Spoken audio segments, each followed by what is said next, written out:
Welcome to TCH Live. I am Kyle Frisbee, joined by Eli G here in Austin, Texas. This is the Summer Series headliner, our main event of the Summer Series. $600 buy-in, $250K guarantee, generated over $300K in the prize pool.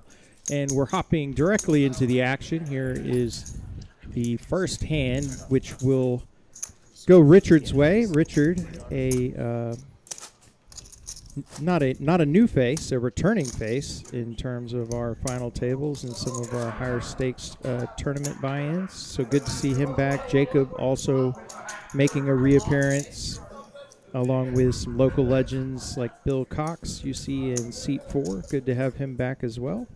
Oh, this is a loaded final table, Kyle. I am so excited for the action we have in tonight. I think yourself and me are pretty familiar with almost every single player at this table, and all of them in their own right are very skilled in some fashion. And let's not forget the new kid on the block, Charlie, who has sprung to the top of the leaderboards locally here in Austin of recent. Yeah, very excited to see this lineup as we move through the evening. Of course, we'll play to a winner or potentially a chop, but I want to let everybody know right off the top as Bill takes down hand number 2 with the raise. We're playing for $56,560 up top, and collectively still $193,000 left in this prize pool to be decided this evening. So a lot of money remaining to be played. Of course, Michael Ricciardi, one of our stream dealers, making his return to the box. Lefty, man. Look at that pitch. One of the best. We are so spoiled, man. Our entire staff, top to bottom, is nutted here in the dealing box.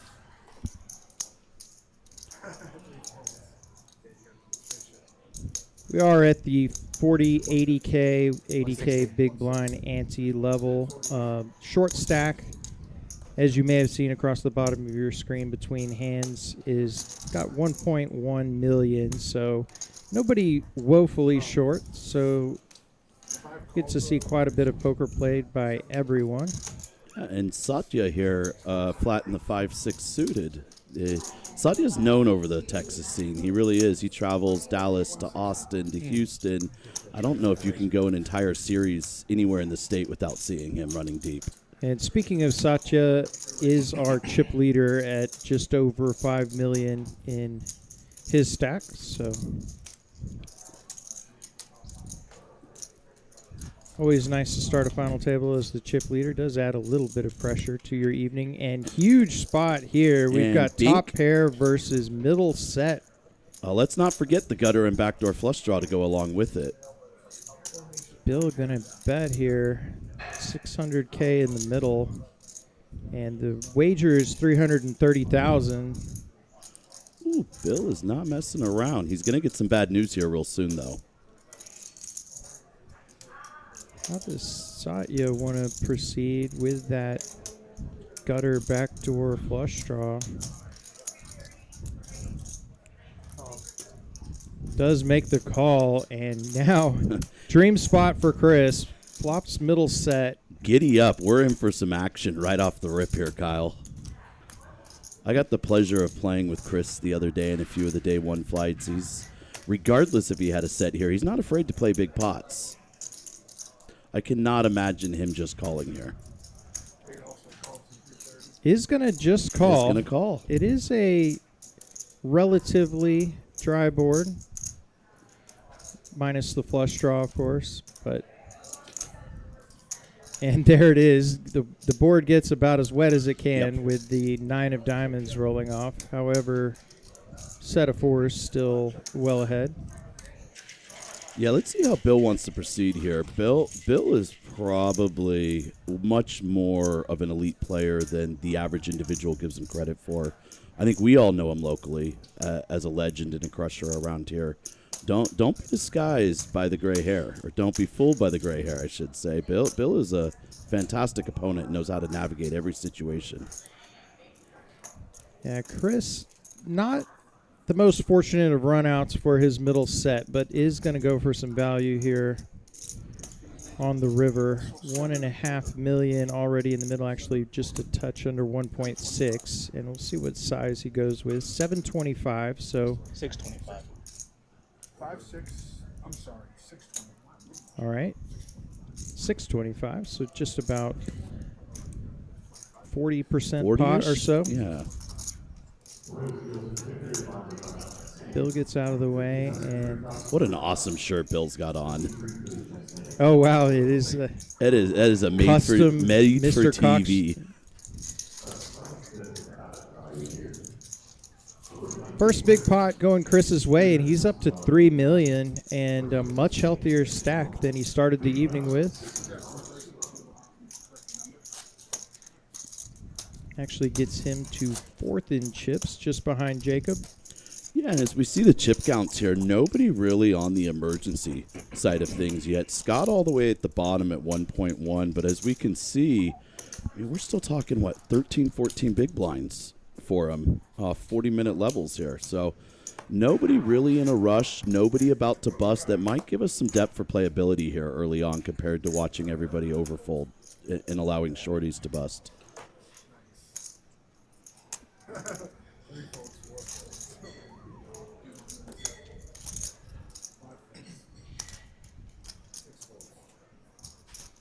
Action folds to the button. Max with suited 9-4. He'll let that go.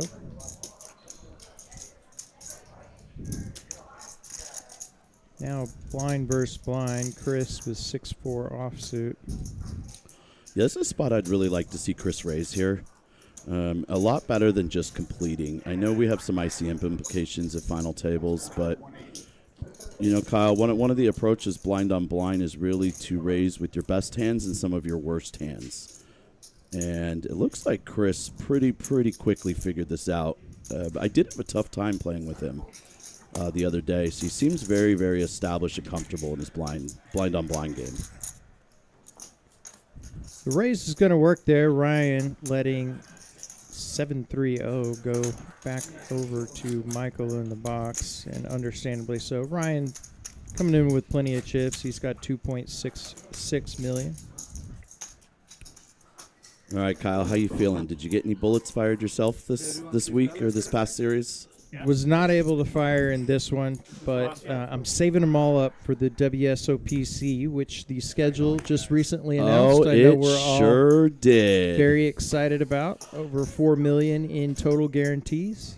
18 ring events. If you guys had the FOMO from missing the first one, we are back. We are at it again, and we are expecting to be twice as big as last time. Just like Kyle said, over 4 million in guarantees, 18 ring events, September 10th to the 21st. Do not miss it. Satya with a couple of 8s in the low jack will raise 2x, 160,000. And Max with our first premium pair looks down at a couple of queens in the cutoff. Do you remember that movie, Office Space? Yeah, actually, as a non-movie buff, that is one of the better films. Okay, I'm gonna border the line here real quick. 2 chicks at the same time. I heard someone say that the other day at the table with pocket queens, and I never heard that one before. It got me laughing pretty well. Raised to 430 by Max. See how Satya wants to proceed. Wants to look at Max's chip stack.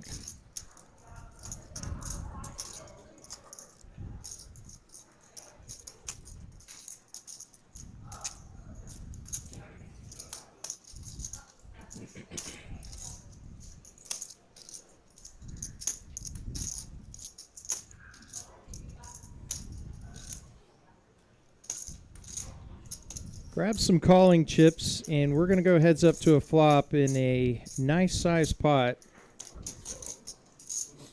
Yeah, Sadia being the chip leader allows him to do a lot more of this than you're probably accustomed to seeing at the final table.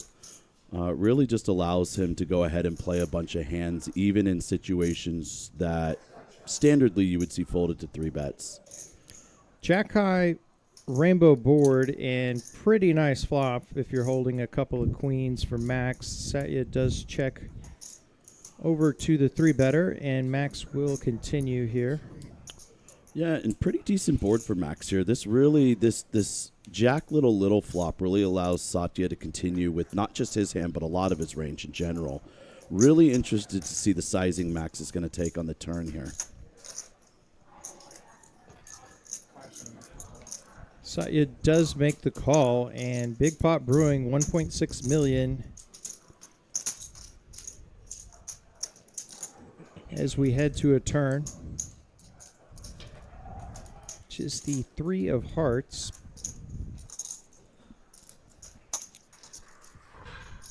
Neither player very likely to be holding any of the straight options given the pre-flop action. All right, what's the over-under on sizing here? I'd really like to see Max go big and target a Jack.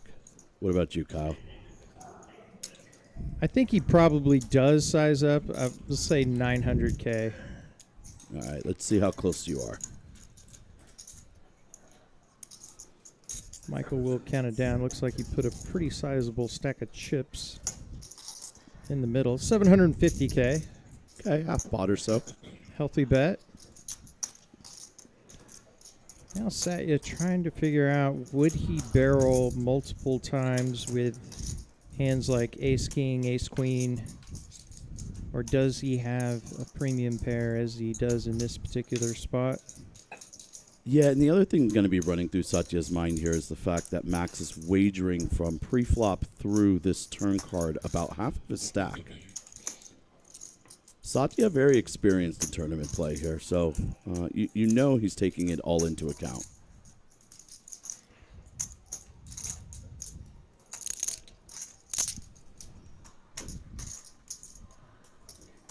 He's going to lay it down. It's an excellent fold. Nice fold. Max, beneficiary of a 2.3 million chip pot and up to 3.76 now in his stack. And for those of you joining us a little bit late, remind you of what we're playing for. 193,000 remaining in this prize pool for the final table. 56,560 up top. Very nice paydays on a $600 buy-in. Oh, look at that. Another prize pool in Austin, Texas that did over 300K. It's become a tradition. The WSOPC was totally wild. The guarantees have been increased to reflect what a success the spring series was, but where we were tripling guarantees. Oh, well, boys and girls, let's leak the schedule then. If you haven't seen it, first off, you can go to TCH's website and search WSOP. There is an entire formatted system that allows you to search for events, structure sheets, the entire schedule. But to tease just a little bit, the mini main, Kyle, $600, 750,000 guarantee. And if May and April was any suggestion, we're talking, what, 2 million? 2 million in the prize pool? Yeah, that's going to be a very popular event. How many of you out there have spent $600 for a 2 million guarantee prize pool? I promise very, very few. Get here, make your plans now. Ace-4 suited versus ace-queen of hearts. Richard opening the ace-4 suited. Chris 3-betting. Goes min-clickish to 300K. It's illegal. 300. Yeah, definitely a little confusion at the table, but definitely a legal raise. Just one a little unstandard is all. I'm assuming he has his reasons for taking the sizing. My guess would be to leave dominated hands in. However, personally speaking, I would like to increase fold equity when available at final tables. You have thoughts there, Kyle? Yeah, I'm in line with your thinking there, but it is going to work. Richard does not have the type of stack that can really flick in some more chips and try to see a flop out of position with ace-4 suited, so he'll release his hand, and Chris will pick up another pot. Let's congratulate Richard there for a second, though. I think a lot of players, especially at this level, really struggle with folding to small raises. And it's always well, let's just go ahead and complete and see what it is. But Richard just showing how extremely studied he is, as his hand is exactly that. It is a bet and a fold. And rare examples can be turned into a 4-bet bluff with the ace-4 and ace-5 suited, but Richard just correctly getting out of the way and not wanting to risk any more chips in the pot. Yeah, I was excited to see Richard in the lineup. He is a very strong local player. We've seen him at tournament final tables with a lot of money on the line. He Agreed. Also frequents the cash streets from time to time, so good to see him back. I believe throughout all of my unlimited bullets that seem to just keep going through the field, I battled with almost every single person at this final table. All of them in their own right put me in some tough spots at certain times. Raise. It's going to make it 350. Open for Max with the ace-10 offsuit, and Chris another smallish raise with ace-9 of spades.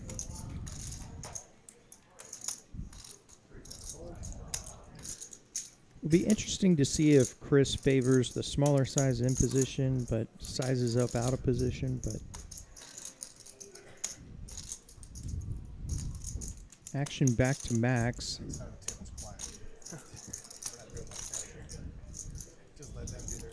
Relatively similar stack sizes between these two players. Yeah, exactly. And once again, the raise will take it, and Chris getting the ace-10 to fold. Yeah, Chris taking advantage of that early spin up from hand number 3 here. Would really like to see if he continues this with even a wider range. It's very obvious that we have standard but cuspious hands opening, and Chris just go ahead and coming over the top and taking advantage of it. Would really like to see, as we just did this last hand where Chris got the better hand to fold, if he continues this. How far down the charts does he go, Kyle? You know, one of the best feelings in poker, albeit rare for myself, is final table with healthy stacks where you just get to punish opponents. Well, I'm in the same boat that it's rare, but if you show up at a final table with a big stack, it is one of the most fun forms of poker that you'll ever play. Scott, short stack, 9-5, Dolly Parton, has to fold, and lucky for him, he did not try to take a wild stab at the blinds here. Jacob waking up with kings, blind versus blind. Makes a raise, and unfortunately, you can see. Yeah, Jacob, let's keep that stone face going, man. Yeah. A little unfortunate to get no action there. Well, I'm telling you right now, Kyle, if we had this on a Kalshi trade, my money is on those two right there, Jacob and Bill. They're both experienced. Everyone at this table is experienced, but both of them, of recent, I should say, have just been making appearance after appearance here. Charlie, another one, man. Sorry,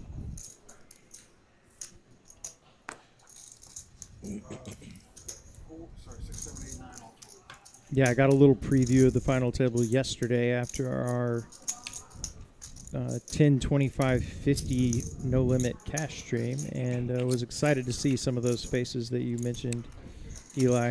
Always fun when you have returning players. I'm curious how that went, because as they were starting, Bones was trying to flag me over to come join the table, and there was zero way I was going to sit at a 25-50 game shorthanded.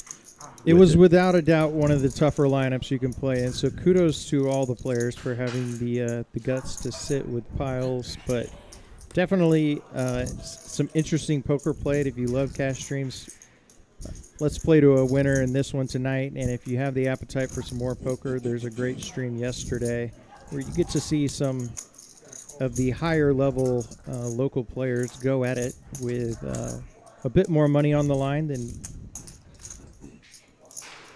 typically you'll see on a stream.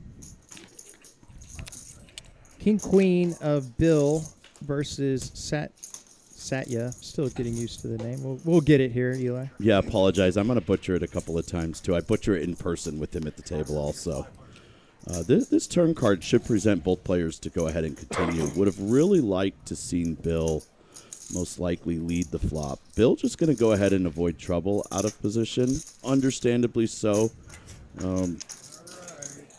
Would like to see him continue at least one streak there, especially with the fact that Satya is a very capable big stack player. Doesn't mean he's always got it when he bets. New limits, new dealer. Playing 50,000, 100,000, 100,000. And Kyle, what that's going to do here with the blind increase is that's going to take our shorty down to under 10 bigs. So let's see if that affects the way the other players at the table start navigating. I believe it's the 2-seat. Is that correct? Yeah, 2-seat is the short stack. Had, I believe, 900K. Okay, so maybe less. we're at 9 bigs then here.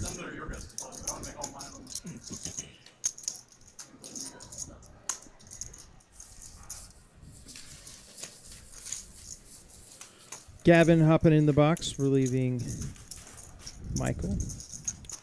2 of the best.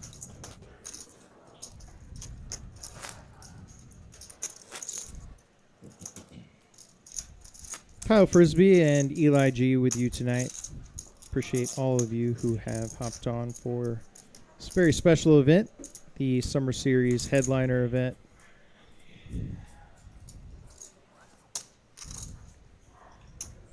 Over 300,000 in the prize pool, 56K and change up top.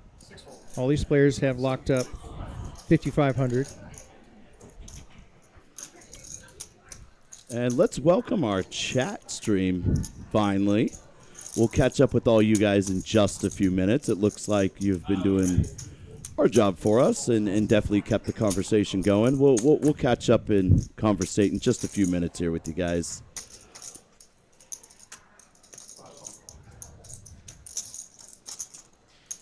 Folds around to the 2 blinds. Satya is going to limp the Jack 10, and Richard with Ace 5 suited just rips the whole pile. Would chip up to just under 1.2 million if he can get the fold from Satya. Yeah, and I think so far, very, very standardly played by both players. Satya's incentivized with his middling hands to go ahead and limp to the big. Richard, of course, working off, one of the shorter stacks, incentivized to shove an ace. I think everything we've seen has been pretty standard so far, Kyle. Nothing really crazy yet for us to debate.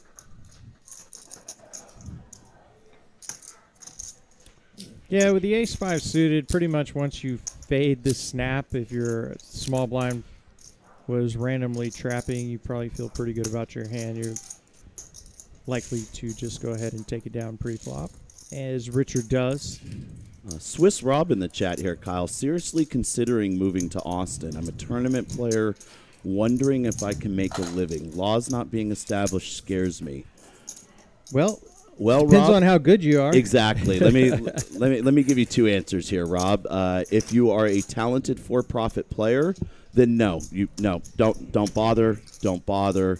Everything's going to shut down tomorrow. Wouldn't waste the time and energy.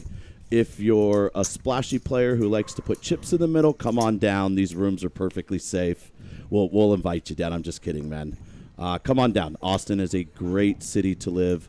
It is, as we like to call it, the Las Vegas of the poker industry here. The tournament scenes are thriving. And any other weekend throughout the year, you have at minimum a 200 to 300K guaranteed prize pool at your disposal. Dallas, Houston, San Antonio, Austin, we're all running them. Come on down, man. Mixon giving a warning in chat. Probably going to be tough to make it look. We're really, really good. Let's go, Mixon. Mixon, another local pro for any of you who are not familiar. Raised by Charles, he's got king, queen, and Scott rips the ace, queen. The all-in represents around a little more, actually, than half of Charles' remaining chips.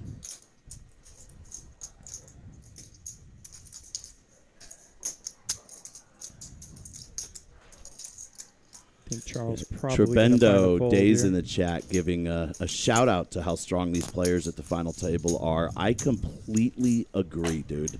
Across half of this final table feels like all of my chips. So I get you, man. I'm right there with you.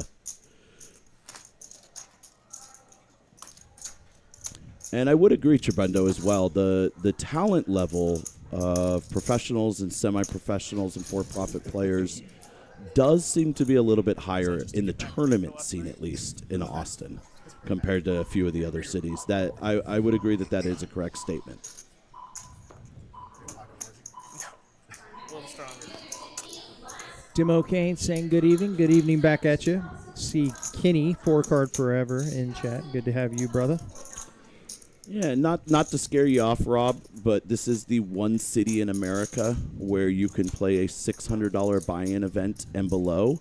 And on one table, you might have the Wild Wild West.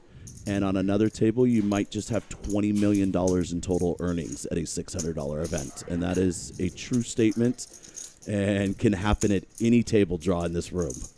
There are a lot of strong tournament players in this area. Max with the ace-jack is going to limp the small blind, and Chris with ace-8 is going to elect to raise. $300K is the new price. See how Max wants to proceed, having under-repped his ace-jack with the limp.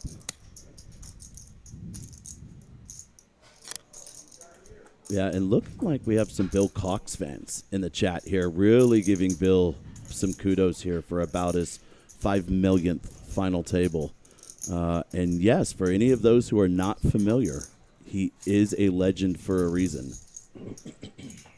Just a call from Max, and $700K in the middle to a jack-high flop. Top pair, top kicker for Max, and Chris not catching much of a piece of this one. Yeah, and both players holding pre-flop at least above average hands for blind on blind depth. Love the check by Max here, and really see if we can get our opponent into the hands.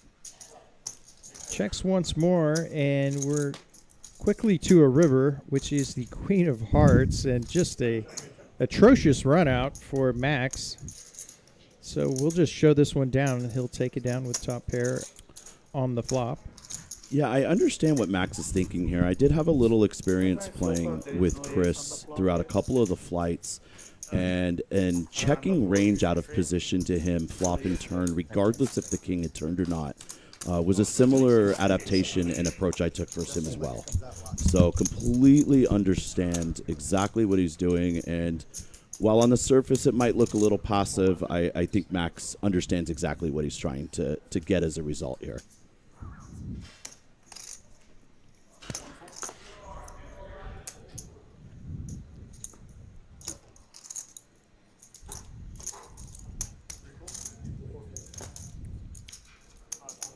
$50 and $100K. Short stack has 11 bigs. That would be Richard folding the Queen Deuce, but not folding will be Max. First sighting of the aces. You sure?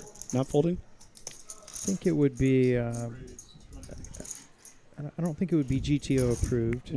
Well, go back and watch another company's live stream here locally in Austin from about a year ago. Shout out to Justin, a.k.a. Catboy, who was challenged to fold aces pre-flop for a very large number off the felt if he got the opportunity, and he decided to take that opportunity. I believe our very own Mixit was commentating that stream. Oh, nice. And from my understanding is Justin took the bet, was given the opportunity, and openly mucked aces pre-flop. Actually, you're ringing a bell. I believe I have seen highlights of that particular hand several months ago, but no action here with aces for Max. He'll just take the pot down.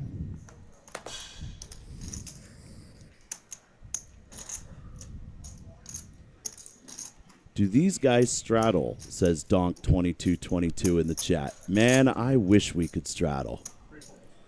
More action is good action as far as I'm concerned. No Donk tournament, not allowed to straddle. However, if you do find the right tournament table here, it has been known to be able to convince a handful of people to quote-unquote put the tournament straddle on. Not unheard of in Texas. All in for 11 bigs by Richard. He's got 2 sevens and folds quickly around to the small blind. Charles with Jack 8 lets it go. And Looks like that was actually, maybe we've got the button slightly off. We'll see. But one way or another, Richard takes it down, and he's up to 1.4 million. yeah, going to give him a little breathing room here. And this is going to put our short stack right into the big blind. Scott, I believe, is coming into the big. Do we have our chip counts wrong earlier on him? Because we're showing a slightly different number now. For Scott? Yeah, for Scott. I believe we had him at 8 to 9 bigs just a few minutes ago.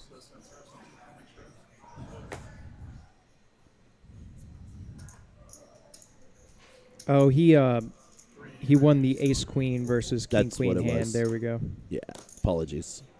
It's a lot of hands, folks. We'll stay on Yeah, top of we're only 16 hands in. I'm already lost, man. Happens to the best of us. Ace-3 suited for Jacob. He will open the pot 2x from under the gun. Love it. Do you know how strong that looks, man? I'll quote a movie, Dumb and Dumber. Strong to quite strong. Strong to quite strong. That is, yeah, that's Is that it? movie. I believe don't know. I just know you can't double stamp a triple stamp. Is that what it is? You can't triple stamp a double stamp. I'm lost. I'm gonna lose at the movie quotes. Charles, a non-believer, unless we have a misread, which does happen in the one seat. He's all in with 9 deuce. This has got. Oh, he thought he was blind on blind. He thought he was Oh, he blind did on not. blind. And he's gonna get lucky here. And Although he does show a little bit of oh stress, my goodness. but Jacob probably not going to be calling off half his stack with ace-3 suited. Does Jacob put it together and realize he thinks he's jamming the small blind and how that changes the ranges?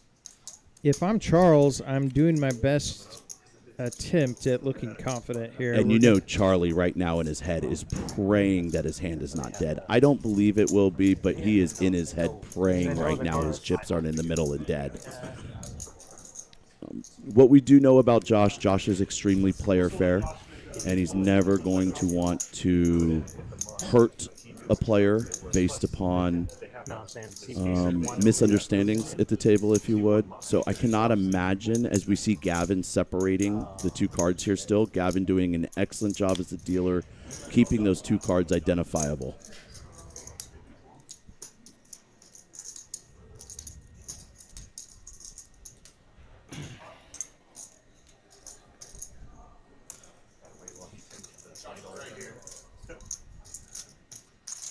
But I think you are right, Kyle. I don't think Jacob's going to call off here. Yeah. But do we ever put ourselves into the thinking process from Jacob's seat? Let's listen into Josh.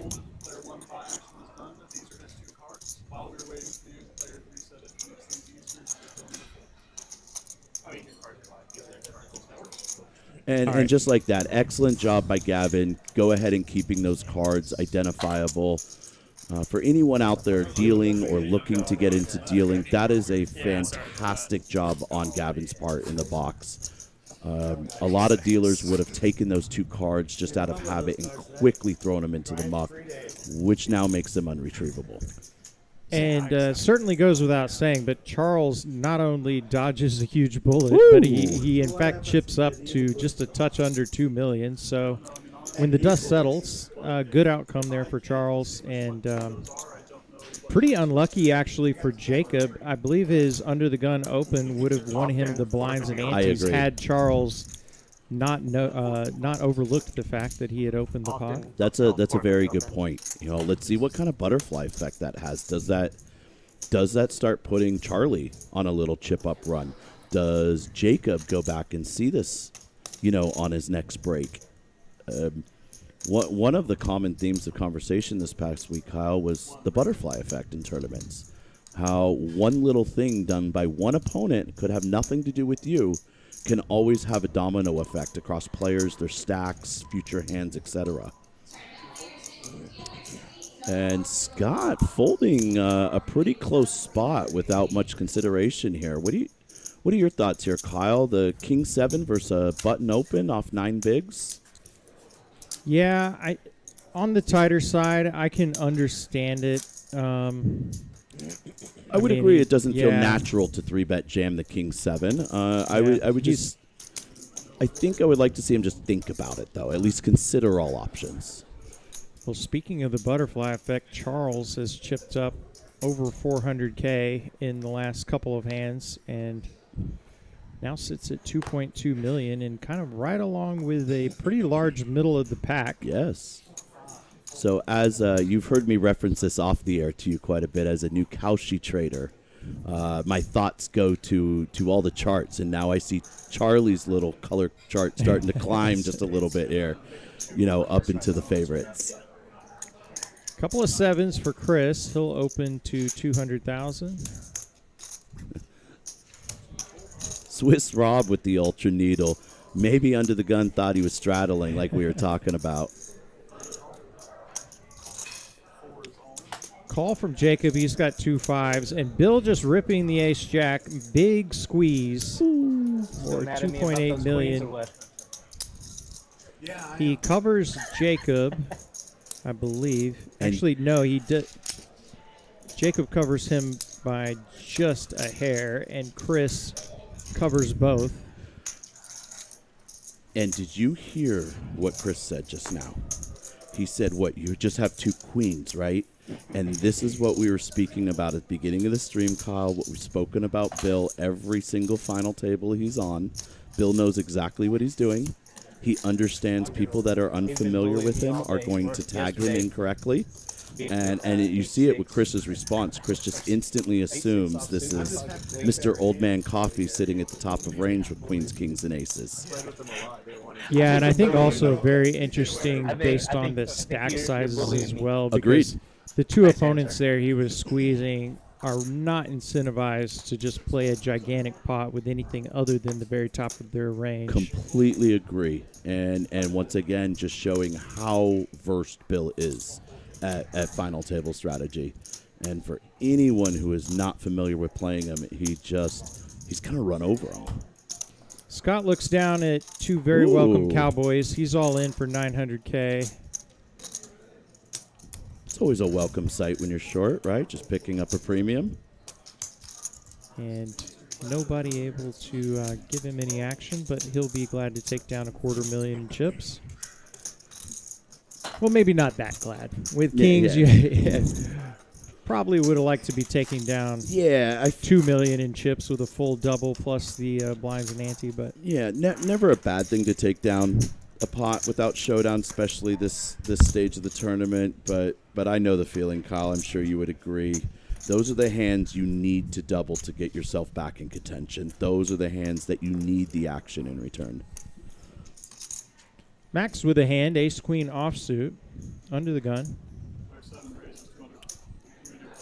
Sitting on $4 million in chips. Pretty healthy stack.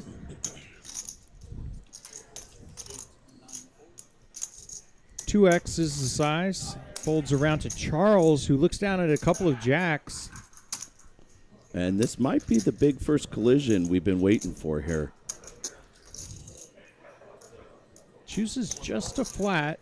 Oh, I love it. I absolutely love it, Kyle. This is going to, in the event someone picks up a hand, incentivize someone to squeeze like Bill had the hand before. And Charlie just waiting in the wins. It allows him to play small ball against the upfront opener, which, as we know, has a tight range. Allows him also to lay in the weeds and trap a late position squeezer. Absolutely love the approach Charlie took here. Pretty decent flop for two jacks. 10 high, 2 hearts. Charles does also have the jack of hearts. Max with the better queen of hearts. Yeah, Max having 1 heart in his hand is going to lean him towards continuing on this flop here. Let's really see how Charles approaches it. He has both options at his disposal, and fold's not one of them. Smallish C-bet. Charles makes the call, and $1 million chips in the middle. 9 of spades rolls off the turn. Now a gut shot along with the pair of jacks for Charles. Of course, still ahead. Max still with ace high. He'll slow down and check. Yeah, board texture starting to really get away from Max's range here. He's going to get a little handcuffed here, and just good recognition on Max's part to go ahead and start checking turns. The 10-9 high boards are really going to complete a lot of your caller flatting range when they're in position, and Max just obviously showing how dialed in he is, and rightfully just slowing down.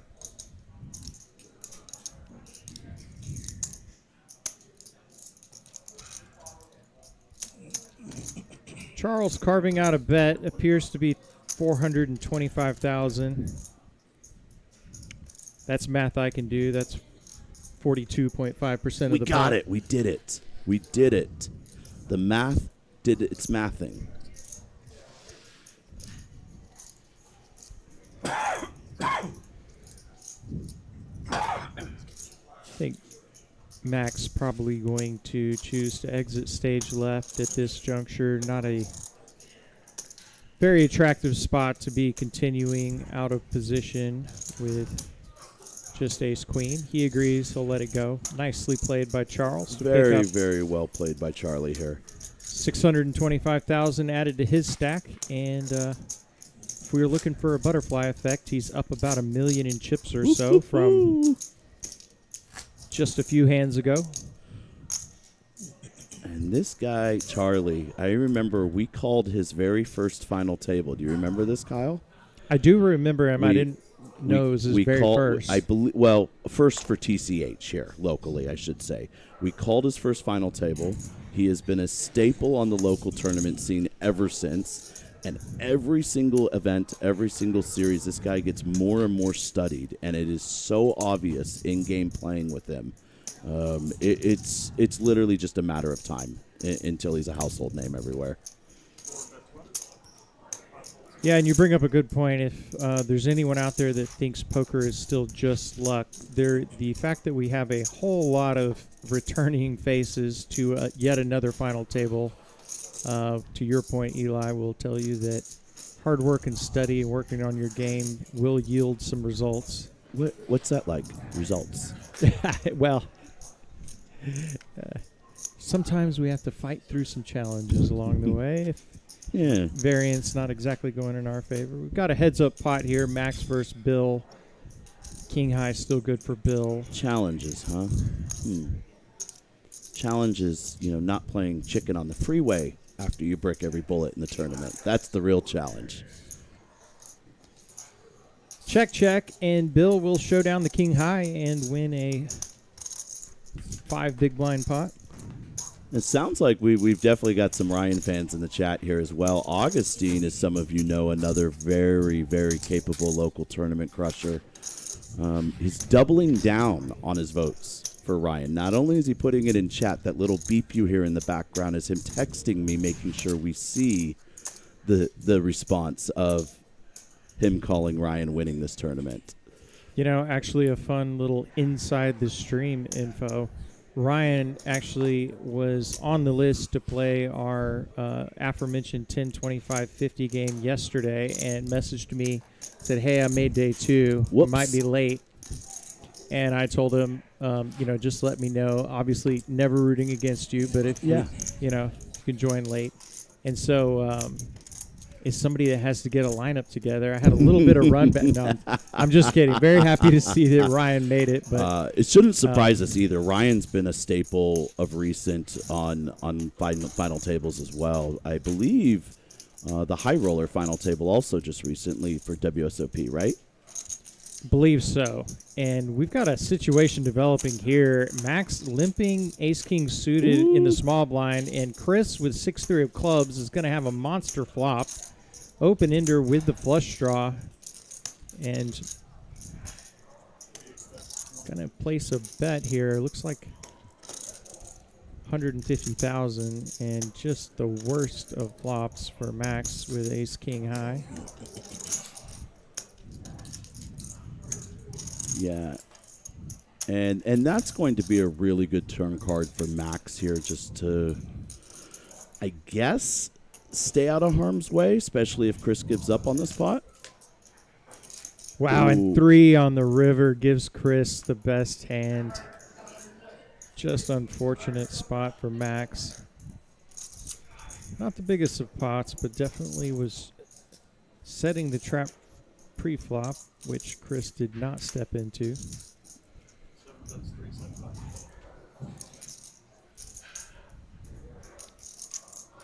Bets 375, and not the easiest of calls for Chris with just a pair of threes.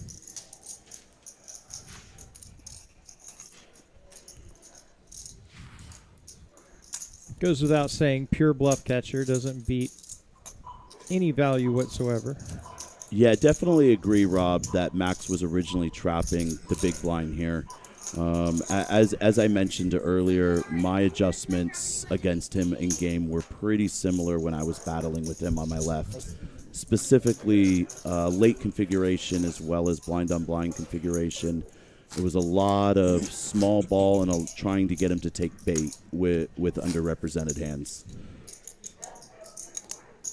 Iowa Dave saying not as sexy. It was a pretty sexy flop for 6-3 of clubs. I will say that. Yeah. Not for the sexy pre-flop hand, however. Love thy game checking in from Florida. Appreciate the kind words. Definitely, we would like to keep doing these broadcasts and keep growing them. So thank you for the shout out, love, and thank you for the support from a couple of states over.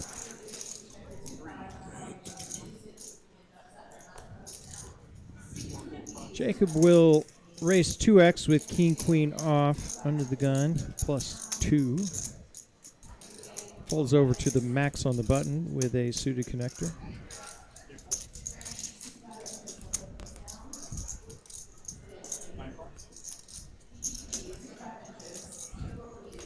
Ryan will call from the big blind with queen jack and 9-4-4.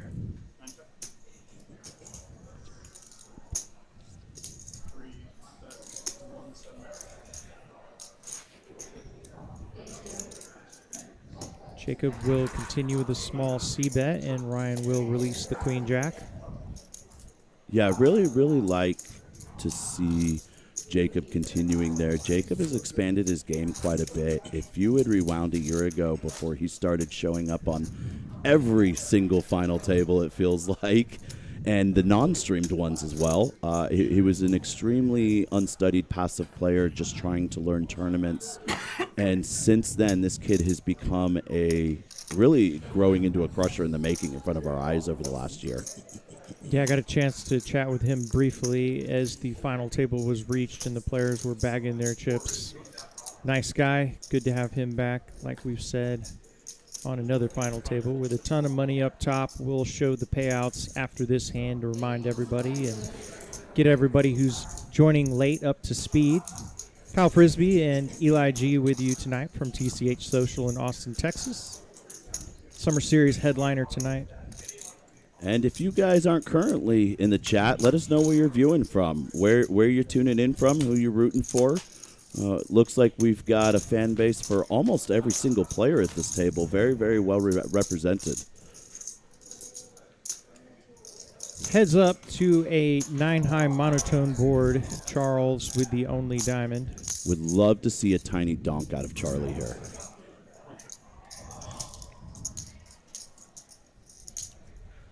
Gonna check over to Bill, and Bill going to pounce. Ooh, does he go for the check raise, Kyle? I don't know if he will with the diamond being so small. I just know that playing with Charlie and how studied he is, every decision point, every street, he processes every option possible. Can see the processor working here, and he is going to lay it down. I just think, this is one of those interesting things. Typically, 24 hands in, we've had an elimination. We did not have any extreme short stacks, but, I think you can often see players be a bit more risk averse given not a single ladder has been achieved by anyone. And as promised, we'll show you the payouts.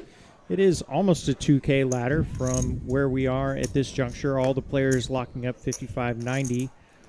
But as is always the case, 10x is the difference between 9th and 1st, 56.5 up top.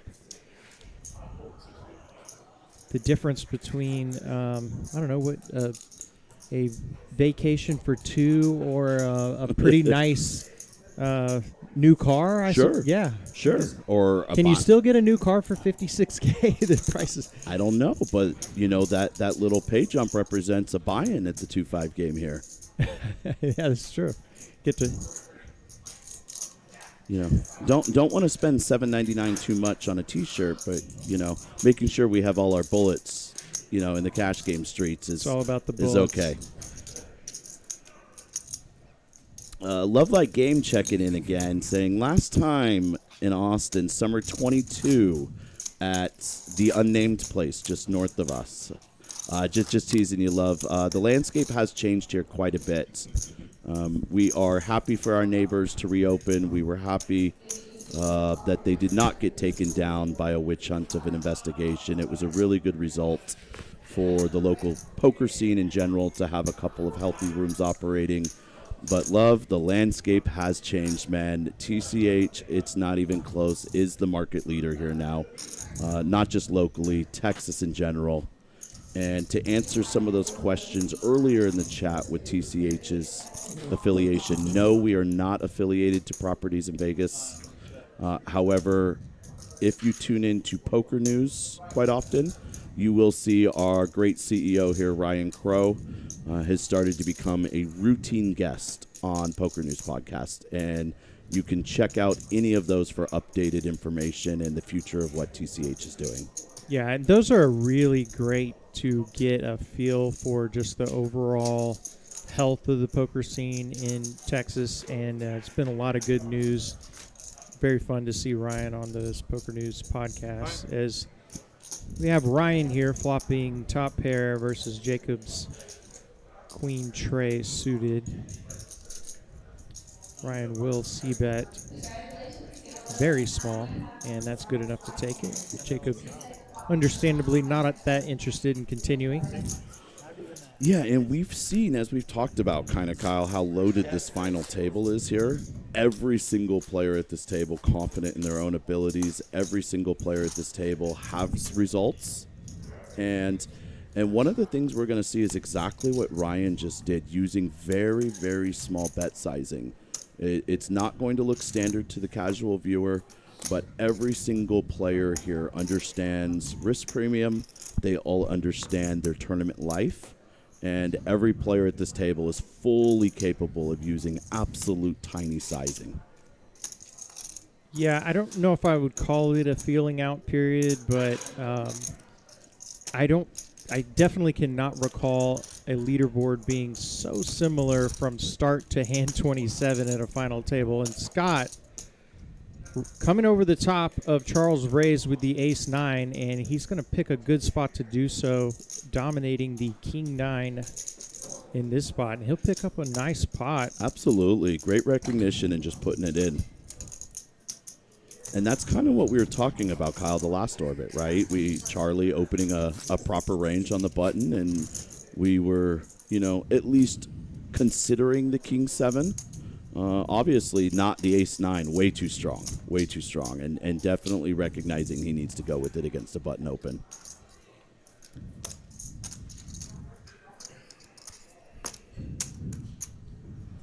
Actually, with that pickup, now no longer the short stack. That is now Richard, who will fold the queen-8.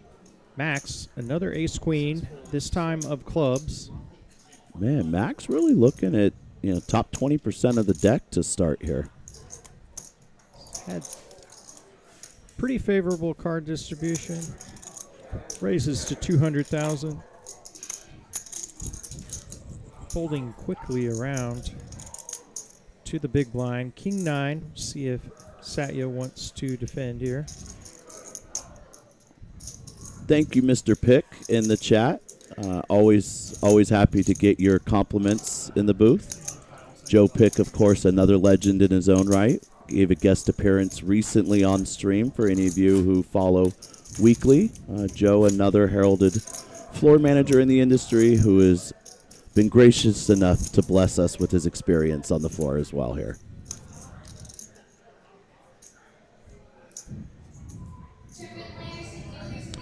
Negative, love. TCH stays compliant and legal, and this is a poker-only social club. No table games. Private club, pay time for your seat, and no rake. Charles, couple of aces. It's going to make it 2x. Is this what aces look like, Kyle? This is second appearance. Max had him the first time, and Both aces going to just get all the way through pre-flop here. Charles does chip up. Goes without saying. Probably wouldn't have minded a little action there, but We saw the kings get through with no action. We are 0 for 2 on aces receiving no action. I got to say something about Please, Joe Pick. please. One of the sharpest dressers. Has the always joke with him. You know, Agreed. He just looks. Agreed, and that's coming from you. He That's coming from you. I don't know any of you out there if you're familiar with Kyle, but sometimes I look at Joe in his suit and I just think I hear the Men's Warehouse, the old guy. You know, you're gonna like the way you look. lot of sharply dressed people here. That's coming from Kyle, who I sometimes nickname Mr. GQ. Oh man, they don't get to see me for a reason, Eli. Face for radio. Race to 200 by Jacob. King 8 suited. Bill makes the call. King 10 and flops Broadway. Versus the flush draw. Yeah, action board here. Jacob bets 150,000 And how does Bill approach this? Bill just go ahead and flatting, allowing Jacob to continue with the lead. and heart on the turn for Jacob and the check mark. 950,000 in the middle. I would love to see Jacob keep betting at this. Bill's going to go ahead and check back a lot of range, and looks like Jacob go aheads and understands this. Jacob building a pot here with these stone nuts and 100% of the board locked up. Oh, and Bill jams. And there we Quick are. call by Jacob and Bill drawing dead. River card does not matter, and the most unfortunate of turn cards.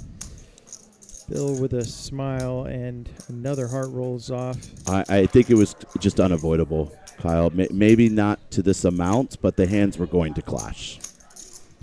5.5 million headed Jacob's way, and he will be our new chip leader.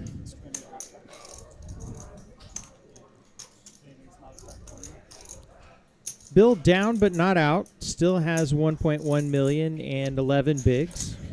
So more than a chip in a chair for that gentleman.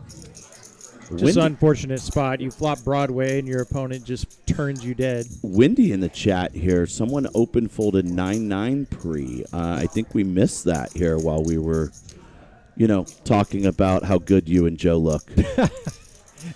Yeah.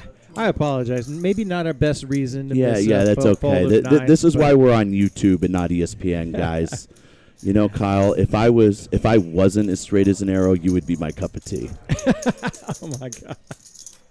Gavin, hurry up and count these chips so we can get to some more poker. We're getting told the 2-seat open folded. If that was the case, I don't have an explanation, guys. I'm definitely a fan of extreme ICM conditions and folding middling hands that look and feel strong, such as 8, 9s, and 10s to 3-bets or squeezes.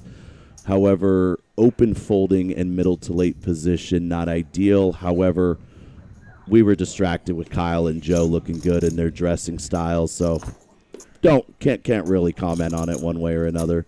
Yeah, and knowing nothing about specific players, sometimes, the ladders mean different things to different folks. And Scott now, 2 10s will open to 300,000, goes with a bit bigger sizing than the standard open. We've seen it. Bill, oh my coming goodness, off the massive loss, has 2 kings and gets to put his remaining 1.1 million right into the middle in an awesome spot. Scott, very unfortunate. Let's see how he approaches this. If he open folded the 9s, what does he do with the 10s here? Because this is exactly what we were just speaking about, how under correct ICM conditions, folding to re-raises is okay, but not open folding usually. Really interesting spot. Let's see what he decides. Yeah, you could. If you look at his face, does not appear to be loving the spot. No, and no. Understandably, just hates calling it off with 10s. He would actually have a couple bigs left. But you also have this factor at the table. For anyone who has not played live poker, you have the factor of you just saw this individual lose the chip lead in a major pot. Are they tilting? Are they steaming? Is this just blowing the rest of their chips up? That's always a factor that's running through the back of your mind. Yeah, I mean, goes without saying since he has the second best hand in poker, but Bill can certainly be wider than kings here. This is quite obviously the very top of his range.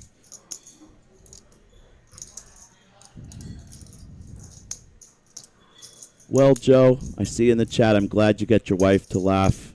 Me and Kyle, though, are already familiar. We get her to laugh every single night. You're just unaware of it. I think Scott's going to find a fold here, but this is one of my less confident predictions. And I'm good for several bad ones per stream, but, you know. Does lay it down, and Bill will pick it up. Nice fold by Scott. Gets away from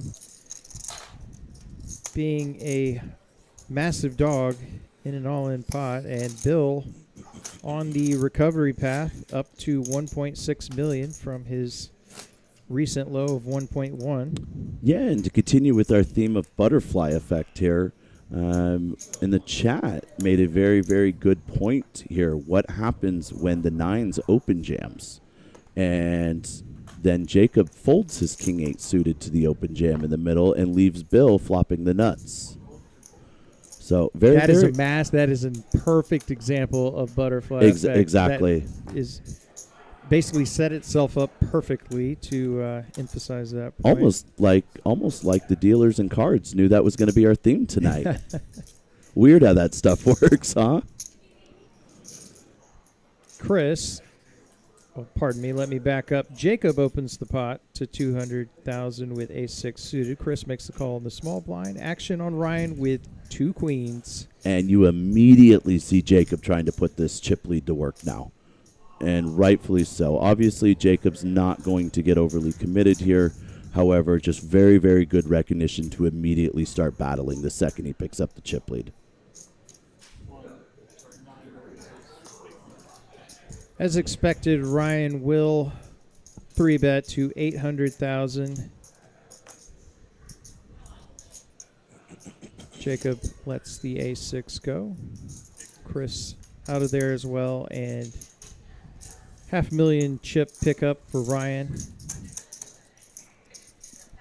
And I'm not sure if it's a record, but I will say I'm fairly confident it is unusual for us to be 33 hands in and no eliminations. Well, you know what that means is at some point we are going to have a rapid rash. Yes. Absolutely. We've been at the 50, 100K level for some time now, so in blinds will be going up shortly. This is 40-minute blinds. I think we've touched on this on a previous stream, but yours truly here, Kyle, was part of a record-setting 4 hours of 7-handed play, if you remember, on one of these final table streams. Unfortunately, we were the victim of 4 hours of 7-handed play, but you never know how long these things are going to take. It can go on for a long time, especially with skilled opponents at the table.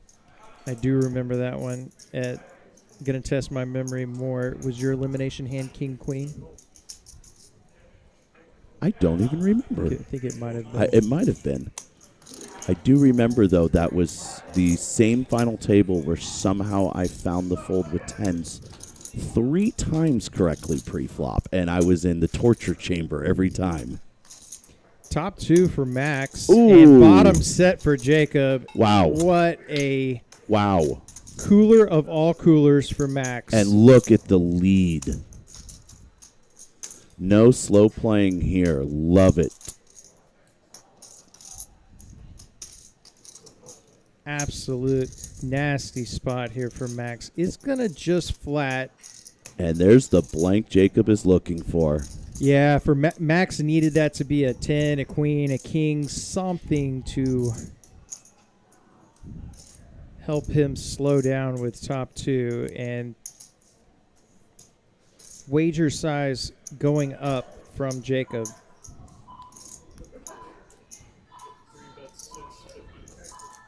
Love the size up. We're going 2/3 pot here by Jacob. Good recognition. His opponent's range is going to be on the tighter and stronger side. This board should smack Max, and Jacob recognizing it. If we have a blank roll-off on the turn, I cannot imagine Jacob using small sizing on the river. Yeah, and with the backdoor flush making an appearance, see if Max is compelled to go ahead and raise his top 2 pair. Does just flat. Excellent recognition as well there on Max's part. And River's the 8 of diamonds. that is a blank. That is a blank for all intensive purposes. And how big does Jacob go? 2.5? Yeah, Max with Did about you- $500,000 over pot. Oh, he's going for it all. And Jacob has requested the rest of the stack. He's and Max, going for it all. Max looks sick. No matter what happens here, Jacob going to be a massive chip leader. And is there a world where Max can get away from flop top 2? I am sick for Max. I understand this feeling. Your stomach turns. You think you have this hand on lock. And Max rightfully and understandably not just flicking it in. Max, capable opponent, does he put the pieces together and realize that there is no way Jacob is overplaying ace king or ace queen here?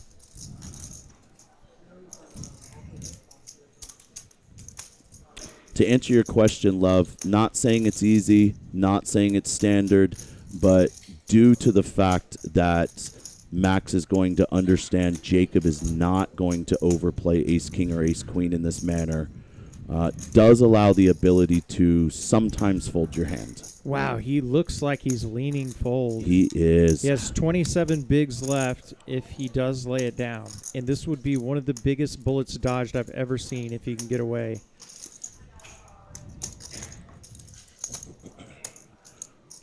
All right. What kind of fake tells can we put on if we're Jacob here?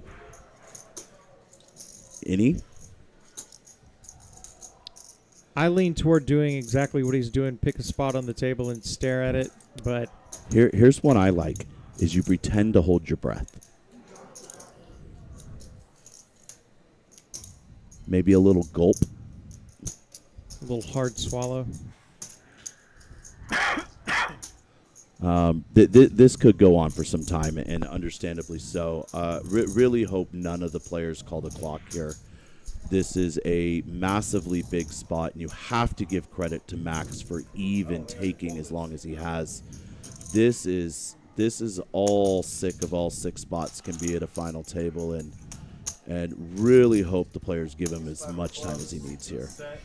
No matter what the outcome, there is a large percentage of players that would have already been all in and lost all their chips on the Agreed. turn, much less here on the river. So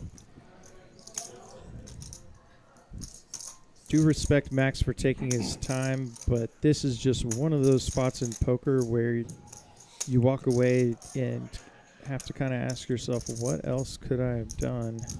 Yes, love. While I fully agree with you, there should be a shot Does clock. make the call, and Jacob's going to show him the bad news, and just massive cooler. Top 2 versus bottom set. One of the most challenging spots in poker. Going to lose a lot of chips no matter what, and unfortunately, That's going to be a ninth place finish. Yeah, in shout this out spot for to Max, man. That is not an easy spot whatsoever. And now 9 million plus in chips for Jacob. Woo! And all these players locking up that a good flop? 72-10. Ace Jack 5. Yeah, this is Jacob's world, man. We are just living in it. What a run this guy has been on the last handful of months around here, Kyle. He picked up his first six-figure score with the Poker Atlas Tour. He shipped his first ring at the WSOP circuit here, and he is looking and attempting to add another trophy to his case. Definitely the favorite at this point. Look at that massive pile of chips. Bill here with Ace Jack suited, raising to 325.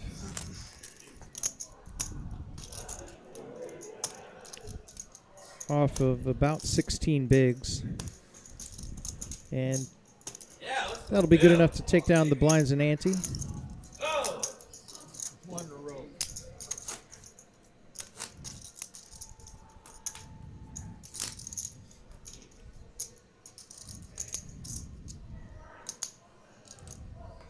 Richard now sub 10 bigs and big blind approaching.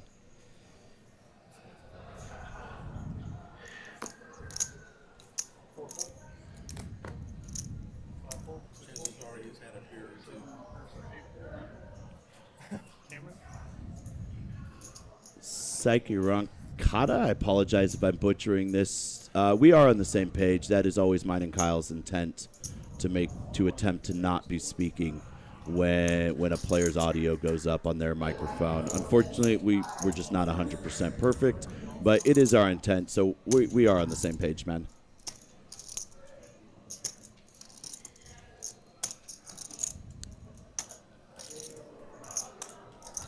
Charles raises the button, and Jacob looks down at King Jack suited and is going to apply max pressure. And Charles Jacob will let go of the ace 5. just putting that chip lead to work. And I want to go back and touch on a subject here, Kyle, because Love Thy Game put an excellent point into the chat here that, as you know, has been highly debated in this industry of recent. Should be shot clocks in the tournament. And I would agree with you, Love, for 90% of the time. In a situation like this at the final table, I would actually argue that these players should have as much time as possible to act on their hands. But I do agree with you in theory that most of the tournament would be beneficial to utilize shot clocks or time extensions of some sort. You know what would be fun is like 10-second shot clocks in the 15-minute dailies. Try to get a lot more hands per hour in. Yes, because if That'd be you guys haven't played dailies in Texas, you will meet 36 different poker coaches in the $60 daily tournaments here, and they will make sure to let you know. Jam from Charles with Queen Jack suited. Good enough to pick up that pot. Maybe 36 is an understatement.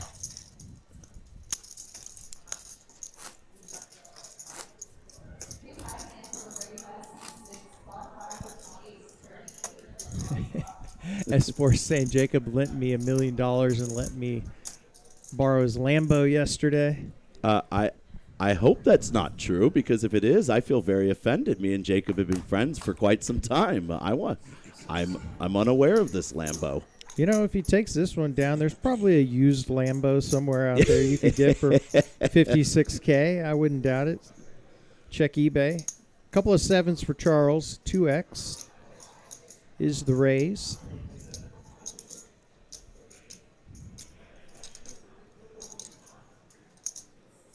Scott, King, Queen in the cutoff, sitting on 10 bigs.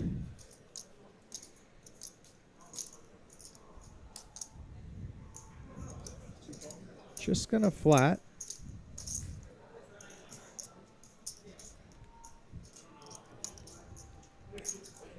Jacob now sitting on piles, looks down at King 10, and he will call as well.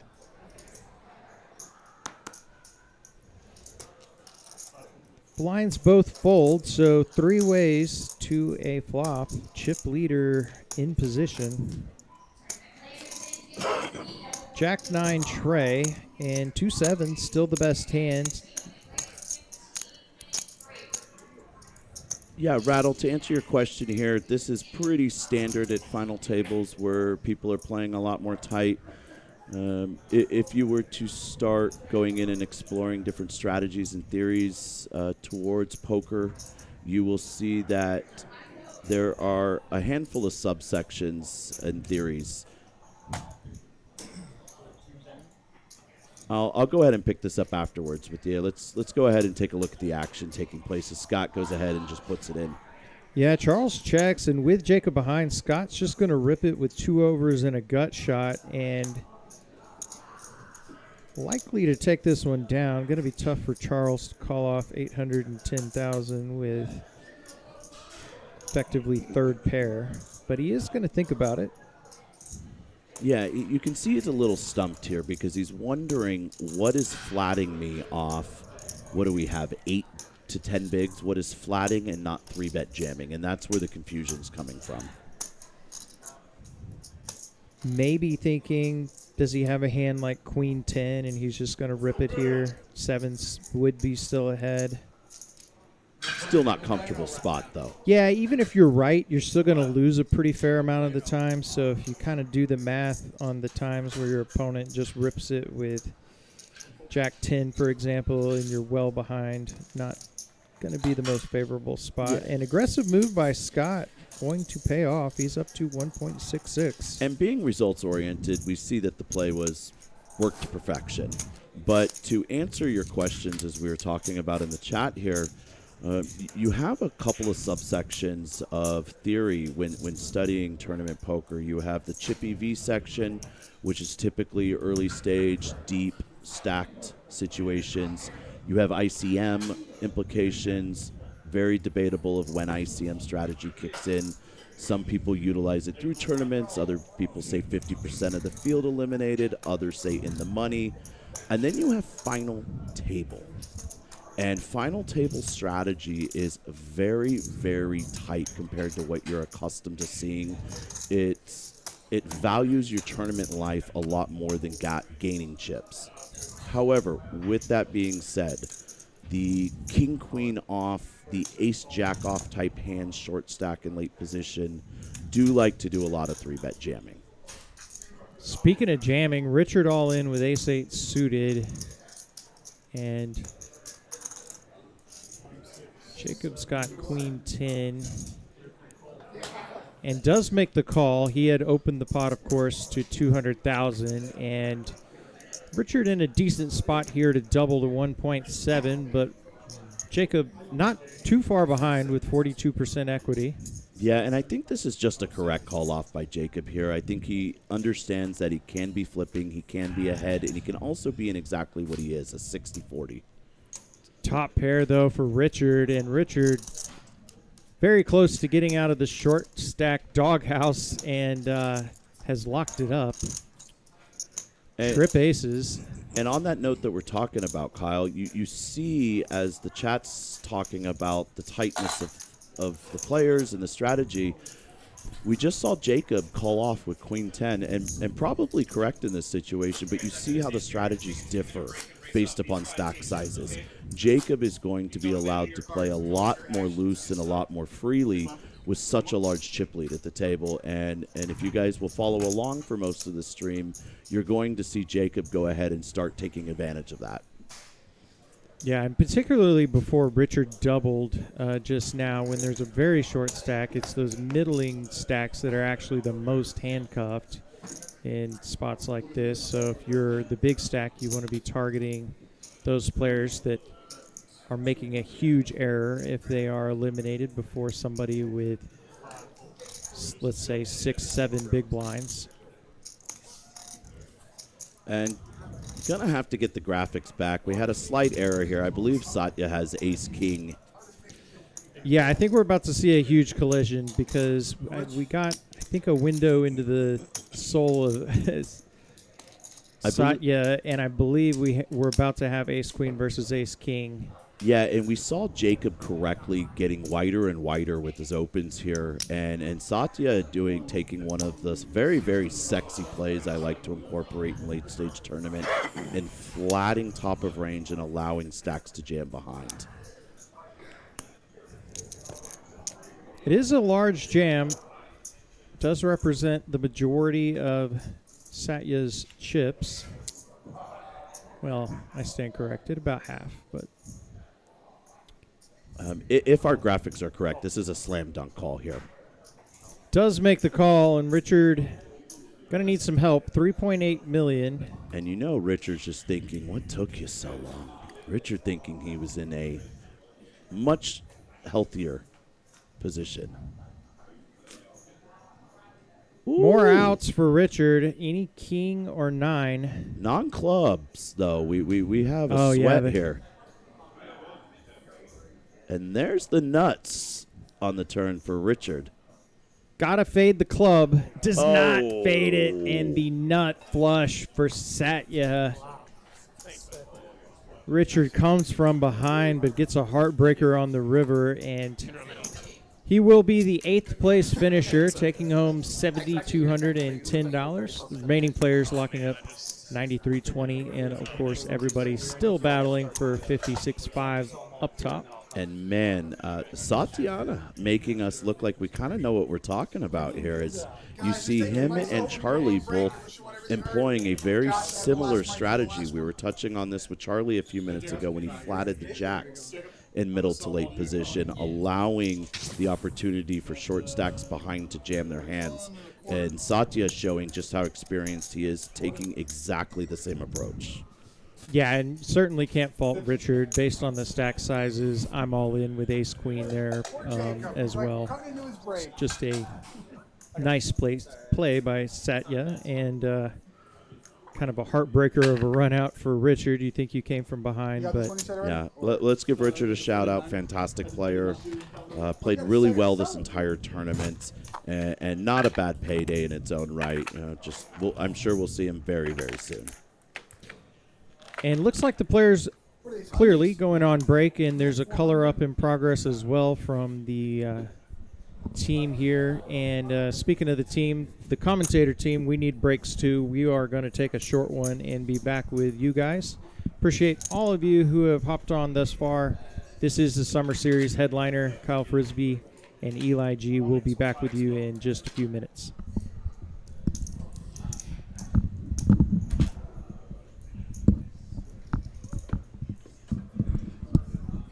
Damn, son, you bitch. Couple good boards. Where's this button, by the way? Dead in 6. Dead in 6, small, one big? No. Small. Small big. Okay. And it goes through. Okay. I'll sort this. You can color up.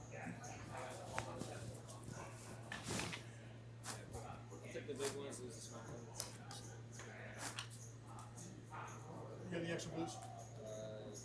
No.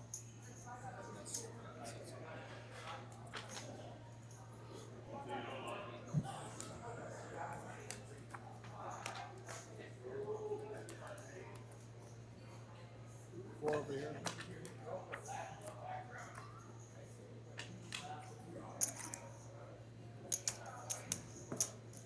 Where have you been working out, Jacob? Which one? Which one? The new one? Yeah. 3 wedges. I went on Sunday. Oh, nice. Yeah. Sometimes I go late, sometimes. Lately, though, I've been going more than Yeah.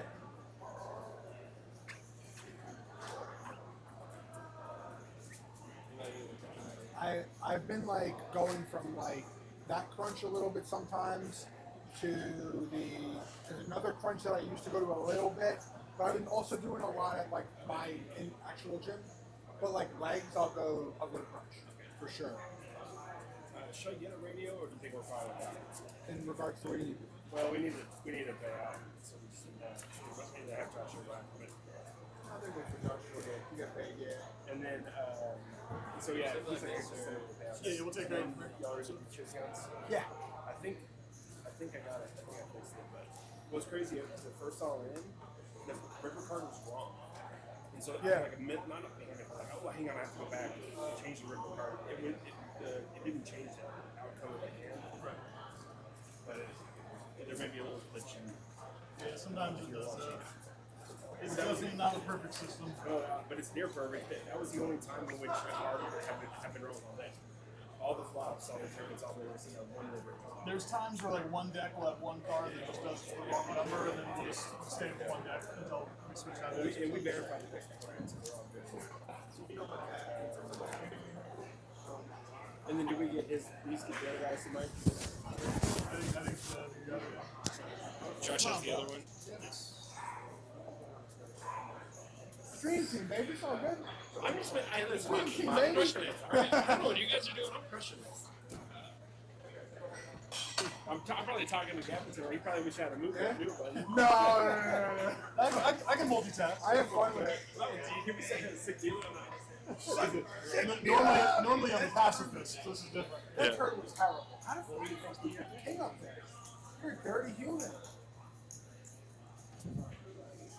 He's king on the turn. You're filthy.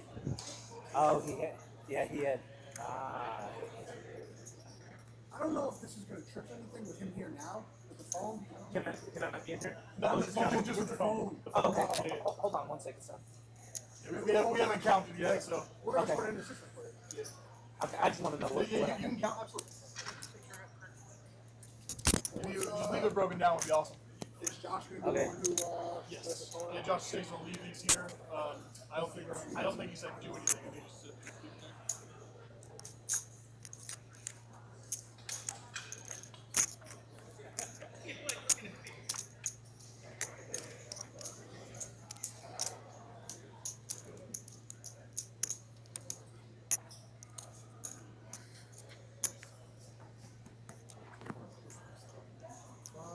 starting here, what we got? It looks like those are starting. We got 15, 19, 1975. Yeah. Work with that. That looks like million. Yeah, that's good. 1,575,000. Yep. We didn't do Jacob. Jacob. Yep. Got a 0 on that one. All right. 1,575. That's too many zeros now. 1,575. 1, 2. There we go. Bill. 1,650,000. 1,600,000.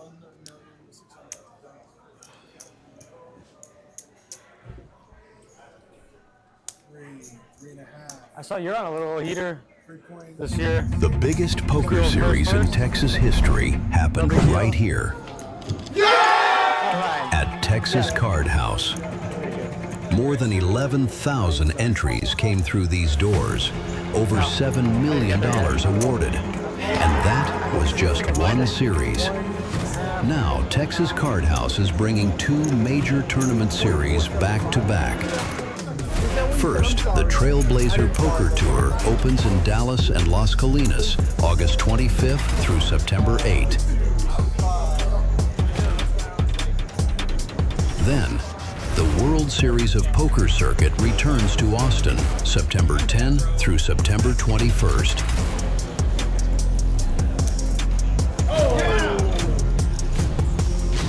Welcome to the biggest poker month in Texas, only at Texas Card House.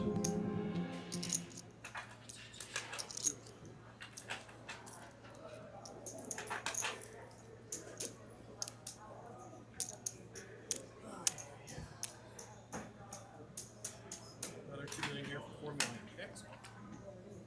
That's all I brought with me. 1, 8, 2, 3.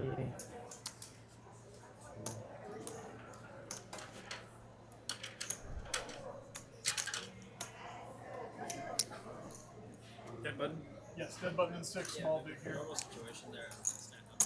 Okay. Yeah, lucky, I guess, that you were up on your range, but yeah, that was brutal. I think they should have punished you for your mistake. I mean, how else are you going to learn your lesson? Yeah. That woke me up for sure. Yeah. I hate these 2 seats for that reason. Appreciate that. Yeah. No, you guys are great about that. Yeah, no. Obviously, it's my mistake. But No, he almost mucked his hand earlier. back to the bottom. Ooh. Oh, what do you like? 36? Oh, the GIF? 1,975,000. What do you got? 6. I don't have your check. There's no way I can do it. Okay. C2, 1,575,000.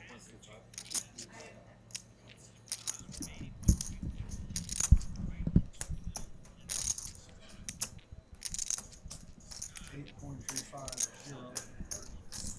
So you're telling me 8,350,000? Okay. 8,350,000. You know when you're ready.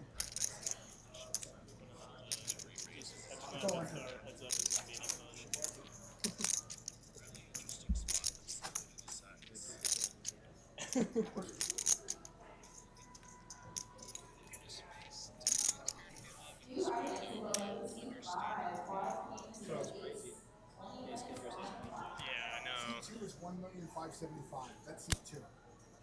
I thought he was trapped.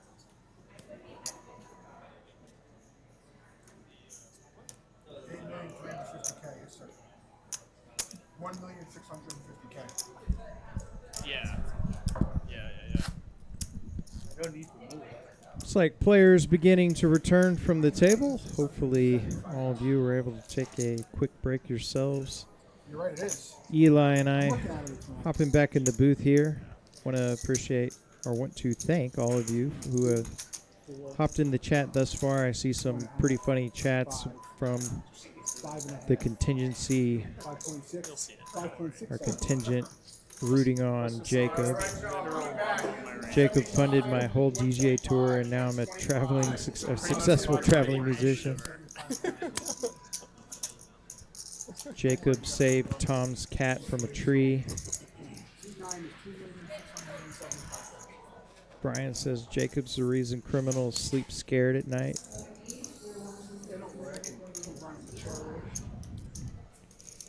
So far, Jacob likely to be in a lot of his competitors' nightmares if he continues the run he's been on. Narrowly missed having over 10 million in chips in his stack, and still the overwhelming chip leader, 8.35 billion. Satya been at the top of the leaderboard from start to this point in the final table. Of course, following the break, blinds up to 75, 125 with the big blind ante, and as has been the case also most of the night, no completely desperate short stacks. Bill and Scott gonna be next on the docket to make a move. Both, however, still with over 10 bigs and some maneuverability. Had the payouts up during break, but one final reminder before we're back to the action. This was a 250K guarantee Ace King versus Ace Queen. prize pool that generated just under 310,000. Pretty nice prize pool on a multi-flight $600 buy-in. Yep. Remaining players have locked up 93.20. Still playing, of course, for 56,000 up top. And back to the action. Kyle Frisbee and Eli G with you the rest of the night till we play to a winner.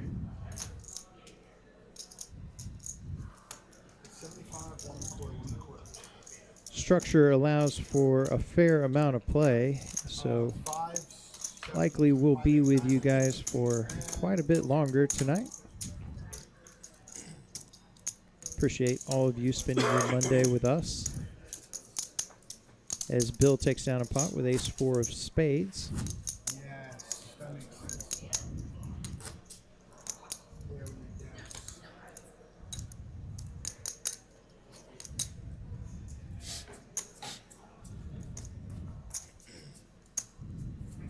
You're the man, don't worry about it.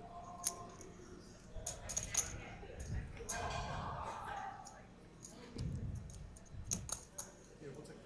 We'll go slow. Two folds.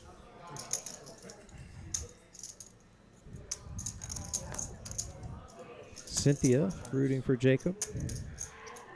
Jacob, a lot of fans in the chat. It's like just under 2. Trying to watch the stream. It's really far behind.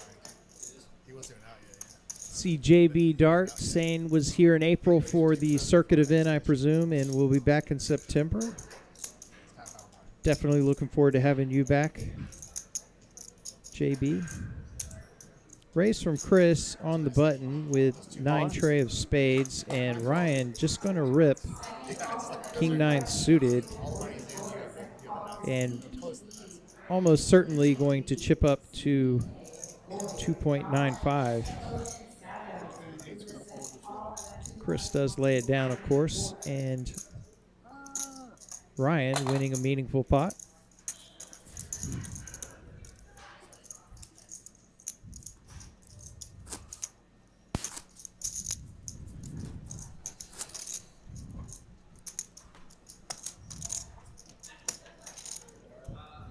Oh, that's right. Yeah, sorry. Not even sure what color. Ryan somewhat quietly has found himself third in chips.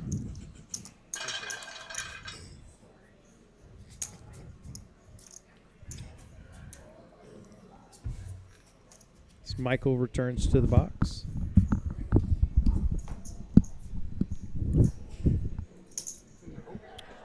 Apologies, Kyle. Poker players were never on time. Well, I pretended like you were already here. You just blew your own cover, Eli. No. Appreciate you covering for me. Raised to 250,000 by Jacob. King 4 of spades.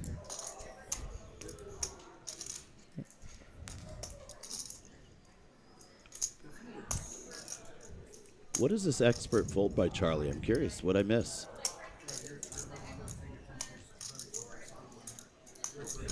You missed a did not have I think it may be a little bit tongue in cheek. We had a jam of King 9 of hearts by Ryan over the top of a button open by Chris. Picked up $500,000 in chips. Charlie was the big blind. Heads up confrontation here. Big blind versus UTG and top pair for Scott, and he is just going to rip it.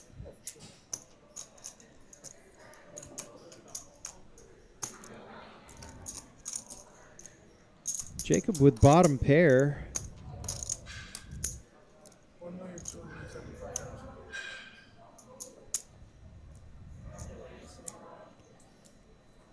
Does beat club draws.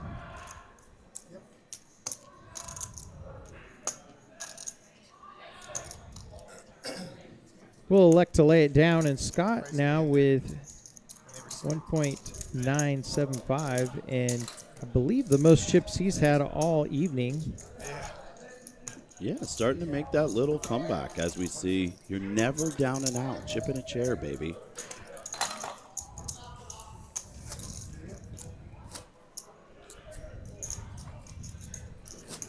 Well, I think this is as good a time as ever, Kyle, to give another plug.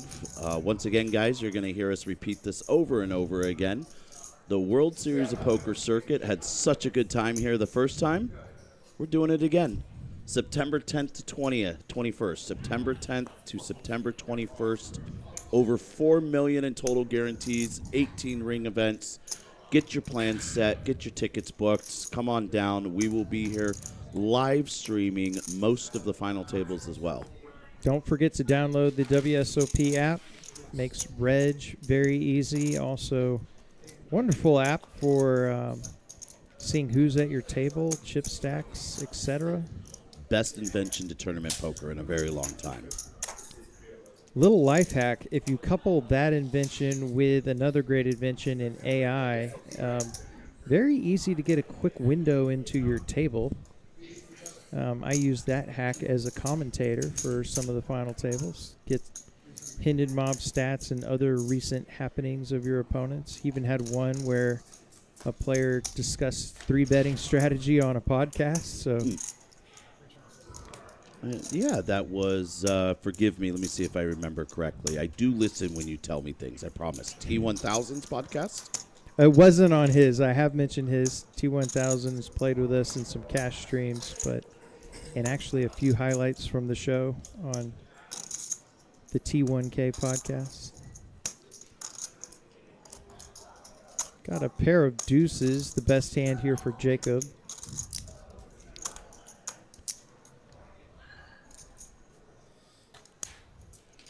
Check, check. We'll see a river card, which is the 5 of hearts. And that's that will complete give Charlie us here. straight to Charlie.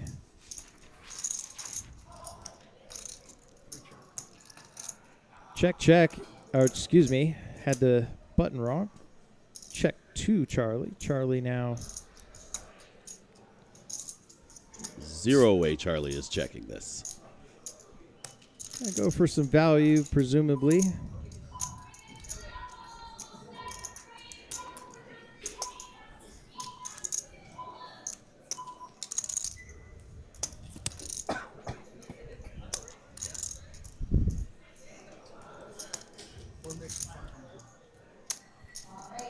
$500,000 is the wager, and Jacob, pure bluff catcher, has made a lot of good decisions tonight, and another good one from him. He'll lay down the pair of deuces, and Charlie up over $2 million in his stack.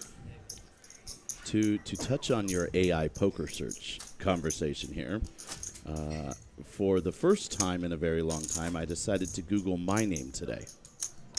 And this showed you a picture of a donkey? yes, exactly. A donkey, a trout, all the above. However, it did make one, most of it was correct, but it made one false, pretty big detail about me that I cannot claim. It says I am a 15-year high-stakes cash game professional. Boys and girls, I do not play high stakes. I wish I did. I do not. It would be correct that I've played mid-stakes for many years before moving here and trying to move into the tournament scene, but never really graduated past that 5, 10, and 10 and a quarter level, ever.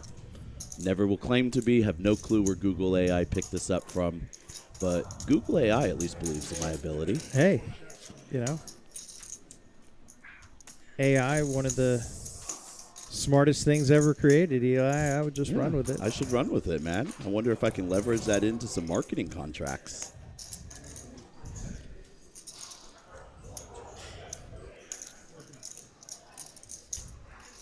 Bet from Jacob with Jack High. Good enough to get 9 high to fold. Yeah, I did see that, love. I did see that. I don't know how much there is going to be a salute going out, except for maybe from a few attorneys. But Maurice Hawkins did grab his 26th ring yesterday. That's unbelievable. It is unbelievable. I mean, there's no denying the guy's a talented player. Politics and all the other BS put to the side. A very, very talented player. I did get the opportunity to play with him myself at the Biloxi. I'm sorry, the Heater. Is that what it's called? The Heater. Biloxi, Mississippi. I had a table draw with him during the main event. And at least, let me tell you, I was very surprised. There was no showboating. There was no loud, boisterous actions. He was quiet. He had headphones on. I don't think he said a single word the 3 hours we were at the same table.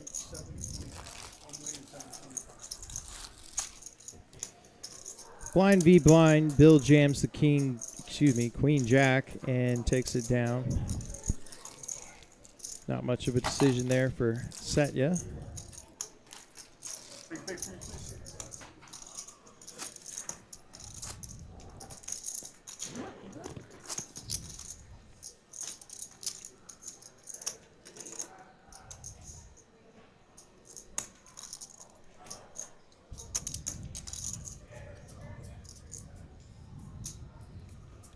Mixon was to his right in that tourney on. Oh, he must be talking about the Choctaw ring that Hawkins just won.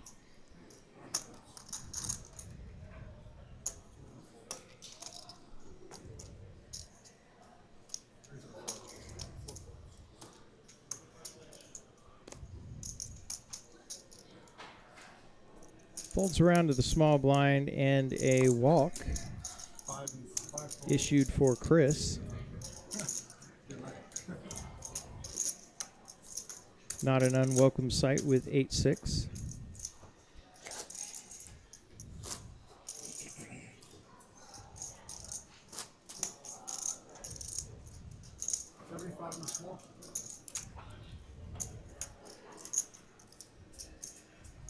Have to say, I still feel a little bit of the sting of the massive cooler Max took, flopping top two pair with Ace Jack versus the set of Jacob. Just one of those Yeah, and Kyle, miserable spots at a final table. It is, and not to go in and try to add a negative tone to the hand by any means. I wish we had taken into account, at least for me and you, more of what the position was pre-flop, what the blind depths were pre-flop. We did kind of race through that quite quickly. And there are situations where Ace-Jack under ICM and final table situations can be considered folding pre-flop. Obviously, it's a very strong hand, and a lot of the times it is going to be played. Wish we had gone back and actually taken a little more into account what the blind depths were and what all the options were pre-flop with that hand. Couple of players with, well, top two for Jacob and Satya with top pair and a king kicker. He has raised Jacob's bet. Quick call from Jacob. Monotone flop, of course.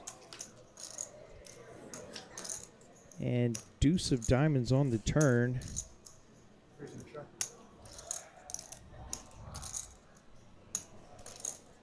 Check, check. We'll see a river card. Jacob's got to feel really million. comfortable with that check behind.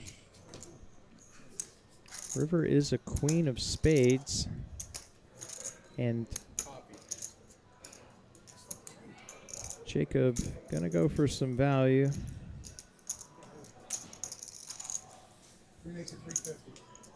Goes small, trying to get called by hands probably even weaker than what Satya has. Agreed.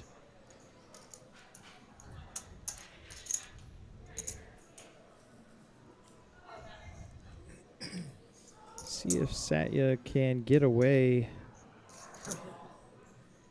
inexpensively here, but looks like he's reaching for calling chips.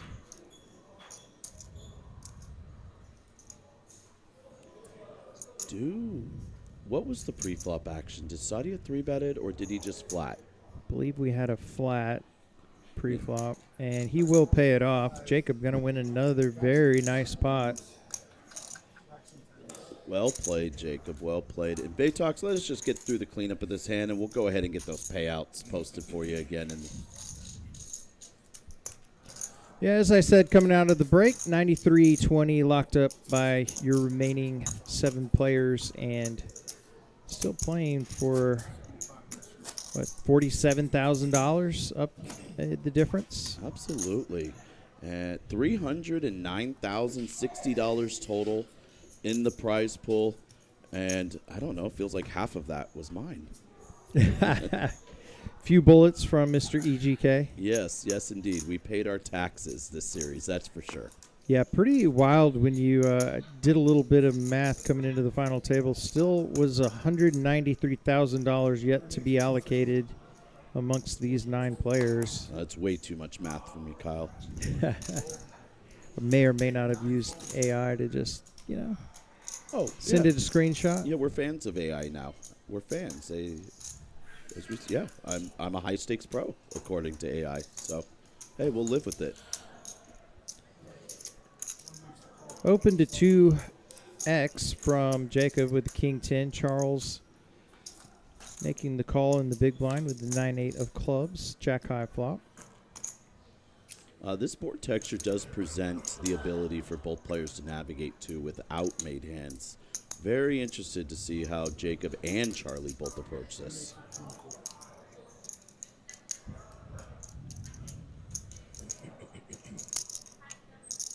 $225 is the C-bet from Jacob, and good enough to take it down, and he continues to increase his chip lead. It's like watching an artist, isn't it?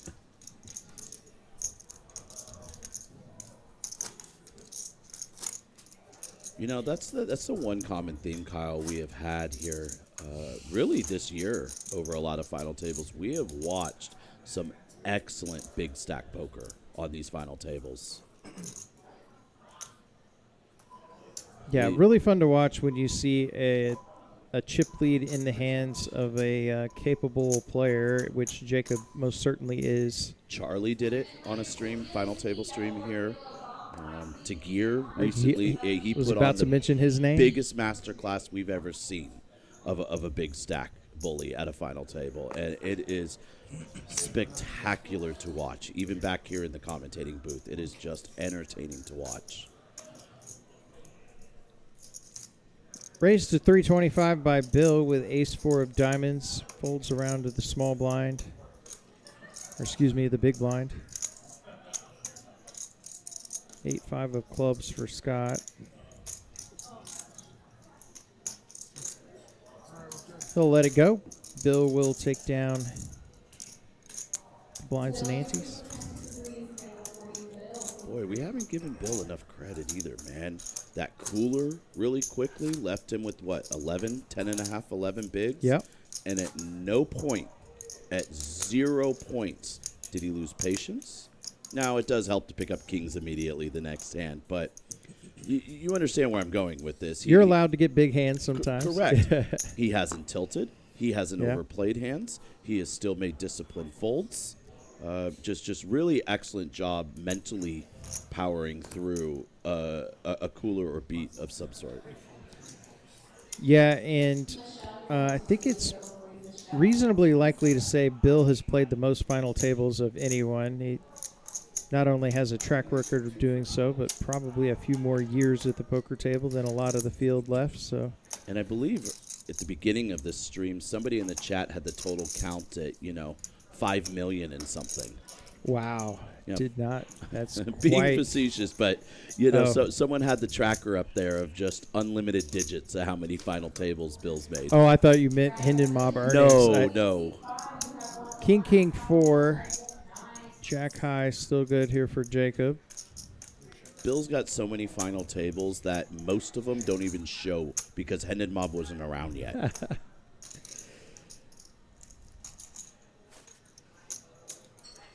Jacob checks to Charlie. Is going to place a small wager. Yeah, check 2 in position, non-showdown hand, backdoor flush draw. Completely understand the bet that he's making here. Could see a small smile from Jacob. I believe he was a non-believer, but just decided not to There's get really tangled no up in path his spot. forward. There's no path forward. I mean, with you the can Jack-7. just raise right there and win a fair amount of the time, but What do you do when you raise and Charlie calls? yeah, Right. now you're off in Never Never Land playing a bloated pot with Well, Jack 7. We have seen that on some final tables as well, haven't we? We never know what we're in for.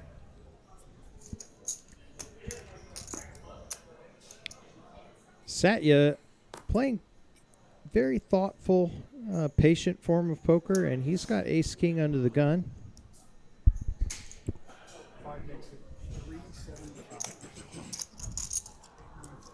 He will open the action to 375.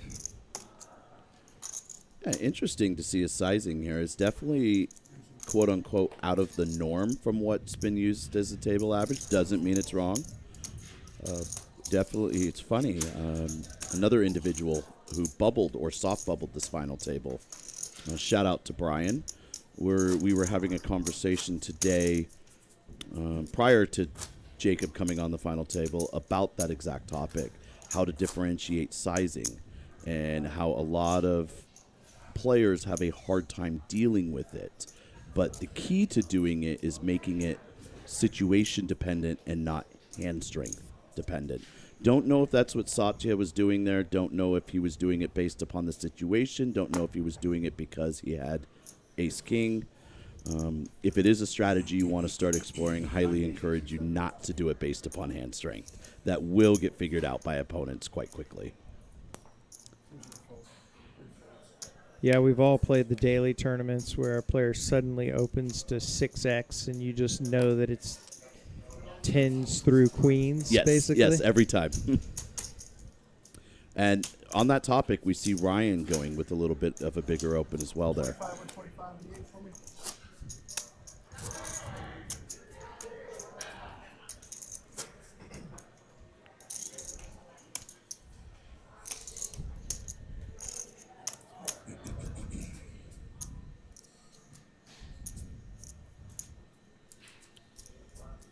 I remember the first time I really watched someone employ that concept, Kyle, was JD. You know, everyone here watching follows along, knows JD. Let's go ahead and pick it up after this as Charlie is going to go ahead and open the King 9 suited here. 2x sizing folds to the small blind. Satya, a couple of tens.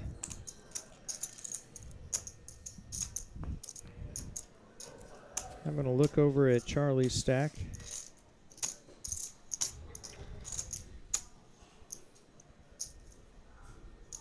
Three betting chips being carved out. 775. 775 is the price.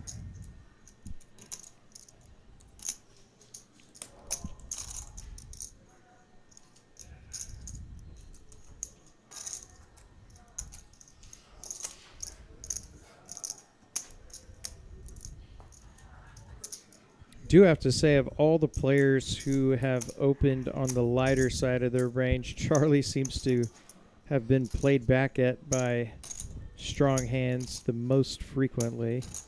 Yeah, and some of that just out of his control. Yeah, just a bit of unfortunate circumstances. Unlucky with card distribution, I guess, Yeah. is what we put it. You know, it doesn't feel like the players are targeting Charlie specifically. And if they were, that would be a massive blunder by the entire table. He is such a talented poker player. But as just from the card distribution, feels like it's almost been set up as far as that to take place. Does elect to call, and we're going to have a sizable pot. As Michael gives us 3. 10 in the window. Ouch. Bottom set versus top pair. Of course, gut shot as well for Charles. Come on. All in from Satya, and This is difficult. pretty miserable spot for Charlie. Yeah, you know, the first thing that's running through his head is he doesn't open rip ace queen. So he doesn't have the nuts. Am I getting coolered by ace king? What hands does he do this with? You know, I think a bulk of this range, and knowing how Satya plays, I think Charlie is going to assume queen does this. I think that's one hand he can beat that he finds.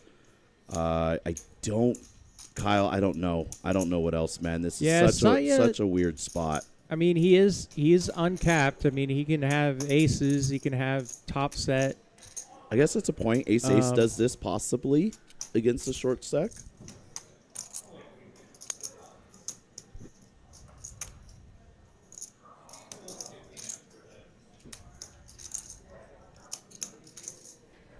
And gonna lay it down. Nice fold by Charlie. Getting Excellent away fold. from top pair with the additional straight draw and backdoor diamond draw. And Satya picking up a nice pot up to 5.3 million.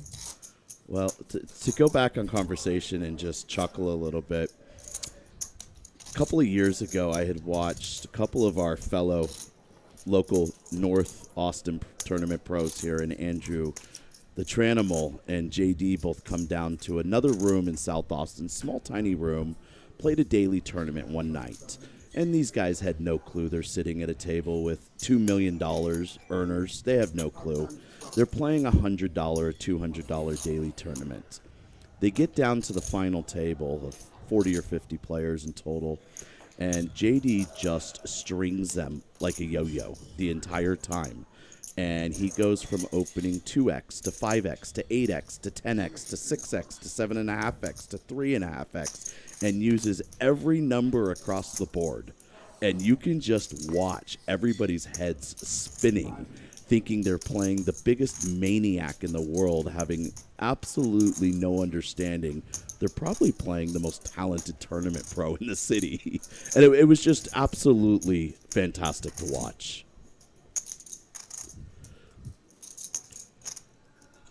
Bill getting a little out of line here with the 10-5. He'll race at 325 and gonna just pick up the blinds and ante. Nice pickup by Bill with a non-premium. Hashtag not OMC. That would be very accurate. Have Bill several months ago, I would say. He's made, I believe, more appearances since then, but had a pretty memorable performance in a bounty tournament where he had just piles of bounties and played the most non-OMC style you could imagine. Walked away with very nice payout in that tournament, as he's set up to do yet again this evening.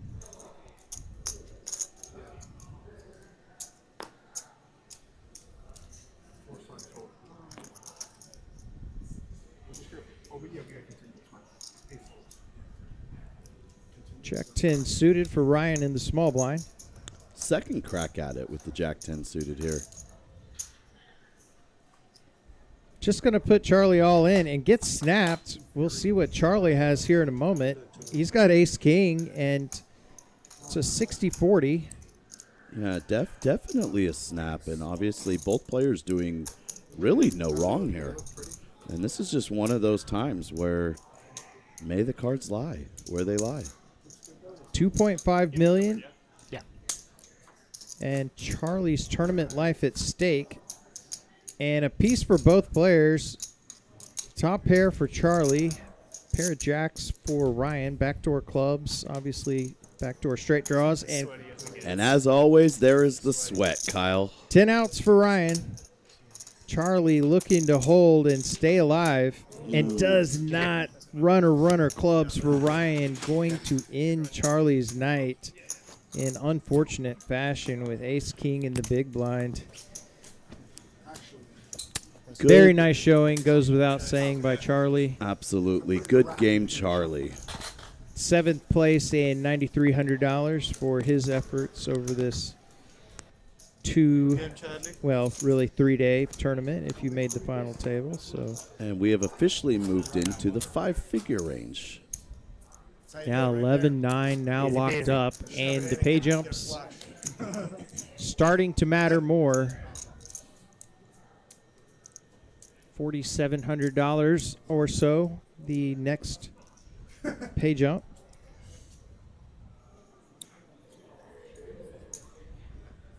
And rockets for Bill.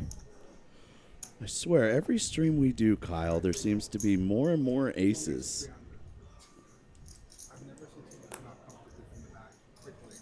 Opens to 300,000.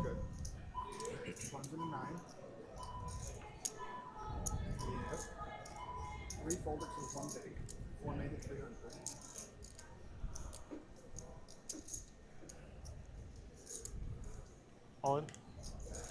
And I hear all in. That's going to be music to Bill's ears. I'm not totally clear on who made that announcement. Might be Chris. Bill snaps, of course. And let's let the graphics catch up here. We're in the dark just like you guys. Yeah, apologies. We'll get caught up here. Is it Chris or Ryan? I thought it sounded like Chris. Ace Queen is the other hand, and since it's already, Ryan. I believe it's Ryan. Yeah, Ryan with the Ace Queen. This is for half his stack, so he still have plenty of chips, but pretty unfortunate spot after the huge win a moment ago versus Charlie, and Bill in great position to have just under 5 million in chips if he can avoid disaster here. And what a flop. Now gut shot for Ryan. Any king gives him Broadway. Yeah, he actually just picks up more outs there. Picks up 4 instead of the 3 queens. And king on the turn. Wow, but heart draw. We can have the... I mean, sweat after sweat after sweat. Does not come, and aces cracked, and Ryan on quite the run here. Jack 10 suited beating Charlie's ace king and now cracking the aces of Bill Cox, and very unfortunate for him Get it to in exit bad. this final table. However, 11,990 for his efforts, and Ryan chipping up to 6.5 million, and remaining players locking up 15.7K. Yeah, and you just feel for Bill. The King 10 versus King 8, fun one for the a stream. aces versus ace queen. Poker is a hard, unfair game. It really is sometimes. Well, if there is a redeeming thing there, you don't walk away from the table and say there's a different way that you could have played your hand with aces all in pre. So there, if you're trying to look at the glass half full.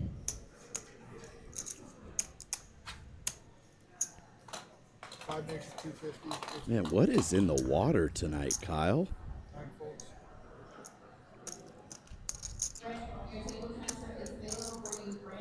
Open from Satya, ace-7 suited, and Jacob now ace-queen suited in the big blind.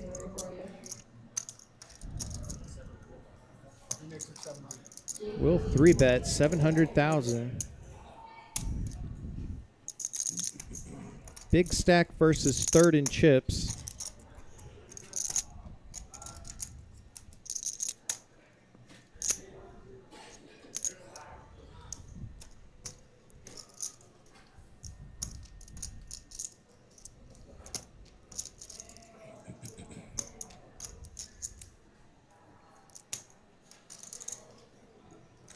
Satya electing to lay it down. Another nice pot for Jacob. Right around his high in chips. Has not quite cracked the 10 million chip mark yet, but just a touch under. Yeah. You see Ross earlier in the chat, had all the love chips here before. talking about it. This is why Austin poker is Don't know how to handle difficult. him. The math is different here, right? The math in Texas is different. I don't care what your calculator says, what the solver says. When you come to Texas, if you are normally an 80-20 favorite in any given situation, be prepared that you're actually a 60-40 underdog. It's just the way it works.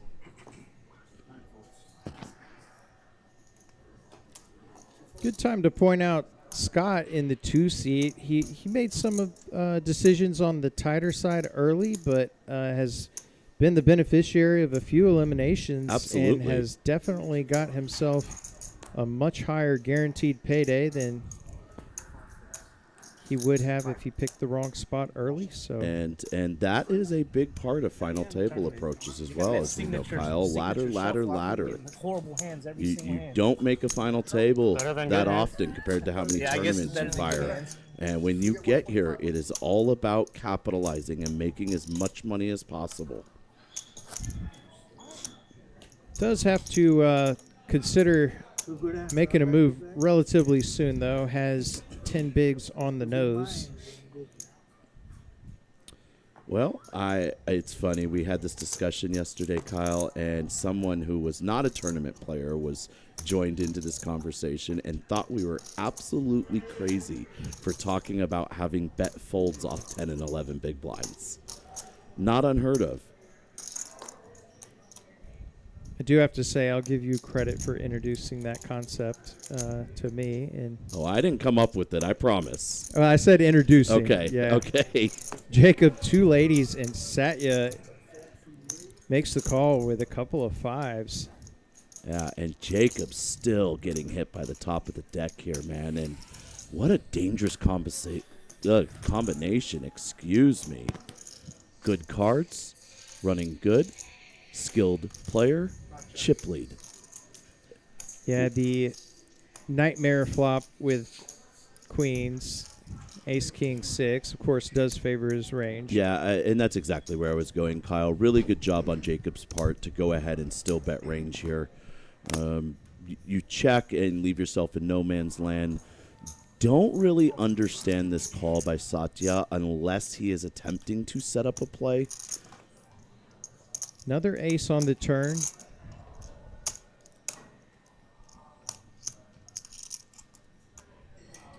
Satya will check to Jacob, who checks back.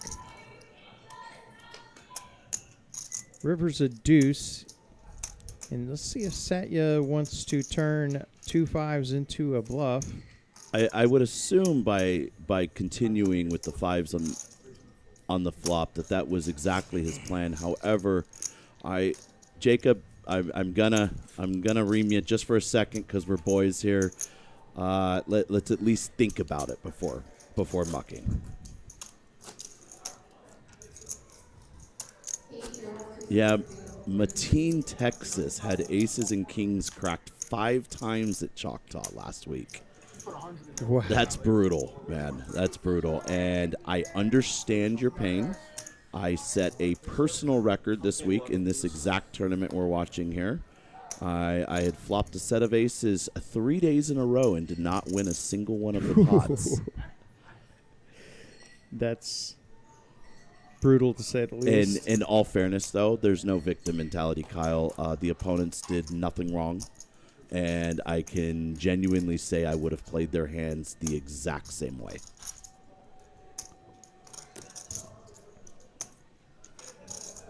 So sometimes we have to look at it from an outside perspective as well, right? If you get caught up in the victim mentality that, oh, I run so bad, we run so bad, we're so unlucky, you stand no shot at making money in this game whatsoever.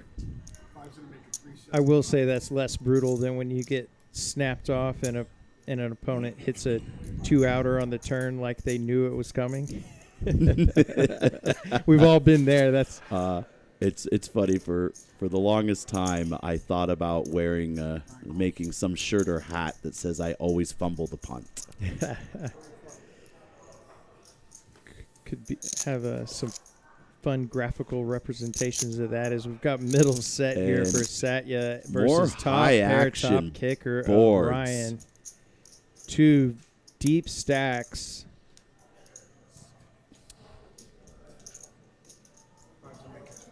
Ryan checks and Satya bets 225. Backdoor hearts as well for Ryan.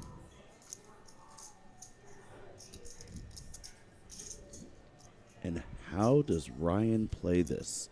Ryan didn't check because he thought he was behind. Check raise incoming.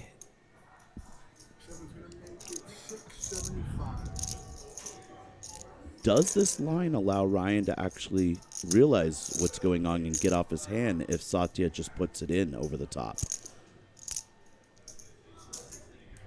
Ryan, very, very capable opponent, very studied. Satya giving a perplexed look. Yeah, it's oh, what's going on? I'm so confused. I'm in so much pain.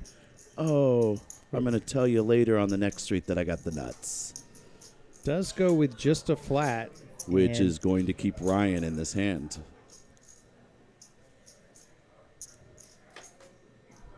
And brick turn. Well, excuse me, front door flush. Thought we had a brick, but we did not. Yeah, and Ryan may not realize yet in the moment how good this card probably is for him.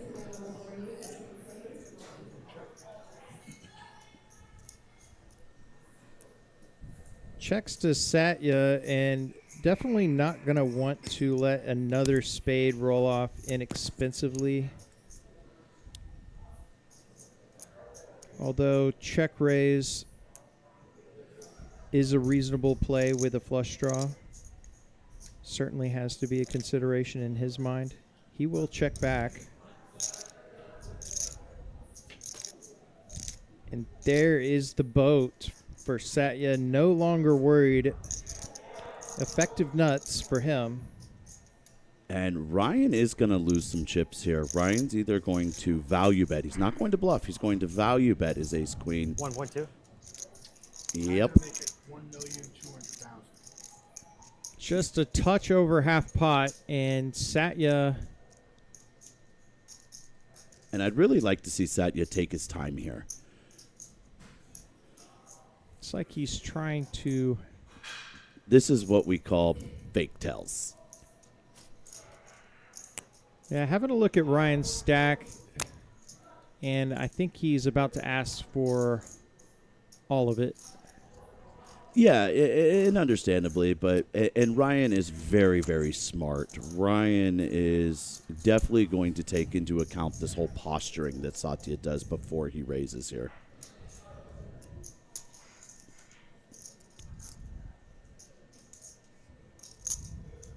Yeah, my thought as well, Matt. I kind of chuckled also when the glasses got taken off.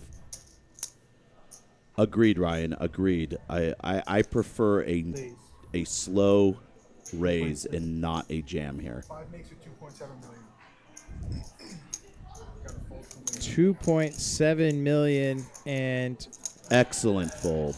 quick insta-fold Excellent from fold. Ryan. Did not even think about paying it off with top pair, top kicker.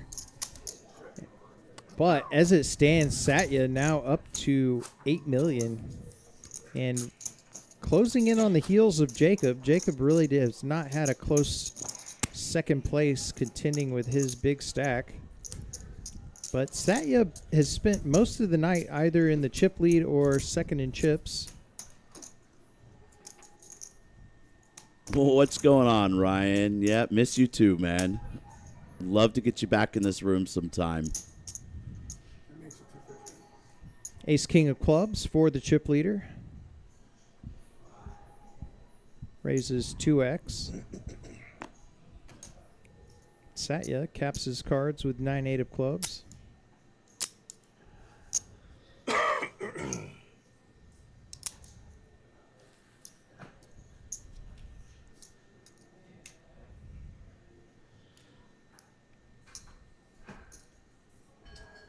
Makes it 525. 3-bet comes in. 9-fold. Woohoo! Music to Jacob's ears.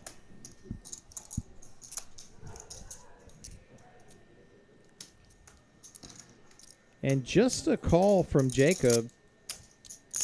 Yeah, this is the second time we've now seen Jacob do something not what he normally does. Jacob, normally a very methodical player, normally takes his time. This is the second hand in a couple of minutes with Satya. We've seen him make a rush decision here before acting.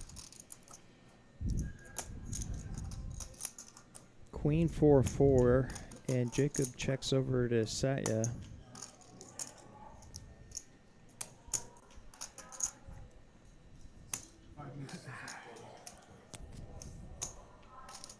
Little less than half pot from Satya.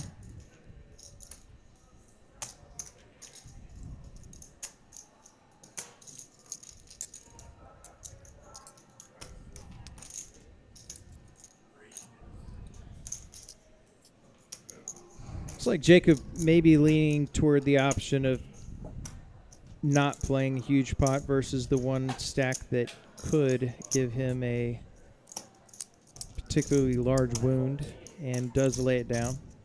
Yeah, Kyle, as we talked about, I know Jacob very well, and I think very highly of his game. And I think we're going to see him either on the next break or post this final table really at least figure out that he's making some pretty quick assumptions and decisions against Satya specifically. And if he does get the opportunity to get a break in between, I would not be surprised to see Jacob make that adjustment in game. Whatever the hell it's called. Whatever it is, you're definitely good at it. Yeah, agreed, love. Hollywood acting, not the greatest. All in from the 8. Chris been pretty quiet and has been blinded down. Card distribution not really been in his favor, but does have ace-9, and that's good enough to pick up this spot. It worked.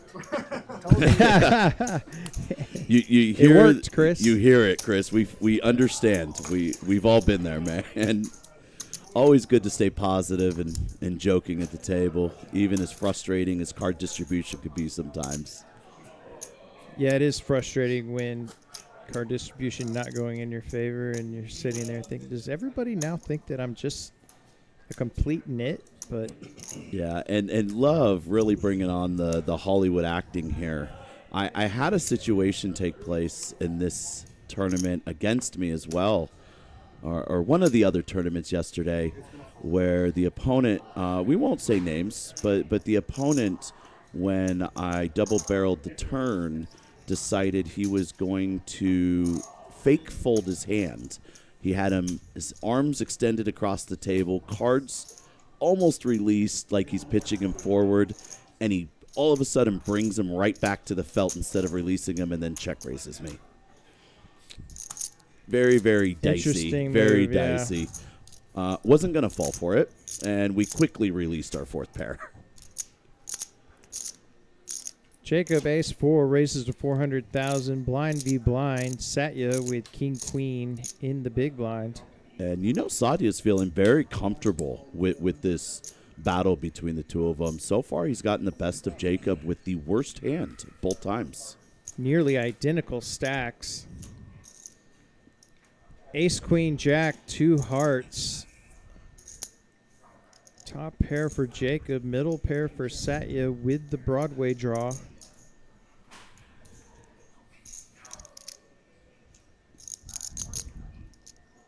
Jacob checks over to Satya. Yes, love. Definitely seen it before a dozen times in cash games, but do you ever get the check raise after they fake fold? I do have to say that's that was a new lot wrinkle. More, yeah, that's a new wrinkle for me as well. Satya going to continue for 400,000. Or actually, I should say bet. Jacob, the pre-flop aggressor. And Jacob, again, this is becoming a theme, making very quick decisions for Satya specifically. Turn another heart.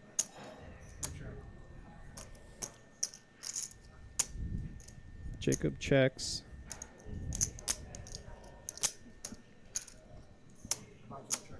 Check, check. We'll see a river card. Another ace. Trips for Jacob. And that should allow him to get a little bit of value here if he uses small sizing.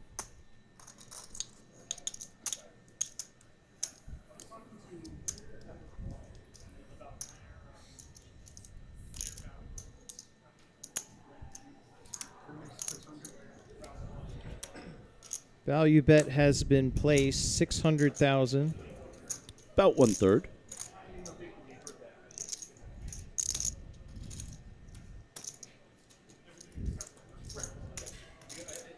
Yeah, I'll be honest. I don't see Satya folding this hand. I could be completely wrong and off into left field with it. While we can see it would be a good fold, while there's players out there that can easily make this fold, I just don't see Satya folding this river. Yeah, I don't either. The ace on the river, of course, gives him trips, but if it does make it less likely. He had the ace as played with check on the turn. Your opponent could be bluffing in this spot a fair amount of the time. You're being given amazing pot odds, and because of those reasons, Jacob gets paid. And that is the difference between players that play versus a range or players that play versus a hand, right? We've talked about this quite often, and the elite way to play this game is to not be playing against a player's hand specifically. You always want to do in-game range work in hand. And what is my opponent's range? How does my hand react to their range? What do I want them to do with their range, right? And it's a combination of whole. Yeah, and I think it would definitely be bordering on exploitable if you start folding the king-queen there if you're Satya. And Jacob has taken the ceiling off the 10 million chip mark. He's finally burst through and has 10.3 million or so. 10.28 to be exact. Scott's all in with ace deuce, and Satya in the small blind with a better ace, but not a great one. Does he want to call off 925,000? Or 850 actually to him, but does let it go. Chris folds the king 9, and Scott gonna pick up 325,000. Yeah, and he's been hanging tough. I'd be really interested to hear Scott's thought process behind his approach to this final table. We've seen a couple of things he's done here that can be done either way. You can go either way with some of these hands. A couple of contradicting strategies with the hands, but he seems to have a plan. He seems to be following that plan, and he's moving up the pay jumps from it. But I'd just be very interested to hear of the thought process, right, and what the reasonings are behind the folding nines, the bet folding tens, but then choosing the ace deuce, for example. All in again with 2 sevens, back-to-back jams. And you know Jacob hates this fold. This is just the 10-9 suited. It's especially with the chip lead. It's just a dream hand to start putting a pressure on your opponents with.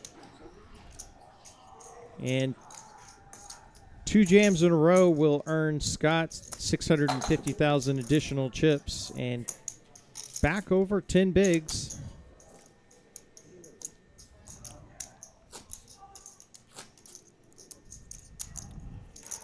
But you know, Love, that's why this game's so fun. And we all play differently. We all have different reasons in game. And if we all played poker the same way, this would be pretty freaking boring. And Kyle, we wouldn't have a job if that was the case. Yeah, it's a good thing that it's impossible to remember every action that GTO Wizard gives you. Jacob's only weakness is a Cleveland sports team. Shout out, man. Best line of the night right there. Tell you what, that is a rough go. I guess you did have LeBron and the Cavaliers for a bit, but we got a rip from Chris with ace-jack and folds quickly around, and he will take down that pot. Shout out to Aaron Klepper, one of our great dealers here, who is also a die-hard Cleveland fan for everything.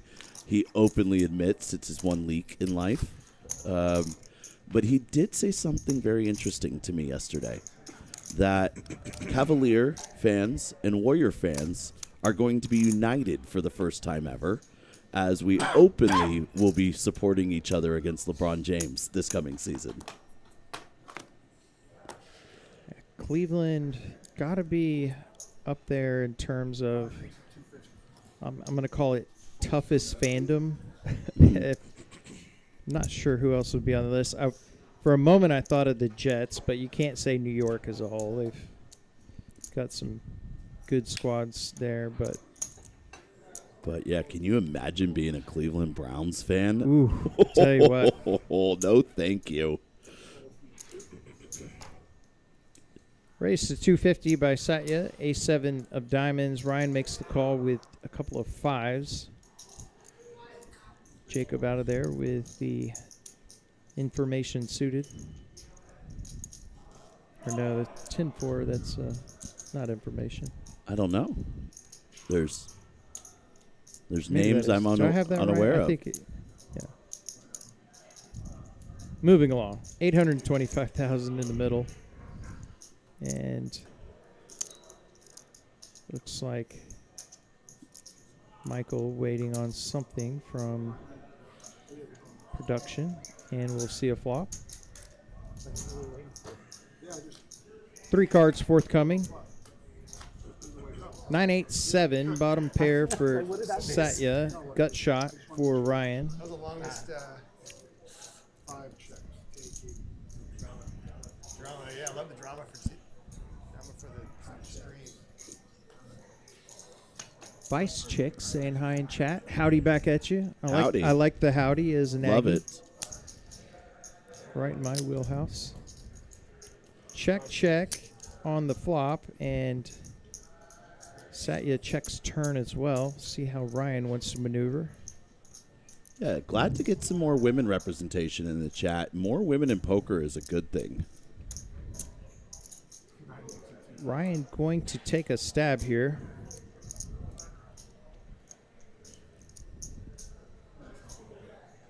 That's 1/3 pot.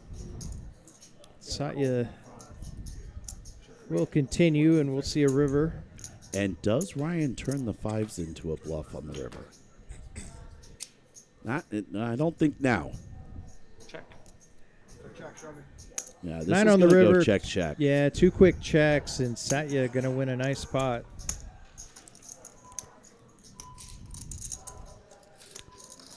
Yeah, Vice Chick, thanks for joining in. How do you do as well? Jedi Master, more women, Kyle. This industry needs a lot more women, and let me tell you, if you are a woman and competent player in this game, you have such an advantage. Men are egotistical maniacs. Men do not think with their brains, okay? Men think with emotions, and men think with other things. It's Ego. Yeah. We'll leave this PG rated, but women have such an advantage in this game. Yeah, definitely some great female players across the Austin area, And before Chris gets his, chips in the middle here, let's give a shout out to a few. This happened to be the week of meeting women in the field. Ashley, if you're watching, said you would be. Thanks for joining. It was a pleasure playing with you. Jilly and Katie, I believe, we met the other night. And fantastic to have you guys coming inside TCH. We are a big supporter of supporting women and the increase of women in this industry.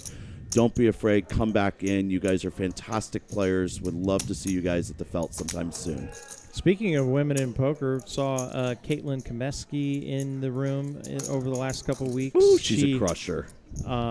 Very well-known Austin player and personality. Made a nice run in the WSOP main event as well as the ladies event out there. And so very cool to see her here in the room as Chris flops top pair, top kicker, and gut shot for Satya.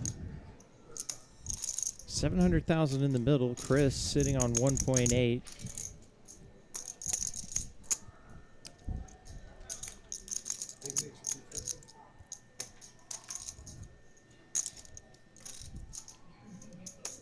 That's 250,000.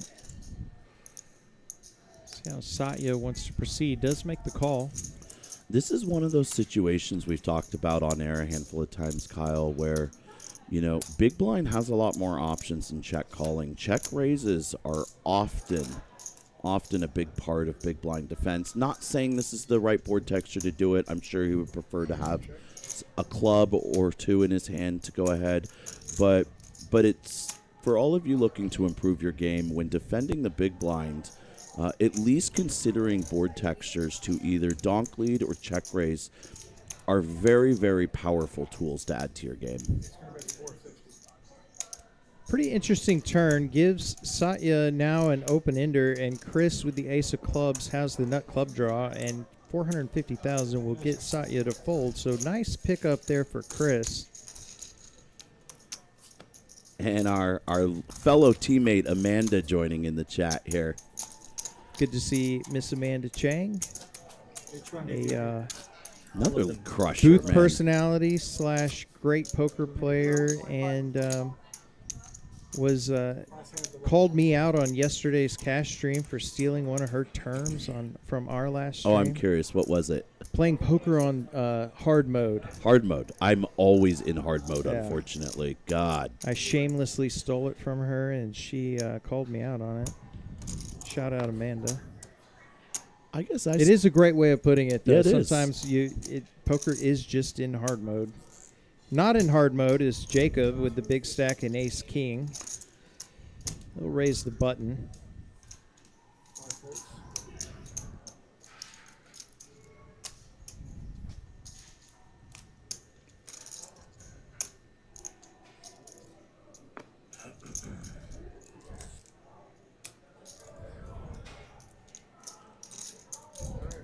Chris will defend the big blind with 8-6 off.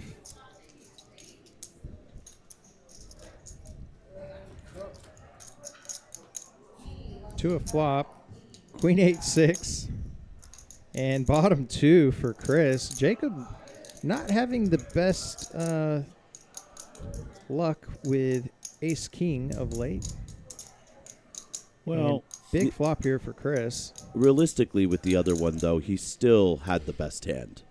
And I think when Jacob goes back and watches this hand, as he will, the previous one, he will agree that when he sits and thinks about ranges, his hand was very most likely a continue against Satya's 8-9. Chris bets 350, and Jacob Carving out calling chips, and we'll see a turn here. Yeah, and rightfully so, right, Kyle? The ace of spades in his hand allows him to continue here. 10 on the turn. Now Jack would give Jacob Broadway. Ace and king no good with the 2 pair of Chris.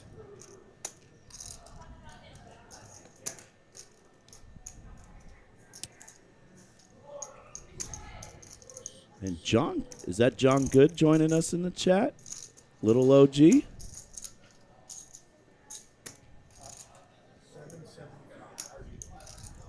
Well, if it is, shout out John Good. Definitely agree, Goodster. Definitely agree. We pointed that out earlier. Definitely wins the award for coolest pimp shirt. You spot on, man. Turn bet gets the fold from Jacob, and Jacob showing a little bit of emotion there, maybe getting exasperated, having to repeatedly fold ace king, but still the big stack with 9.1 million. You know, it's funny, we were talking a few minutes ago about the evolution of poker. My algorithm pulled up, I believe it was the 06 WSOP final table highlights. Okay. And it was fun to go back in time. Actually, I was pretty impressed with a lot of it. More of it was logged back in the recesses of my brain that I actually remembered, like Steve Daneman, the happy-go-lucky accountant guy that ran so well and had a great attitude about it. Of course, Mike Matisow trying to outplay everyone to his detriment, but what really stood out to me is the fact that somehow people watched poker back then, and the graphics did not tell you how many chips everyone has. No. And it's given the way people look at poker hands now, it's unimaginable that anybody would watch poker and be like, oh, he bets 300,000 and there's 1.2 million in the pot. Oh, would have never happened. Well, then. Well, what does that mean? I don't know. Does everybody have 100 million? Is this a tiny pot? So just pretty. That's such a glaring example of how much things have changed. And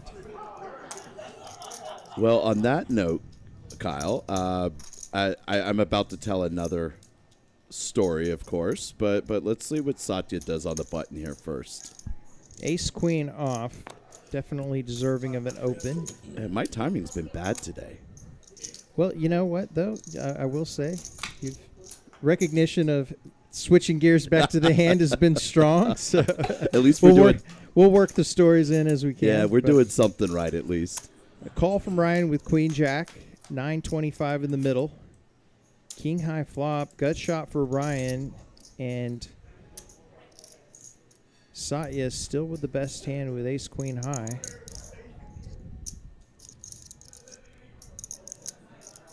Ryan checks.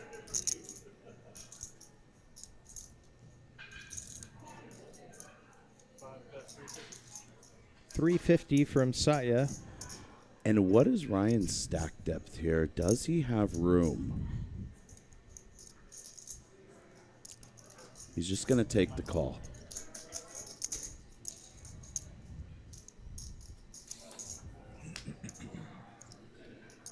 Four pairs on the turn. Pretty quick check from Ryan.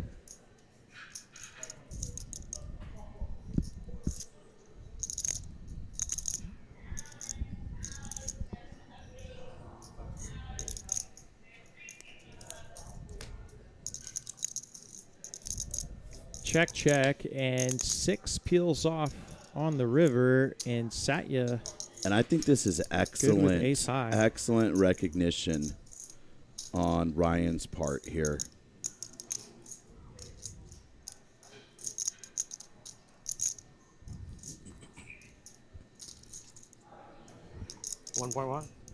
Wow, goes with a large size, 1.1 into 1.625, and going to be tough for Satya to bluff catch with just ace high, given this size, but very quickly grabbing chips. Yeah, I think Ryan just so correctly not snap checking and realized that opponent did not continue a double barrel on the king high board. Not saying it gets through here, Kyle, but Ryan just rightfully understanding that there's a lot of hands such as ace high that he can't just check and go to showdown against. And any small wager, we've talked about small betting a lot, this wouldn't be the time. I think a small bet just gets snapped off. So really, really good recognition on Ryan's part to attempt to at least go for it here. If Satya can find the call, Ryan would be left with 9 bigs. So not out of it, but pretty large wound to his stack. And Satya, I think, really considering. Do you see the difference in posture by Satya? When he had the stone nuts, the glasses come off. He's oohing and awing and in so much pain. And there's a big difference right here. There's a big difference in his body language and how he's acting. Does fold, and Ryan, with the bold bet size, gets it through and takes down massive swing to his tournament outlook. He goes from, if he gets called, he's down to 9 bigs. Instead, he's got 4 million in chips and every right to feel like he can win this one. Okay. WSOP this year showing clips going years back, right? Do you remember the Phil Hellmuth blow up? Honey, he called me with queen 10. Honey, he called me with queen 10. 1,000 times, yeah. Do you know who the opponent in that hand was? It wasn't Tony G? It was our very own Adam Levy. Oh, wow. He was many moons younger. Ruthless. Did not know Adam at the time, obviously. We were worlds apart from each other. But Adam Levy, for all of those of you out there that remember this hand, one of the most infamous WSOP hands ever, is a local player here in Austin now. I had no idea that was him. I saw him, I think just a few days ago, maybe came in and played some of the summer series. He did. He Big slick suited here for Ryan. One Jacob has opened the pot to 2x, and Ryan says 2x is not enough. Makes it 1 million straight. OG good in the chat. I would slightly disagree with you, but we can have a back and forth on that after we see what Jacob does here. Does let the king 9 go. And once again, OG, you are a legend in your own right. But one of the topics me and Kyle continuously discuss here is thinking about opponents' hands in terms of ranges. And how does your ace-king in that board texture, in that configuration, how does it play? How is it favored? What is it ahead of? You're including an entire opponent's range and not just the individual hand. Not did I flop top pair. Not did I flop a big draw. Am I ahead of his range? And so I think when Jacob goes back and looks at this, that is something he is going to, on his own, discuss and understand. Satya, with Jack 9 suited under the gun, will attempt to open to 2x. Was a little short and tacks on the extra chip. But yes, that is a valid point, Goodster. People do overplay the hand. I would just disagree that it was not in that situation, but you are definitely correct. Jacob will defend the big blind and flop top pair. And this is about as far as head as you can be with one pair. Yeah, 96% equity for Jacob. Great shape here. Turn brings in another heart. Jacob with the check mark. No heart in his hand. Going to start betting. Interesting size chosen by Jacob. I'm definitely curious his thought process. That's very, very interesting. Just to see what or hear what he was targeting there with that bet sizing. Scott now very quietly down to 875 at the 150 big blind. Gonna have to make a move soon. Blinds just passed. And you're right, we are up to 75 150 here. And we are at hand, 73, 74 here, and still have 5 players at the table?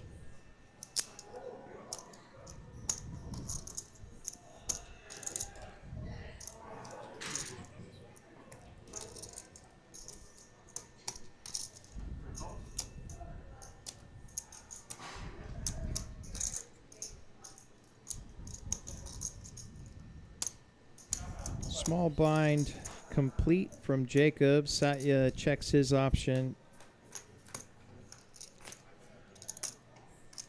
Ace, king, 5. And this is going to be a board that in a limped pot, Satya might try to take advantage of. Jacob checks and Satya wastes 0 time reaching for chips to bet 175. And we've already seen, have you noticed, Jacob instantly made an adjustment here. There was no snap decision. Makes the call. 7 high, still good for Jacob. Another king rolls off on the turn. Quick check, check. And river's an 8. And Jacob going to be good with 7 high. 800,000 chips up for grabs. Here comes the value bluff.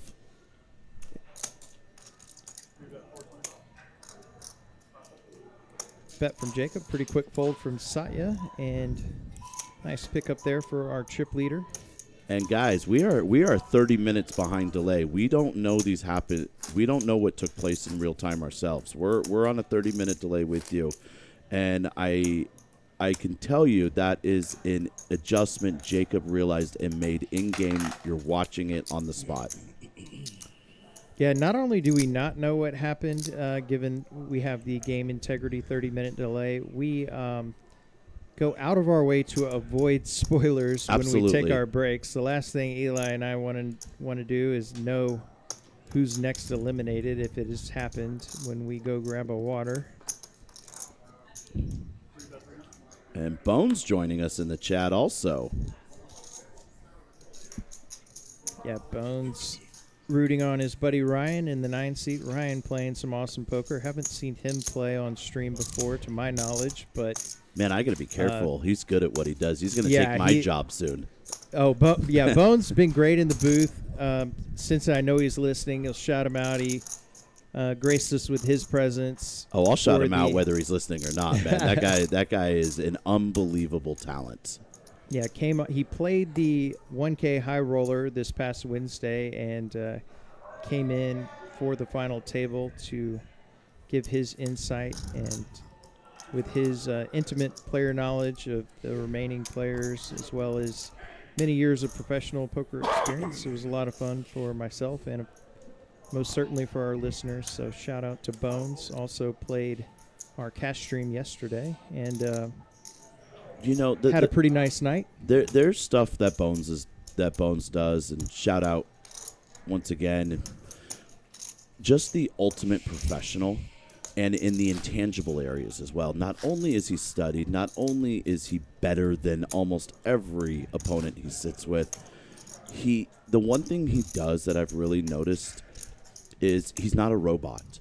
He makes special players feel comfortable. He doesn't scare recreational players off. He doesn't target them specifically or make it known that he's doing it. He allows his environment of opponents to be extremely comfortable. And that's actually been a big talking point of recent in some of the circles around here, is when players learn to become for-profit and start moving into that region, oftentimes these kids forget about that element. They will be texting their hands back and forth to each other at the table. They'll be oversharing their thought processes at the table. They will do things in-game as far as making opponents feel uncomfortable. And when I say that, I'm not talking about putting pressure on them.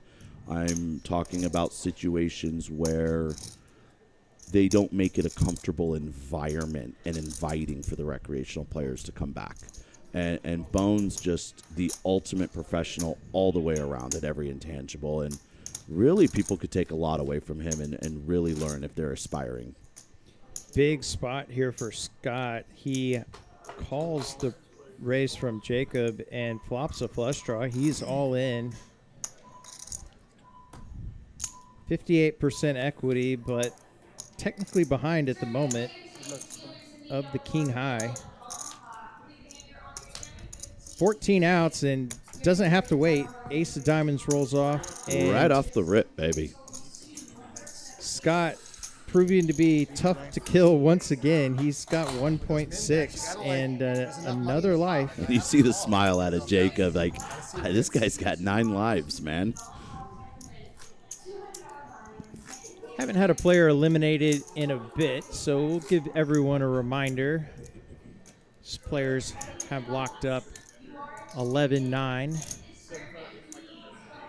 And we're playing for 56-5. Pardon me, we've locked up 15-7. Not trying to shortchange anybody. Nah, just give the difference to the commentators. We deserve it. Wouldn't that be nice? You can give us a like and a subscribe. Absolutely. Maybe the powers that be at TCH hear that. So yeah, those guys deserve a chunk of the prize pool next time. Hard working in that booth. 10% sounds right. Yeah. No, all in from Scott. He's got 2 8s over the top of Ryan's open with 10 jack and quick fold. So Scott now finally cracking the 2 million chip mark for the first time. He's been somewhat desperately low for most of the night, and finally some comfortability with 2.3 million at the 150 big blind level.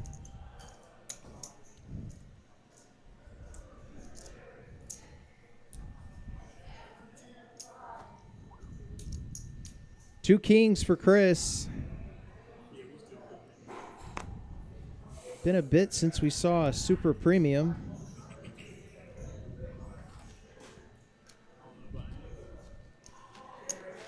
And correct me if I'm wrong, we've taken 0 post flop spots, right, with all the aces and kings?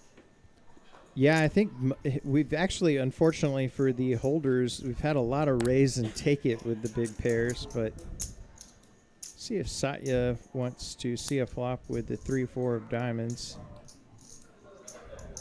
Does choose to do just that. All right, king deuce 5 flop. Close enough. Yeah, Satya catching a piece here. He's got middle pair and a gut shot, backdoor diamonds.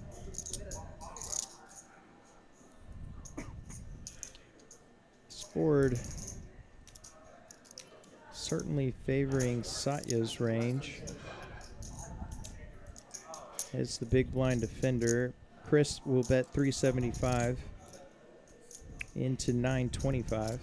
Yes and no, though, with that, Kyle. With Chris opening from up front and been kind of on the tighter side this whole final table, he does definitely hold the overpair advantage here, and that's probably why you don't see Satya check-raising a board texture like this out of the big blind. Wow. Whatever, man.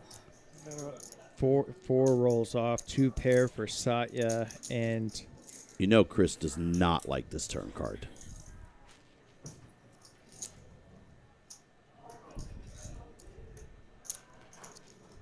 doing a little inventory. Maybe I'm wrong. Maybe he does. Obviously, any 5 making a straight. There is a world, Kyle, with some of the most ICM studied players where they are going to make a case for checking back kings here. I'm not saying it's right or wrong. I'm just saying there are some very high-level individuals who would argue that and have a lot of reasoning and merit and data behind it.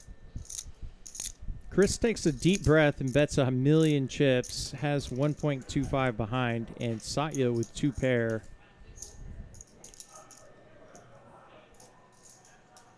And probably thinking, Chris, how many 5s does Chris have? Does he have ace 5 suited? Satya's all in. And snap from Chris. 6.175, and Chris, he's going to have 12 outs. Looking for a king, 5, 6, or deuce. Does not come, and king's cracked by Satya's 3-4 suited, and Satya now going to be sitting on piles along with Jacob, which has been the story much of the night, but pretty unfortunate spot there for Chris. His opponent turning 2 pair. He finally picks up a premium, and yeah, good run, Chris. It was a pleasure meeting you the other day. Had a blast watching your videos from WSOP tables in Vegas. Keep grinding, man. I'm sure we'll see you on the next run, or we'll definitely see you down in Houston at some of those stops. 15,720 going to Chris at the cage. Pretty nice return on a $600 buy-in, outlasting over 600 and over 600 opponents. Yeah, what, 20-something buy-ins there? All right, gentlemen. Time to play nice, right? Can I move one? Another ladder for Scott. Let me double check. I think the answer is yes. You Okay. have to switch your microphone. Okay. It's now locked up over $20,000. Don't believe he's ever cracked 20 bigs all night. To answer your question, Amanda, here's what I know about Satya's tournament background. Only specifically because I don't have his last name in front of me and can't plug it in online. Everyone in Texas knows who he is. He is literally at every single tournament stop, Dallas to Austin to Houston. So that's what we got to go on. Every single person knows who he is. Any established player in the industry has played with him. I even played with him in Mississippi 6 months ago. Just, yeah, I remember your Mississippi trip. Biloxi. Sounds so American. Take a trip to Biloxi to play some cards. Very, very awesome stop. First time I've ever been there. But Biloxi, Mississippi, if you have not been, Kyle, one of the more fantastic stops I've been to.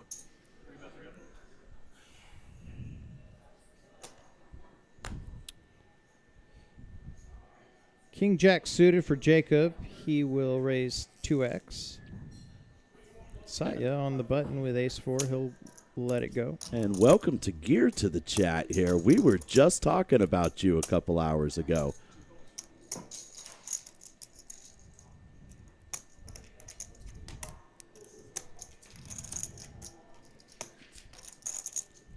Nine-seven tray, 2 diamonds, and top pair for Scott, outflopping Jacob, who had him dominated pre-flop.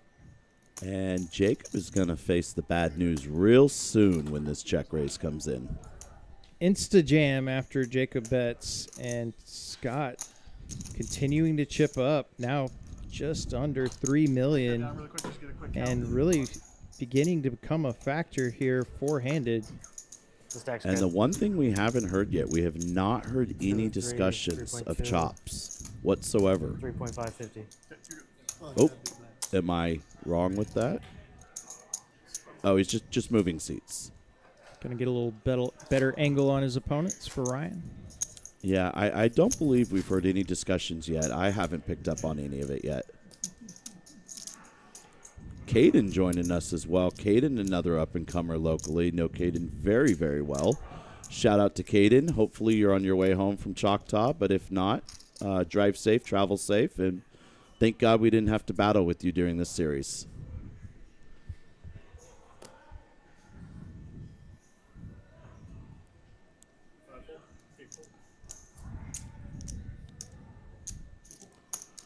Don't worry, Tagir. We weren't showing any love. Yeah, no. We were just hyping you up about putting on the biggest masterclass ever seen on a TCH live stream final table. Don't worry about it. We may have blown your image, though. Apologies for that.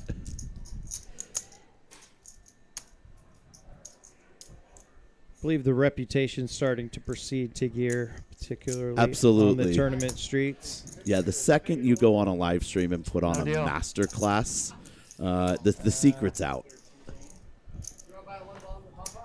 Scott all in with ace-jack of spades. $2. Sure. And now he's cracked $3 million. Yeah, was really hoping Caden picked up his first ring. He traveled up to Choctaw and skipped this series. I know he battled pretty hard. I believe he did make day 2 of the main. I could be wrong, but I believe he at least did make day 2 of the main up there. Was really pulling for him. But selfishly, I at least did get to celebrate another friend. Shout out to Tanner Smith out there, who picked up his first ring. Very, very experienced study tournament player who is definitely run on the wrong side of variance when it comes to picking up some hardware. And shout out to Tanner for finally getting it done. Ryan Albert and Chat Singh going to come through in September for that ring. You have 18 shots at it, 18 ring events. Do it, coming up Ryan. The 10th through the 21st of September. Heads up. Queen Jack of Jacob versus the 8-6 of Ryan. Middle pair for Ryan. Checks to Jacob.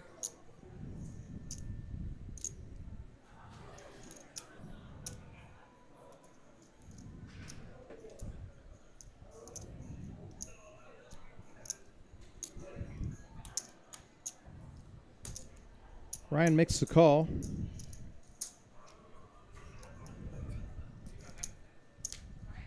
Turn ace of hearts. Does Jacob continue the story? Personally, Kyle, I think this is an excellent turn card to double barrel.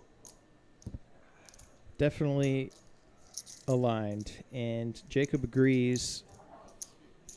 Second barrel comes in, and Ryan does lay down the pair of eights, understandably. Not going to be fun playing pair of eights out of position on the river. Yes, OG Good. That is exactly what you get to use your $1,700 Lammer for. Ryan doing our job for us in the chat, but we'll give it another plug. September 10th to September 21st, WSOP Circuit is returning to the great state of Texas. In case you didn't know, TCH has an exclusivity contract. It will only be held at TCH properties, and currently the Austin location is the only one large enough to host. That may change in the near future, but the contract is with Texas Card House, and WSOP will be returning September 10th to 21st. 18 ring events. Satya opening the King 9 suited on the button. Small blind fold. Scott with 9-7. Scott now working off almost 20 big blinds. Let's see if he opens up his game here.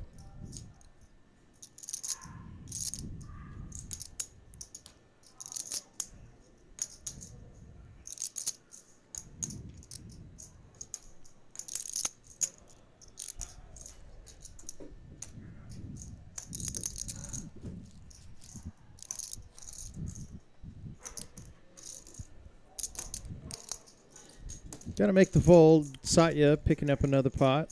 And, you know, Kyle, we got a lot of favorable comments and on all the guests we brought in the booth last time. I think, you know, yourself and I and Josh and Joe and everybody put some work in, and we were gracious enough to be blessed with some very big-name figures in this industry. Jeff Platt joined us for a little while. You got TJ Reed in here. Shout out to Conrad Simpson from Solve for Why and the Only Friends podcast, who flew out from Vegas to join us. And just to put a little teaser out there, guys, we are working on a few other big names to join us this time around. So stay tuned. There will never be a spoiler on it, but just see who we get in the booth. Guys that are much more experienced and willing to come hang out and be part of the action. I do have to say, it was everything I could do to play it cool when I turned my head and saw Jeff Platt with a headset Agreed. on, looking at me, talking some poker for a few minutes. That was quite the thrill. Oh, man, he has been so awesome. He has made himself available for myself in spare time, the whole commentating team. Really just a stand-up guy who did not need to give us any time out of such a hectic and busy schedule. And And TJ came in and spared some time with you. He was coming off a huge win, right? A life-changing score for him in the Bahamas, I believe, right before that. Yeah, absolutely. TJ, the fun, quick story from my conversation with him is I had, as Bones makes an appearance, wearing the tank top, guns out. Baby, you got some competition, I don't see any bones. All I see is biceps. You got some competition. What? He's got the wrong nickname. His buddy Ryan's got ace king. He races to 325.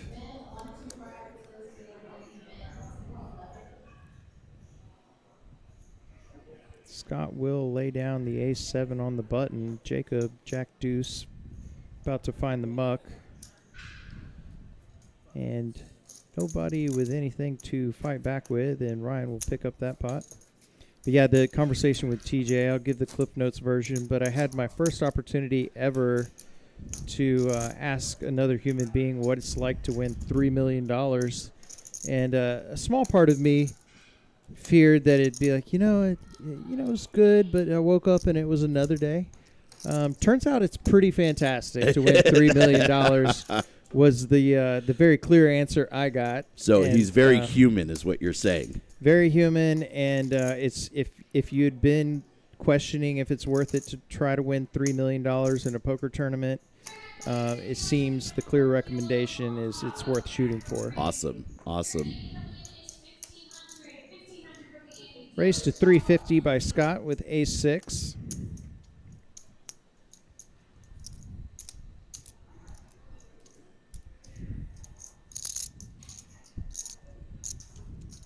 Satya with the dirty diaper, mulling things over.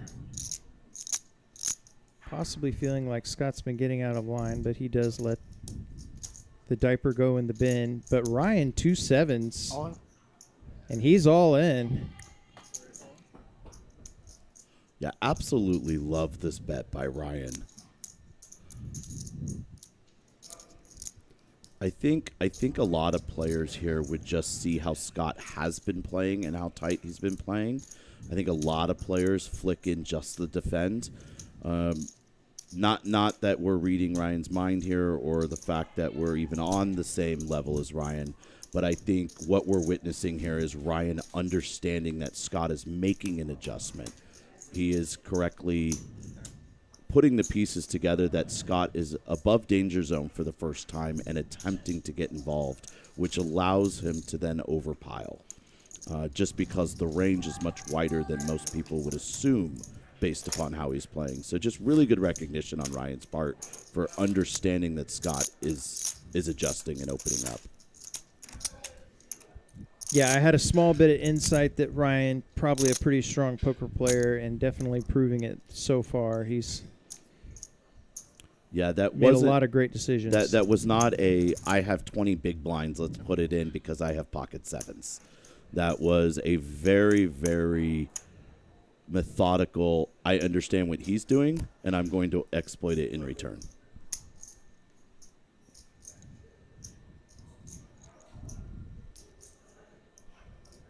Ryan with 9-3-0 in the small blind, and he's going to come after the big blind. And to your point, Eli, this is not because he loves 9-3. This is exactly what we spoke about earlier, how you are incentivized blind on blind to raise your best hands and some of your worst hands. And Ryan just showing how fundamentally sound he really is at this game.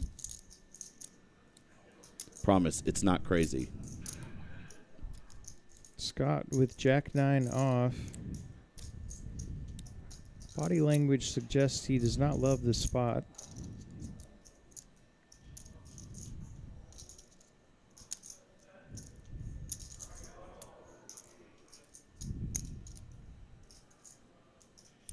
How about a look over at the tournament clock?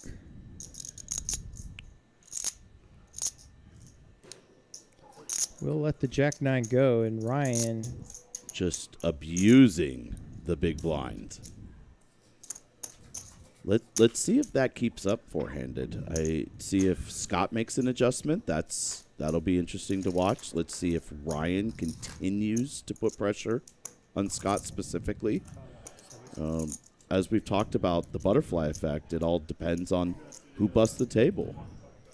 What's your opponent in your setup as far as on your left with small blind to big blind? These are things that are out of your control, and if you attempt to play your hands the same way against every single opponent, it's not going to work out too well. I think we just see Ryan making instant in-game adjustments against who the opponent is on his left. Scott limps the small blind with king 4 suited. Jacob, queen 5 in the big blind, and he's not going to stand for limping. He raises it 400,000, and he'll pick that pot up. And I think we're starting to see a theme here, Kyle.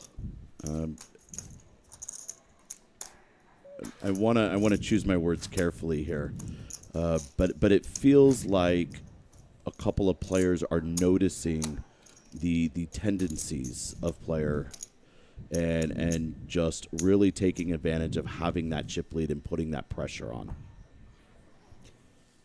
Yeah, and something that can often happen if a player's been short stacked for a long period of time, you get some chips and you think, oh, I can start to open things up, and you get a little unfortunately played back at. Obviously, Ryan picking a good spot there with 7. 7's a reasonable hand, but and next thing you know, you're back to being short stacked. It can be a frustrating thing, but one thing we definitely do know is that there's some experience in playing the short stack. Heads up here between Satya and Jacob. King high in the lead for Jacob as we check to a river. Ace on the river. Really surprised to see this go check. Not that Jacob would have folded, not that he would have called, but if we're in Satya's shoes, we have to imagine that we're not going to win this with 10-5 high. And our hand does present a lot of blockers and interaction to the board texture.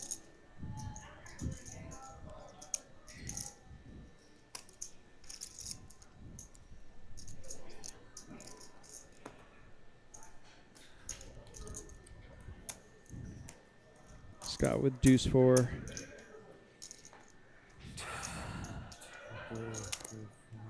Lays it down, Jacob. 3-4 suited. Gonna open the button.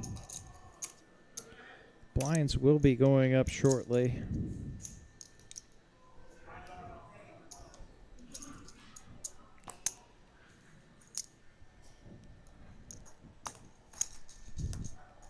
Satya makes the call with ace 9.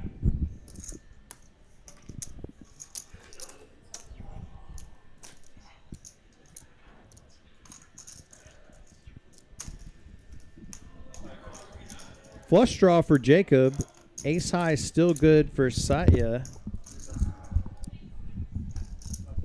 Jacob bets and Satya quickly folding. These two players understandably not trying to play huge pots versus each other with some much shorter stacks present. Yeah, and we're going to see this out of Ryan, Satya, and Jacob here. Kind of your aforementioned from earlier about players waiting for a short stack. They're all three very studied and capable and willing to battle, but I think all three recognize the fact that they are in a situation on a pay jump here with one individual being well below the average compared to the rest of them as far as chip stacks are concerned. Race to 300,000 by Jacob with the ace deuce. Scott makes the call on the big blind with queen 6 suited and flops top pair. Wheel draw for Jacob. See any hands? Yeah, and you touched on this earlier, Kyle. Jacob really not getting favorable board textures, constantly doing a good job of playing a lot of hands and opening up his range, but really just not getting a lot of favorable board textures whatsoever. 1.5 million and river is an ace. Bink. And Jacob gets there in the most unlikely of scenarios with the ace on the river. Scott had top pair with the flush draw and not able to hold. And does Jacob just call or go for value? Just calls and shows the ace, and Scott is going to be disgusted. The little smirk. Little smirk from saw Jacob. it? Yeah, he.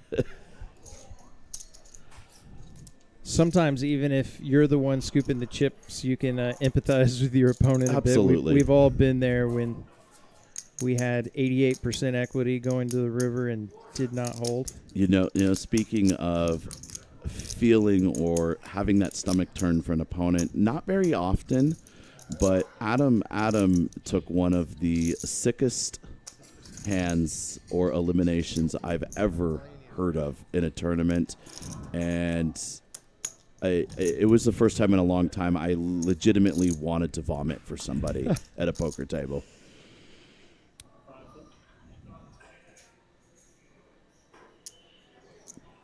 Ryan, King 9 suited on the button, will open the pot. Good call, Eric. Poker, sorry, Yeah. smirk. That is perfectly put.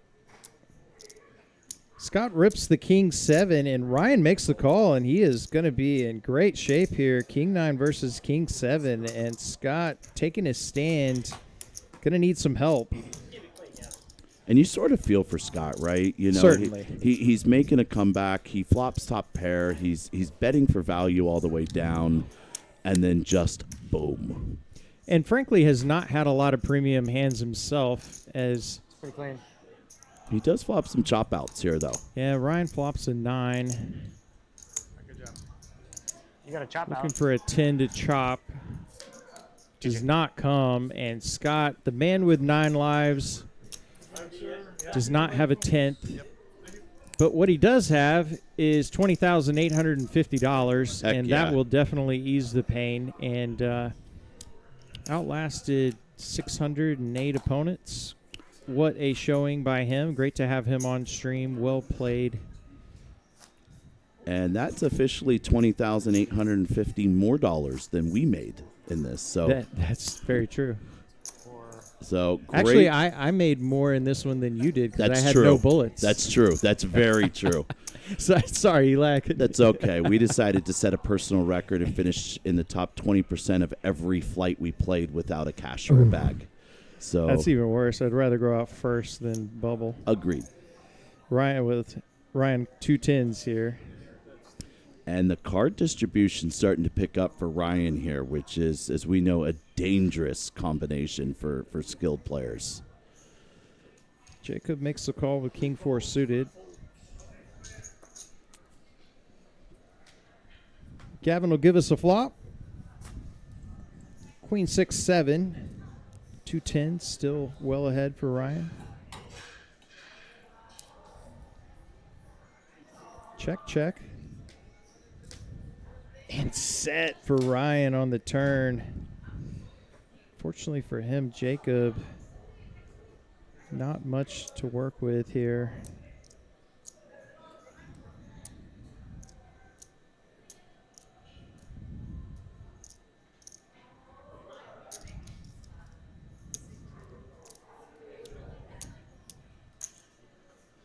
And for Jacob's case, just be very glad this 10 wasn't the 10 of diamonds, because he does have to continue at that point.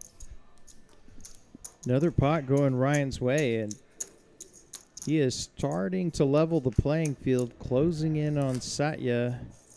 Yeah, and we're very close to reaching the triple digit of hands played here. We are still in for a battle. Yeah, these players, none of them going to exit stage left easily. Nor should they. All three very skilled in their own right. All three accolades and a tournament resume to be proud of. Jacob opening the button with Jack 10. 2 queens for Satya. It's been a while since he held a premium hand. And here we get to use my new favorite poker reference again. 2 chicks at the same time, Kyle. Hey, don't look at me. I've heard worse said on here, okay? 3-bet size being determined. Looks like 775.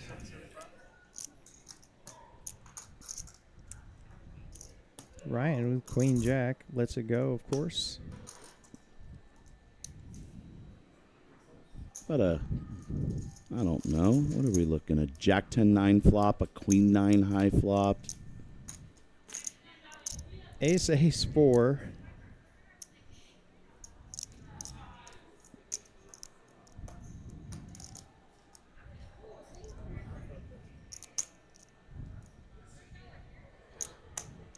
Satya checking and Jacob gonna take a stab. 500,000 and pretty quickly reaching for chips is Satya.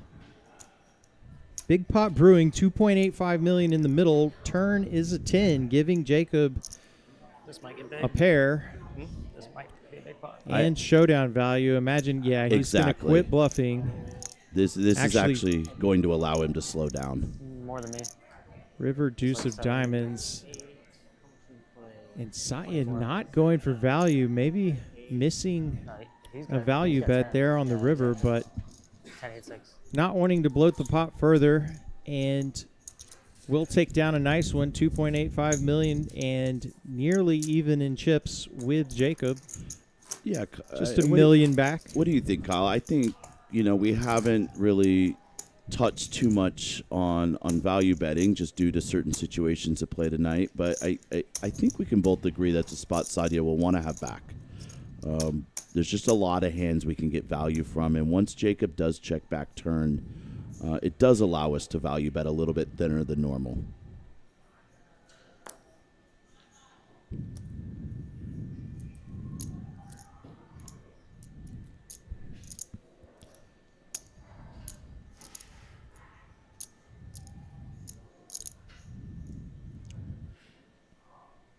Five deuce finds the muck.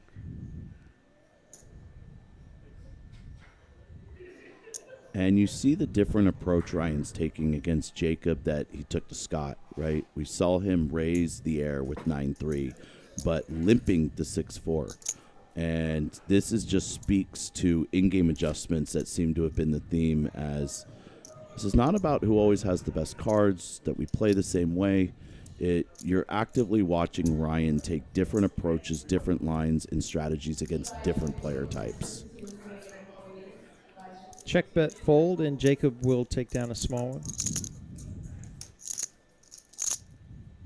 Yeah, really just one of the more untalked about aspects to being a very, very skilled player, both in cash and tournament, is adjusting your strategy based upon opponents.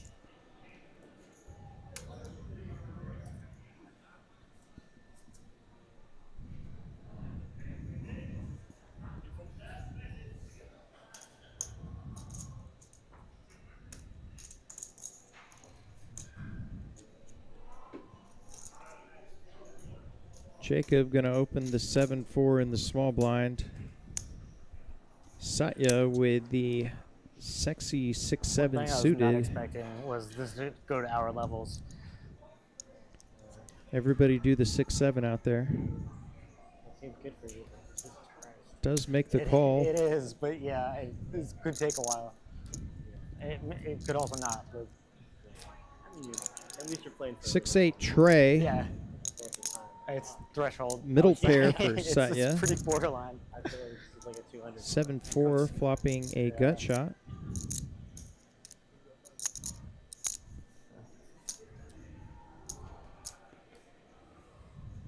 Jacob bets 500,000.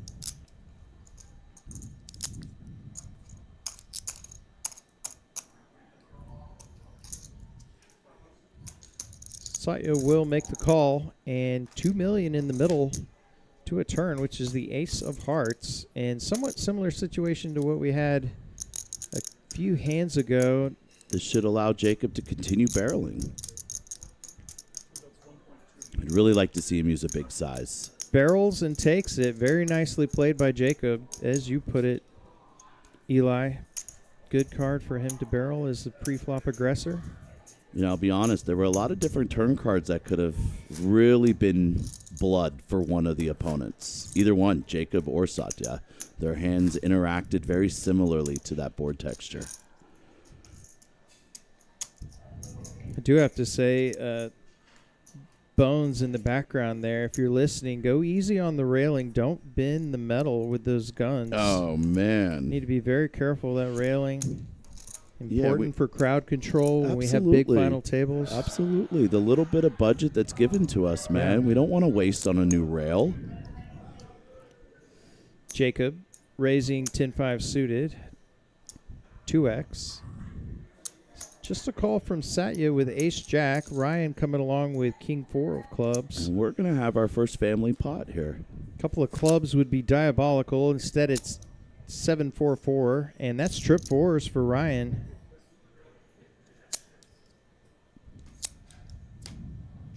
Turn is a tray. Gut shot for Jacob. The only way Ryan's not going to win.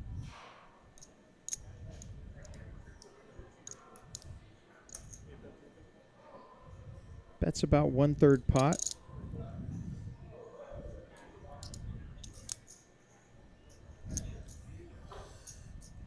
Satya looked like he was about to be folding, but just going to think about it for a few moments longer and makes the call. Ryan with the check mark. And River's a jack, which is going to cost Satya a few more chips in all likelihood. However, he does check. And, you know, Jacob's just screaming in his head, find a way to get it in, guys. Oh, yeah, absolutely. You never root for coolers harder than when you're the third man in this situation. How big does Ryan go? 1.35.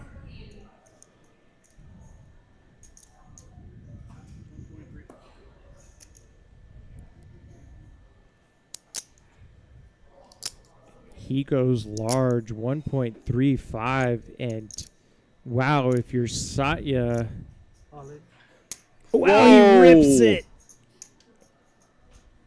And Jacob may get his wish, but Ryan This is not definitely an easy not spot. expecting the shove. This is not an easy spot for Ryan.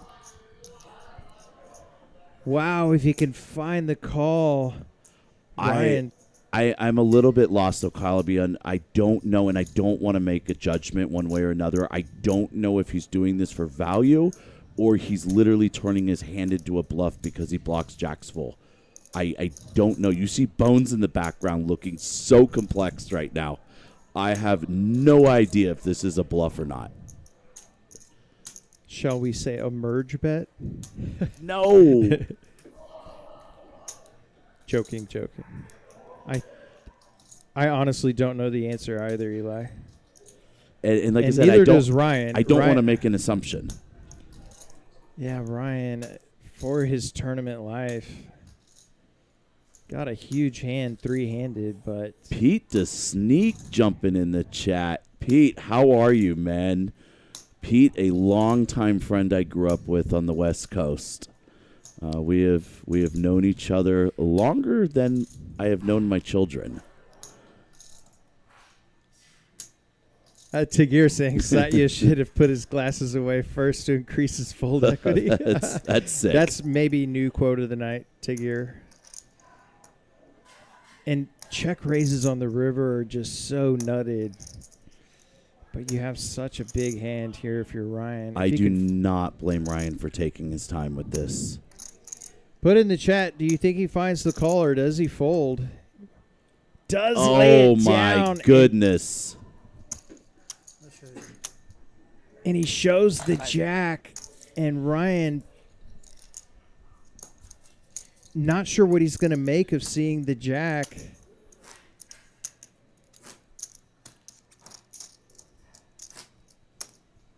Check raise is just so strong on the river, especially in a spot like that, and Ryan down to 20 bigs, slightly less.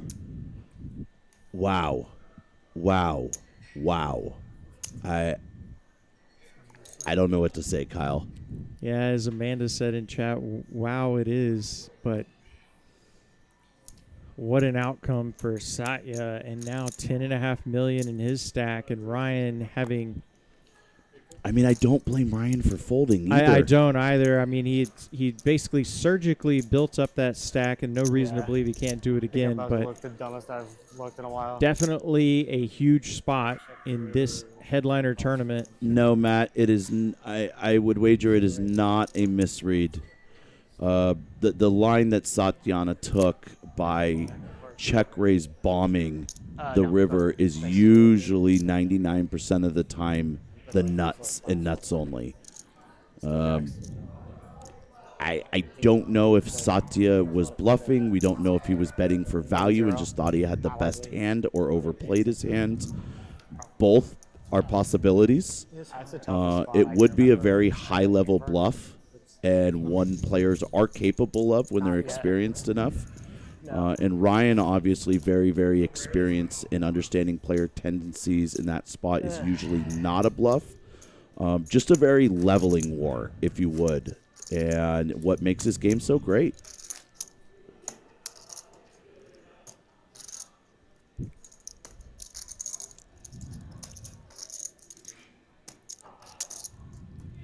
Yeah, 4 was nowhere near the nuts. We do have to remember 5-6 was in play for the straight as well. Pocket sevens, pocket jacks. Yeah, you're never expecting your opponent to float in a three-way pot with ace jack high.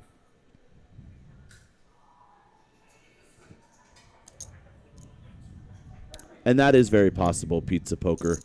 When he showed it, might be evidence leaning towards Sadia thought he had the best hand. That is a valid point.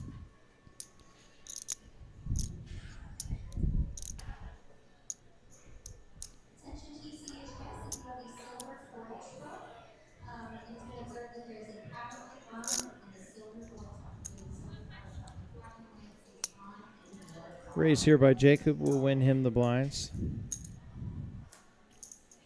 Yeah, I kind of agree that the show of the jack probably weights it more toward the value bet bucket, but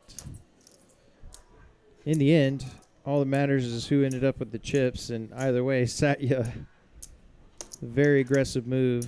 Yeah, and by no means does this cripple Ryan either. Is he out-chipped 4-1 by both players? Sure. But Ryan's still sitting on almost 20 big blinds here. There is no world where Ryan gives up on this tournament whatsoever. Yeah, it seems fairly obvious that Ryan knows how to maneuver at every stack depth, and we get to be along for the ride. Blind v blind, limped pot. We'll see 3. Jack 7-10, bottom pair for Satya. Gut shot for Ryan. 300. That's 300.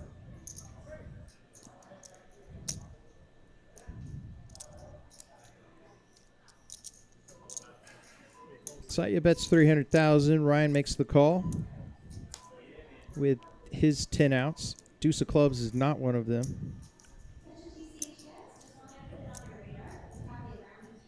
Satya will slow down, try to get to a showdown with his pair of sevens. See if Ryan is at a dangerous stack depth to start bluffing. I'm sure there was some itch there, but river's in 9 and going to give Ryan the straight. Check. Satya checks. Ryan definitely going to go for some value.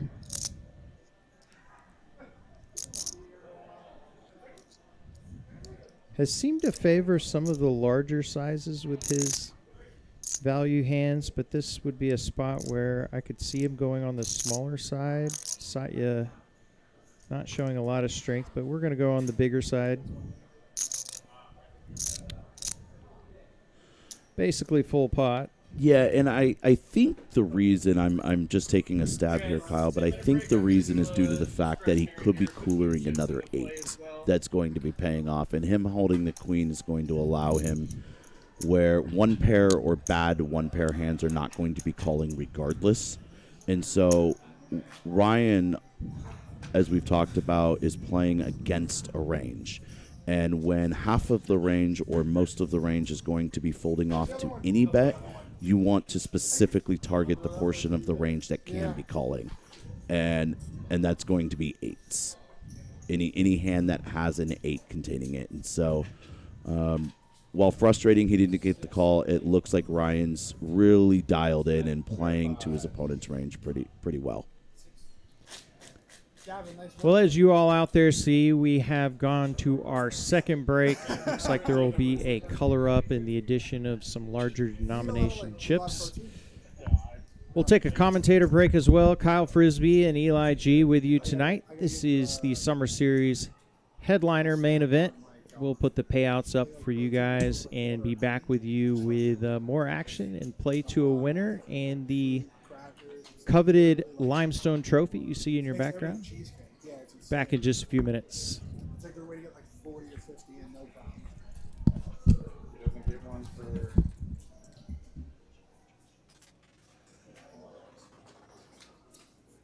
I want to take a barrel of that.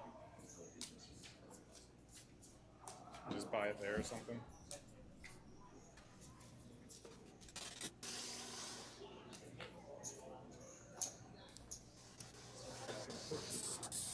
So far. Orders, Kyle. Not a casino. Kyle. It's not a casino, Josh. There's no gaming commission here. Josh. Whoa. As far as you're concerned, Papi Grande. Let's go. He's not wrong.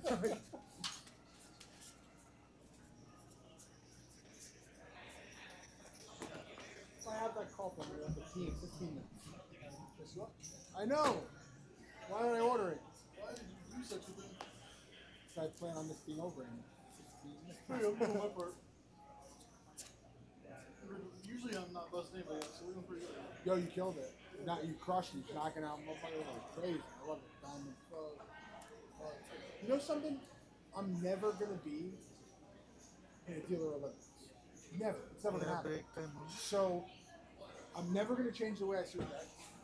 I'm gonna do 1.5 to speed everybody else, but I will tell you this. I have no problem judging. Yeah, there you go. Yeah. I like that. I know my place. I'm at best a role player. And when it comes to Olympic type stuff, at best a role player. Okay. Yes, it is.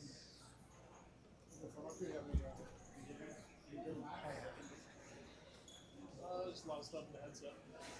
How often, like, Yeah. how was At the 1.4 I didn't realize how long. Can I get That's that why I asked you, man. Focus. with someone? I'm sitting here like, fuck. I don't like hours, but you want to do it, so. I just, you know. Yeah, but I got it in control now. Like 10 minutes. I'll put them in. We'll know.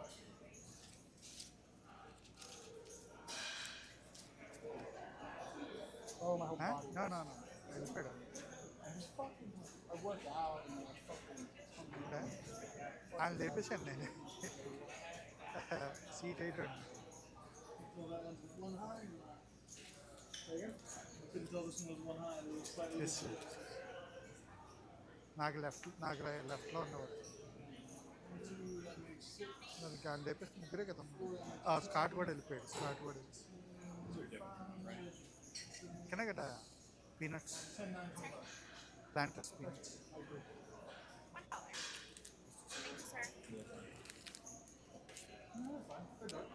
Jacob is 10-9-25. They were definitely, they look like a clown peacock. They remind me of 90s Taco Bells. Yeah, absolutely. Very prideful.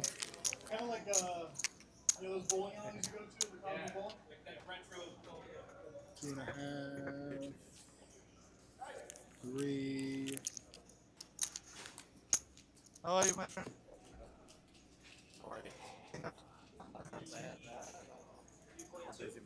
Three, 2.25. Partying all the time. Go see if she's up a million. Take out. You want me to come back in 30 or no? చెప్పు Yeah, let's do 30.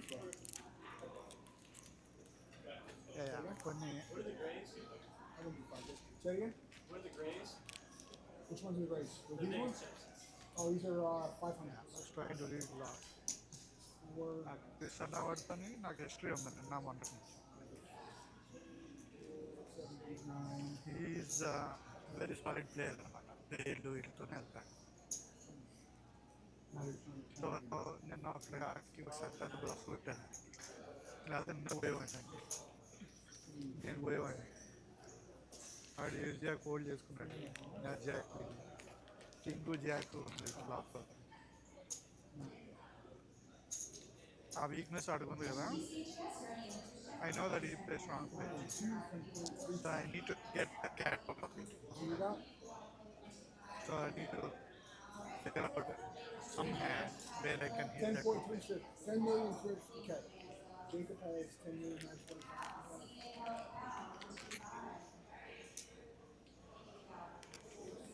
I'm fucking brain farting about this count real quick. I gotta make sure I'm looking at it. For some reason I feel like it looks good, but that's 5x 10, 10.2, 10.25. Okay, yeah, so 10.350. Correct. Okay. And then the other one was just, let me double check one more time. 253, 3 million, 225, okay. Then we got Jacob. See, I just, for whatever reason, I'm seeing it in brain fog. Important కదా అది కూడా. అది అర్థం figure out.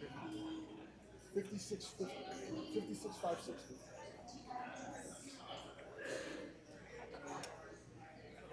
Correct. 37,910. 27,960. 960.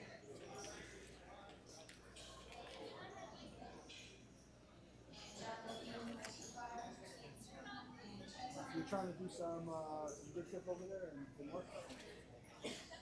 Gopi break time అవును నాకు 3 ఉన్నాం.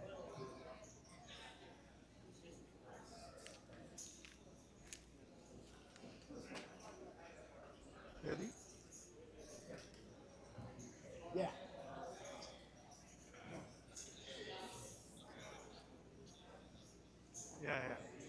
ఇది కొద్ది ప్రాసెస్ అన్నమాట. అందులో sometimes they do that with a small pay.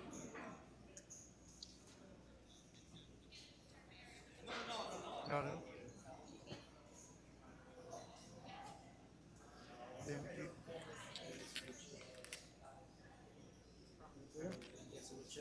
Yeah. Yeah. One pack there? 1.1 పెట్టాడు అది మనకి ఇచ్చేసాడు. One pack there? సరే 30 seconds? నా బ్రేక్ టైం అయిపోయింది. 30 seconds? సరే సరే okay.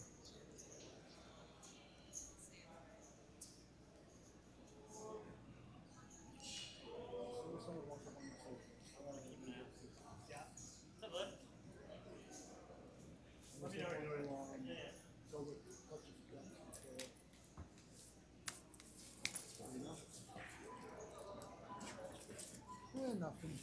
So what are these? Okay, guys, we have a new chip. The very colorful rainbow chips are 500K chips. 500K chips? 500K Okay. chips. It's very unintuitive for me to tell how much that is. Like a stack of it, you know what I mean? But it's okay. All right, smells like 122 is playing. Okay, 22.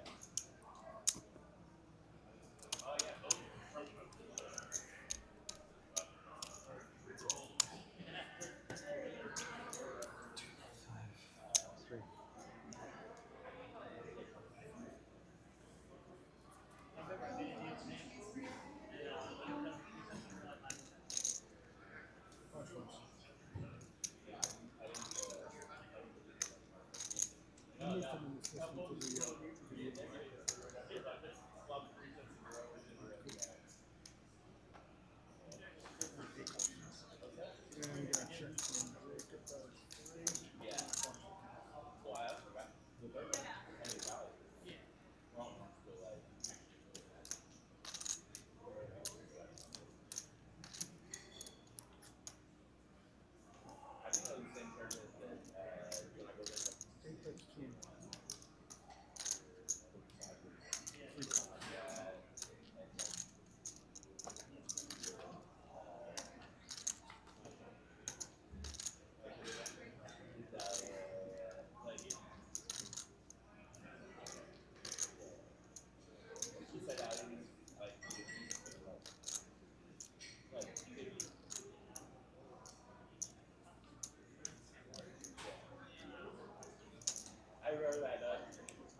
But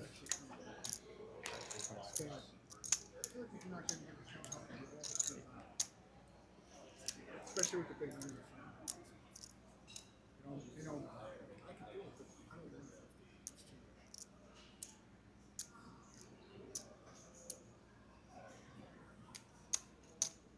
On production, it should be. Ace 4 and 4, 8 ace and 425. Yeah, for efficiency and type 2 options, there's no errors. That's 43. 2 or 3 years.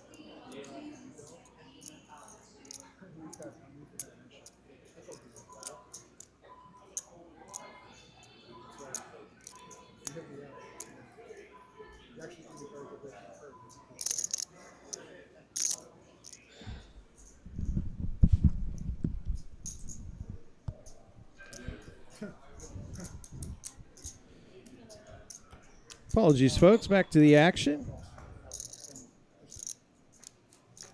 Got a raise, obviously, from Ryan with the ace-4.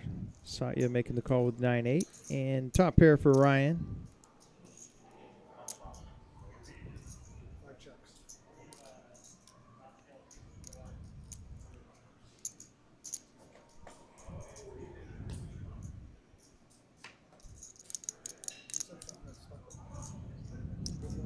King of diamonds on the turn. Both players with the diamond. Satya with the better of the flush draws.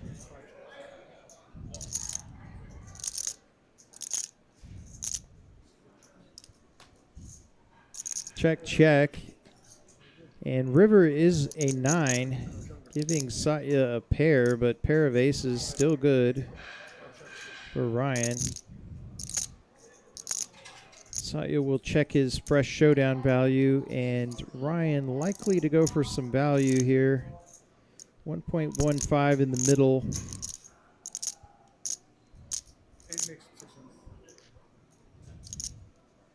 600,000 is the bet. See if Satya is inclined to bluff catch.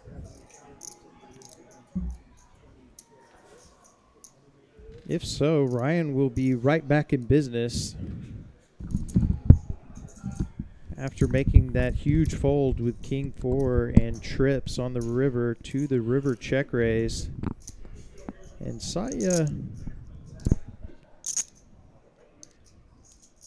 gonna think about this one.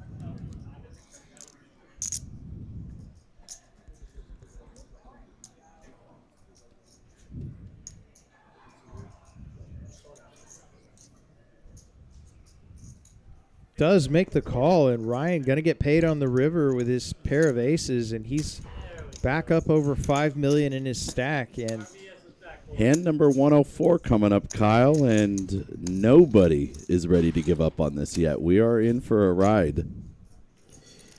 yeah, definitely 3 very tough players left. Of course, blinds up 100, 200K following the break, and new chip denomination introduced. We have the kind of dark green 500Ks on the table.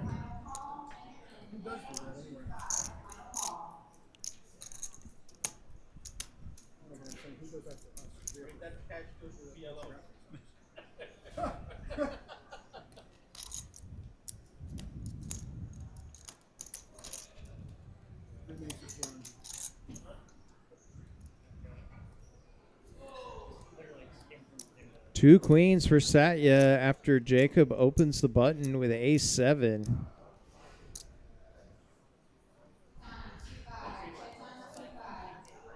Reaches for 3-betting chips.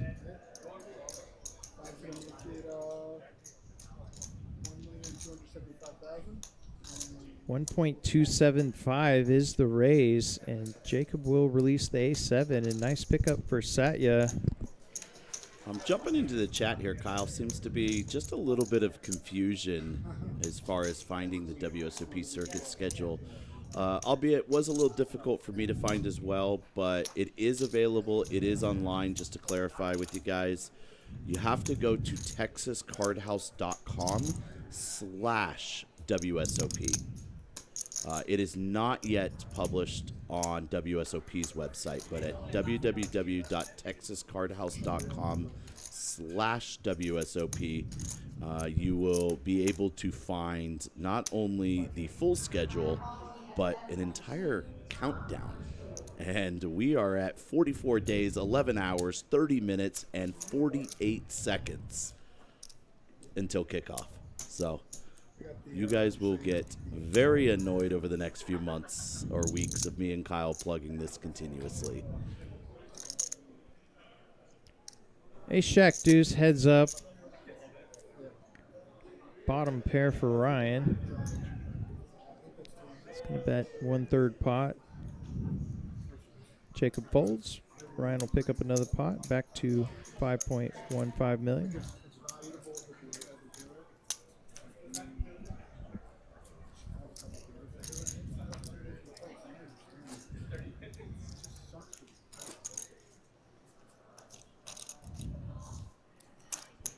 This is your final three of the Summer Series headliner. Kyle Frisbee and EGK, Eli G.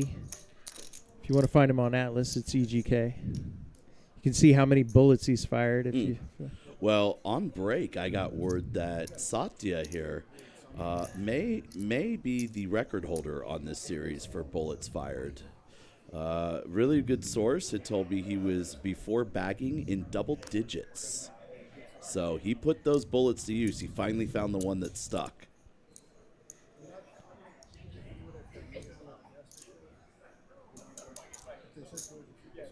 Raised to 425 by Ryan. Satya makes the call and got 9-10 suited versus 8-5. Going to a flop. And Queen 8 Trey Rainbow. Gut shot for Ryan. Yep, gut shot. Middle pair for Satya. Backdoor flush draw. I would only imagine this is going to be a continuation bet on Ryan's part. Does just that. Bets just under a third pot.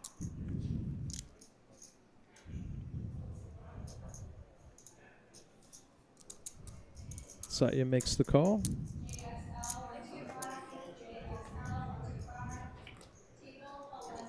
Four of clubs on the turn.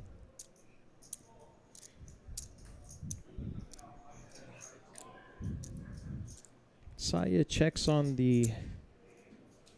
to Ryan, and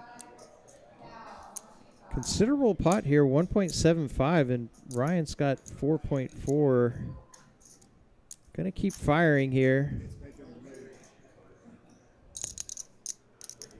Goes what appears to be 1 million.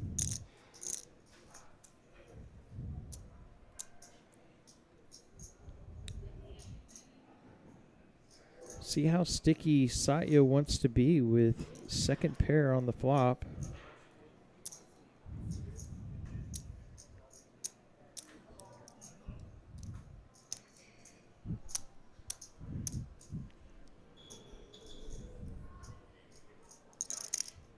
Definitely not advantageous that if he makes the call, he is out of position on the river and Ryan can jam for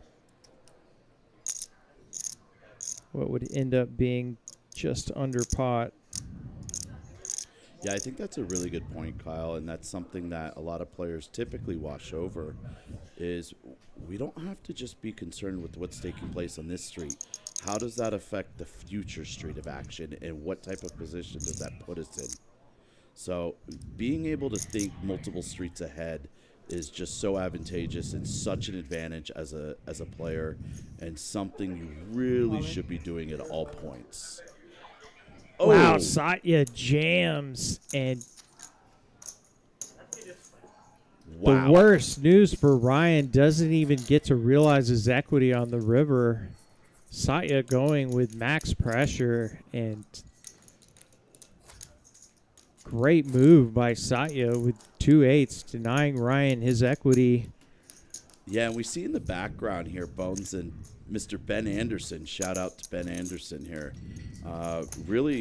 I'm guessing they're going through the hand previously of the King 4 versus Ace Jack. And as some of you may or may not know, because we're on a 30-minute delay, these players don't understand right away what took place. And it's usually about 30 minutes later where the players get the information of what actually took place, and who knows, what does that do? Does Ryan adjust? Does it mess with his head? Ryan's a consummate professional. It may not bother him one bit as far as future gameplay is concerned.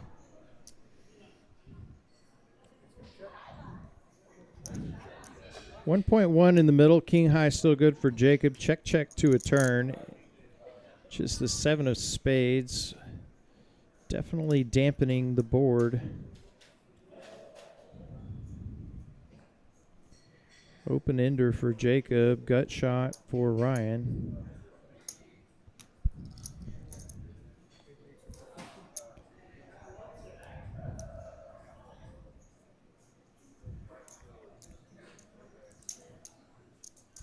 $250,000 chip bet by Ryan. Gonna get a call from Jacob, and to a river we go. River is a king, and Jacob rivering top pair. What Was does ahead the whole Ryan way. do? He has been put in some tough spots.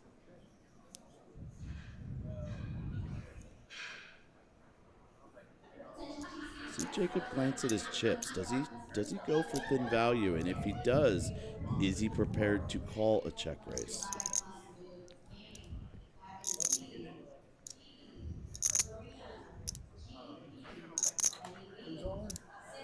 Ooh, Jacob rips it. Insta-fold from Ryan. Got Love Thy Game in chat saying, great show. See y'all in September. Definitely looking forward to having you and everybody else who will be coming.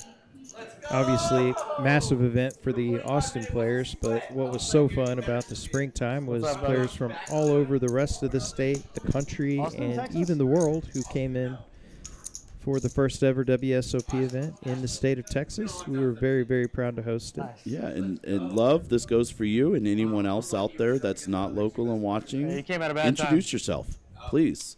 When you guys come out here, if you see me and Kyle, please introduce yourself. Let us know who you are. Maybe we'll just buy you a beer.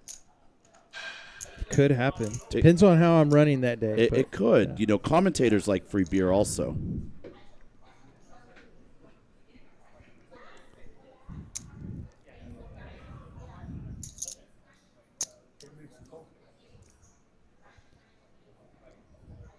And just another top 20% holding for Jacob here. Looks down at ace-jack suited and rips it after Ryan limps the small blind. He'll take down the pot. Ryan's starting to get quite short. I believe we are down to about 12 bigs. Love it. Absolutely love it. Love. Fun to see Ryan. Looks like he's got several supporters on the rail.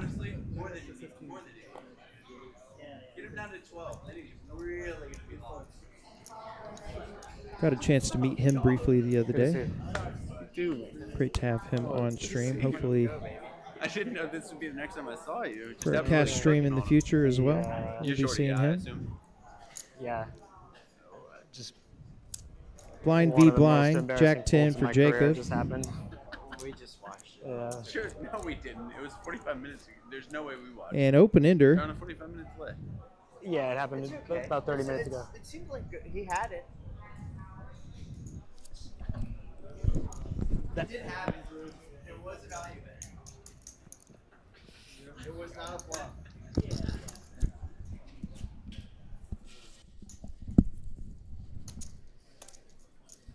French repeat. You got it, bud. That is the nature of the game. French repeat. Alright. They don't know it's the summer of RPA. Mistakes were made. On to hand 110. What a battle it's been. Man, I feel 56K up worn top. out like we're playing, Kyle. 110 hands and we are no end in sight.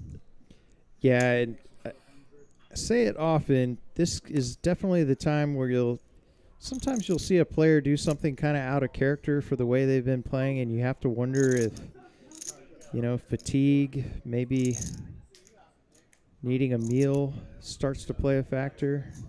Locked up a fair amount of money, but as you certainly know, Eli, this is the time when you make your money in these top 3 spots. Definitely not the time to lose focus as Ryan plops top pair.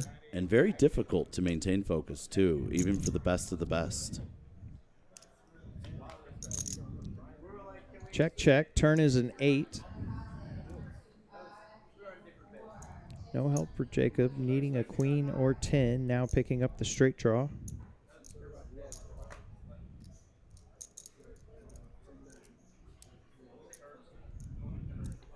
Ryan with about 1.5x pot. Gonna bet small. Jacob will call, and Ryan really needing to fade a queen or a 10 on this river card, or he's going to be very short. Manages to fade it.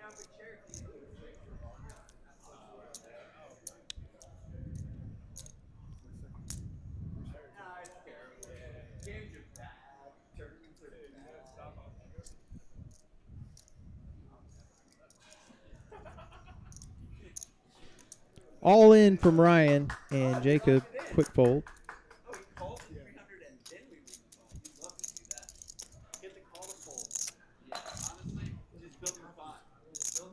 Goes without saying, but very meaningful pot there for Ryan, increasing his stack by. And you just see the body language instantly change. Just a huge, overwhelming relief They don't to mean pick any up a pot. disrespect. They're just excited. Smiles from all the players. Never seen Yeah, a this foul is table really before. going to be an endurance run here, Kyle. It's the one thing not talked about that people have that are unfamiliar with playing these big multi-day and large field tournaments. It is really a test of endurance when you start getting onto day 2 and day 3. I definitely would be smiling too if I had $28,000 locked up. Absolutely. Opportunity to double that score if you can outlast your remaining 2 opponents. Satya going to open the king tray suited on the button.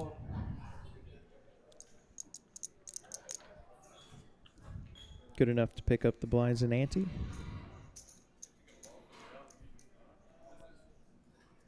$500,000 chips of dead money available every time we deal. There's your payouts. Later, man. Yeah, we could see this chip lead a couple of times go back and forth between Satya and Jacob. And obviously, Ryan is not out of this by any means. As you said, $500,000 available just to pick up the blinds. Yeah, Ryan definitely not out of it, and clearly not the type of player that plans on giving up or giving it away easily. Jacob, ace-jack, a premium 3-handed in the small blind, will raise. And Satya with ace-10. Does he play small ball? Does he take advantage of his hand being very premium 3-ways? How much are you considering in this spot the fact that Ryan is significantly behind these 2 stacks at this juncture? If you're Satya. It is a very big consideration. However, with that being said, the fact that Ryan is such an accomplished and skilled player, I would decrease it just a little bit than normal for the simple fact that it's not a standard short stack that can be just bullied around. To a flop we go. Queen 8-7, 2 hearts. Satya with the ace of hearts. Yeah, I'm a big believer in general that like nothing is 2 black hours and ago white you in this saying game, Kyle. you couldn't And there's confirm you'd be always off room anytime soon. for theories, strategies, considerations to always be correct 4 out of 5 times or 3 out of 5 times. But you always have to consider all variables and be willing to adapt based upon players and villains that you're up against or at a table with in general, right? And I think definitely Ryan has earned or should earn that respect from opponents that he should be treated a little bit differently than the average player at his blind depth, if that makes any sense. Yeah, it certainly does. I think a lot of the best players obviously have very fundamentally sound foundational strategy, but are willing to deviate drastically given certain scenarios that can develop, especially in a poker tournament. There's so many dynamics at play of massively different stack sizes, ICM implications, varying skill levels of your opponents. It's a lot, isn't it? It's a lot of information to take in and be thinking about in every hand of every street.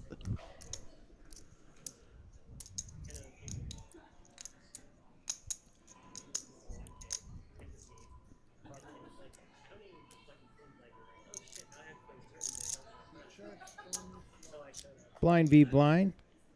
King Trey versus 10-8. Michael, give us a flop and pair and a gutter for Satya. Bet and take it.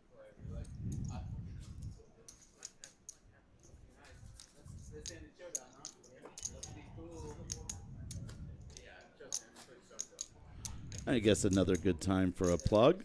September 10th to September 21st, guys. We'll be able to stop dropping this verbal plug soon enough as we get a graphic for the next stream, hopefully. But go on to texascardhouse.com/WSOP.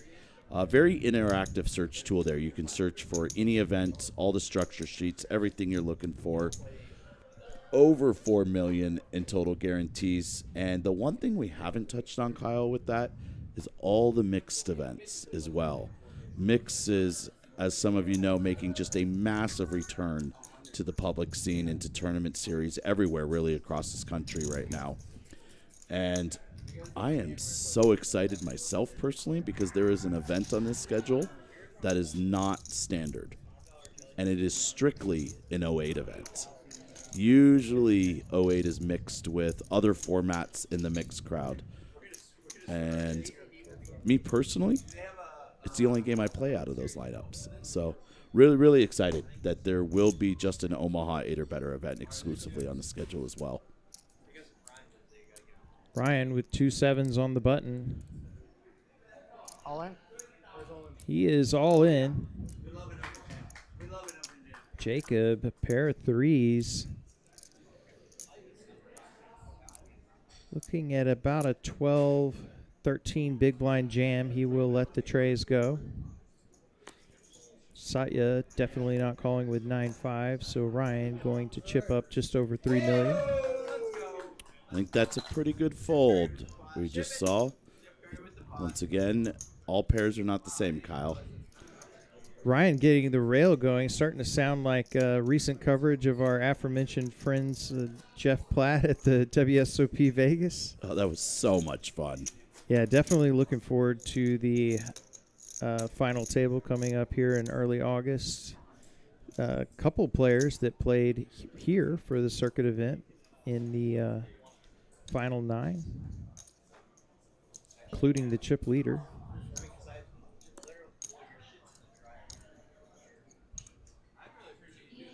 Satya, ace-10. He's going to limp small blind, and Ryan, 8-7 suited, will check his option.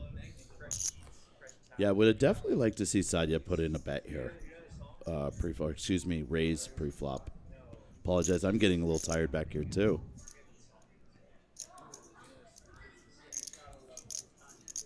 Ryan going to out-flop him, or Satya with middle pair. Ryan going to take a stab and get check raised. He will fold quickly. And one of the things we've noticed with Ryan over the last hour, and correctly so, is he's betting his gut shots. And part of the reason we're incentivized to bet our gut shots instead of our open-ended is because we're okay folding if we get check raised. Unfortunately, this has happened time and time again to Ryan here, but he is still playing correct strategy. Something like that.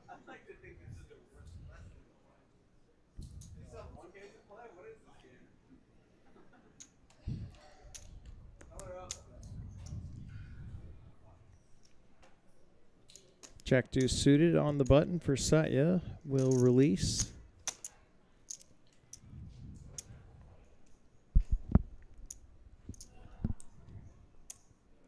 All in. Ryan ripping the king 6 and Jacob with king tray.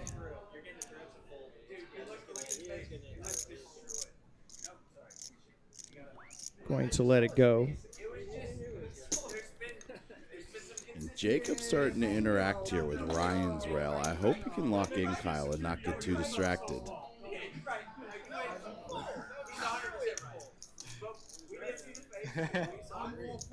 I thought it was a fold.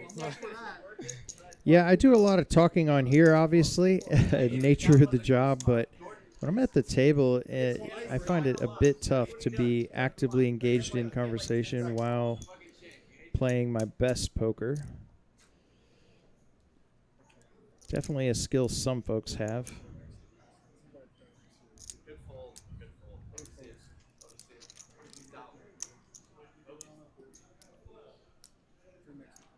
Jacob, queen 9 Once will. again, we see Jacob going back to the very quick decision-making process. Satya, 7-5 suited. Gives Jacob a look. Don't even tell her I'm here. Like, he didn't tell me. What can I do?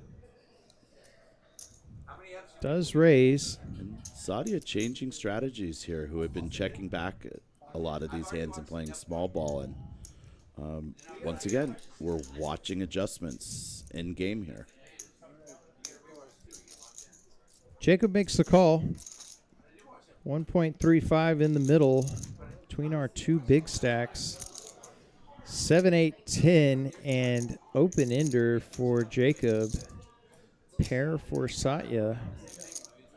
And very, very identical situation to Sadia with Ryan just a few minutes ago pre-break, where he had flopped a middle or bottom pair with Ryan holding an over and a gutter. Is that correct with the queen 8? 750,000 from Satya. Had seen him check back with a pair in similar spots as well, but bets there. And big pot brewing, 2.85.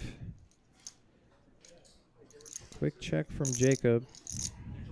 Yeah, I would expect Sadia to check back this turn card quite often, but as we've seen, he has his own game, and we have not been able to predict correctly at 100% frequency here, Kyle, what he's going to do.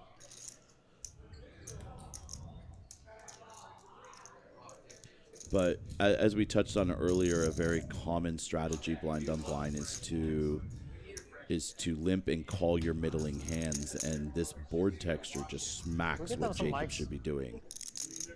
Jacob bricks what felt like 1,000 outs, and does he take a stab here?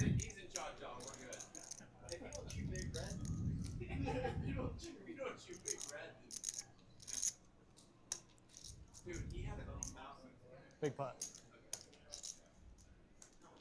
Stabby does, and I think you heard in the background someone say big pot. Indeed it is, 1.75, and gets a fold. Nicely played by Jacob. And we saw the difference again. He went back to considering options and taking this time. Yeah, pace did kind of change as we move through that hand, and Jacob now with, I believe, the biggest stack we've seen all tournament from any player. Of course, he's mostly been the chip leader, but sitting on 11-6 now. Holding, just about 50% of the chips in play.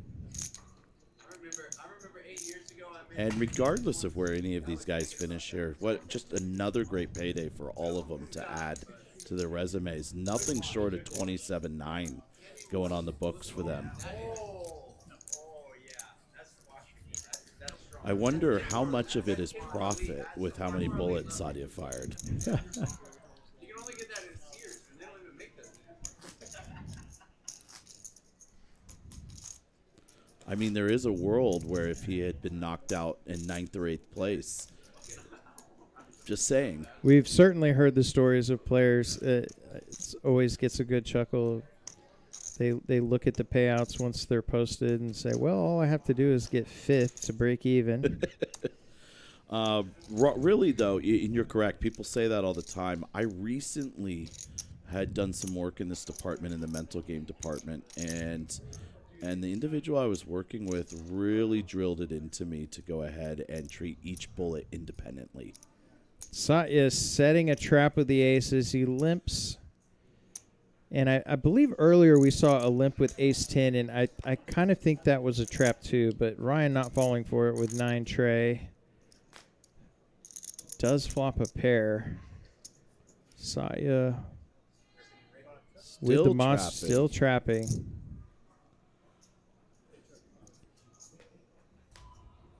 Ryan checks, turns the 10 of clubs, and board gets more dynamic, so Satya going to bet 1.5 bigs.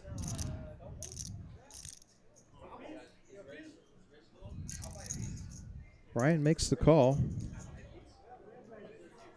Looking for a 9 or a tray. Does not come. 5 of clubs instead. Yeah, and each player is holding a club in their hand.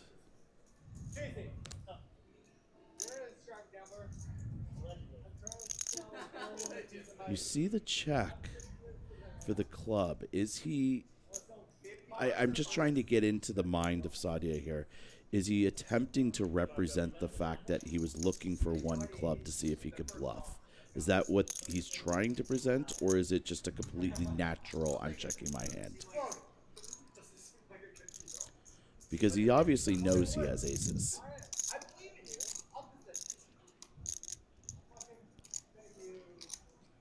$1 million is the bet. Nearly half of Ryan's remaining chips. He has just a bluff catcher. He will release. And back to 11 bigs.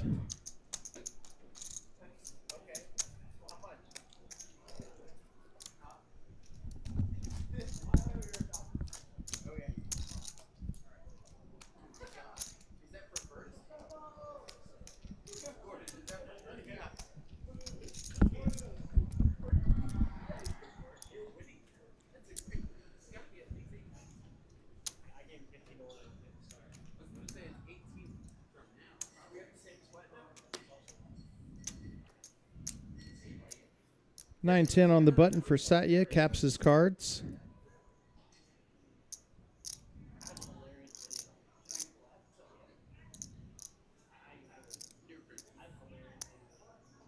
Appears to be very torn about whether or not to open this pot. Chooses to lay it down.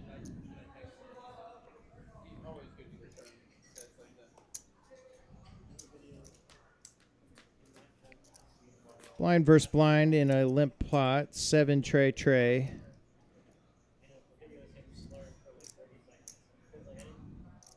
Check from Ryan, and Jacob will bet and take down that pot.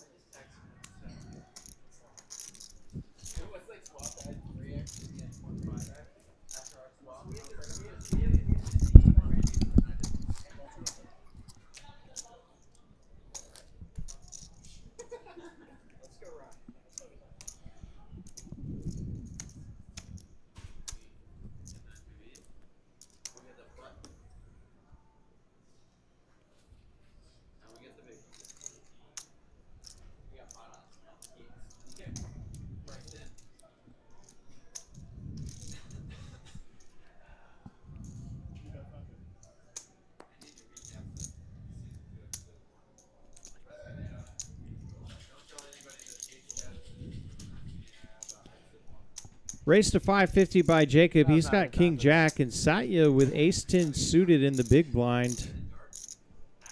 You're not going to remember. Pretty strong hand, three-handed. Not only strong hands, three-handed, extremely strong hands blind on blind in general. Understood.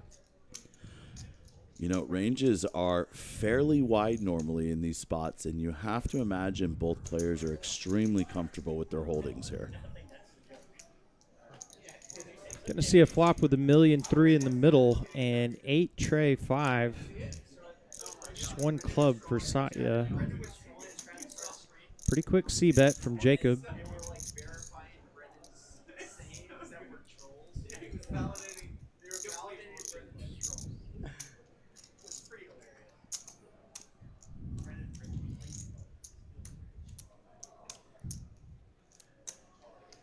Goes quite small, but Satya gonna go ahead and really fold. Surprised with that fold there. And as you have mentioned in the past, Kyle, and brought up a few times this stream, that very well could have something to do with the fact of Ryan now being short stacked. Could not agree more. Yeah, I think Satya doesn't want to start losing his, what's the word I'm looking for, ability to stay close to Jacob, right? Yeah, just hate to get waist deep in a pot with speculative holding, at least at that juncture, given Ryan's 10 big stack. Obviously, blinds coming around quite fast, three-handed, and Ryan in the big blind at this very moment had to put 400,000 out there already. And did Sadia miss the card reader here for us? Well, he found it. All in a snap. Ryan, ace-queen suited. And this could be his chance to get back into things here, Kyle. Definitely would be back to a workable stack, but however, the 8-4 suited not that woefully behind, 60-40 approximately. Sayo looking, well, that's not the flop the 8-4 clubs was looking for. Top 2 for Ryan, and he is indeed back in it, as you said. Back to 3.75. Satya taking a hit, but still 8 million chips. Pretty comfortable stack.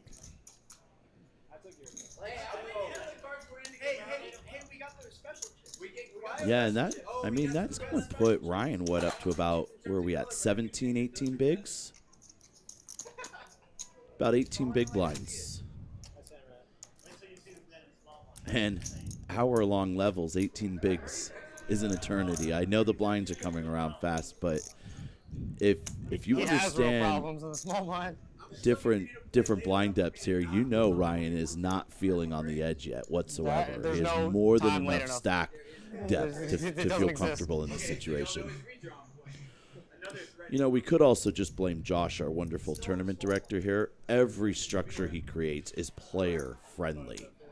I don't know another room in the country where every time you get to the final table, the average blind depth is 40 bigs plus. Yeah, definitely nice when you get in those big spots not to just be flipping every all in, have a chance to have some playability as Jacob flops an open-ender with 7-6 off.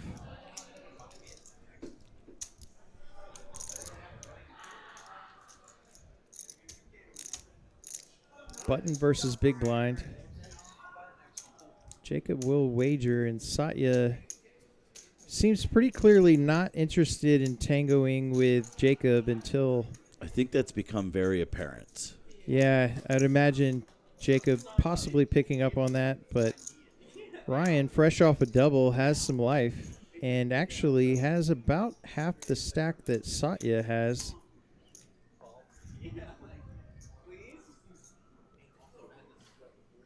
2 threes for Ryan on the button.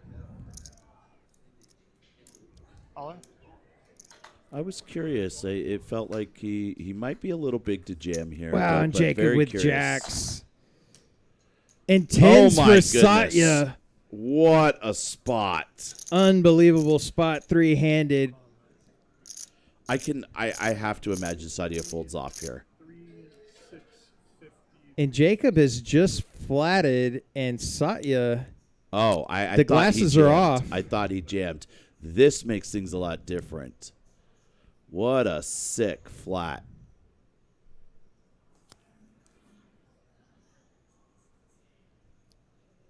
And Satya certainly has Jacob's attention. He probably was expecting a pretty quick fold after he very close to insta-call the jam of Ryan.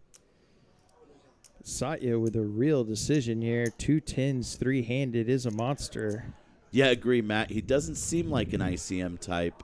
However, he has been taking an extremely cautious approach. Pardon me, he is all in now, and Jacob in a miserable spot with 2 jacks.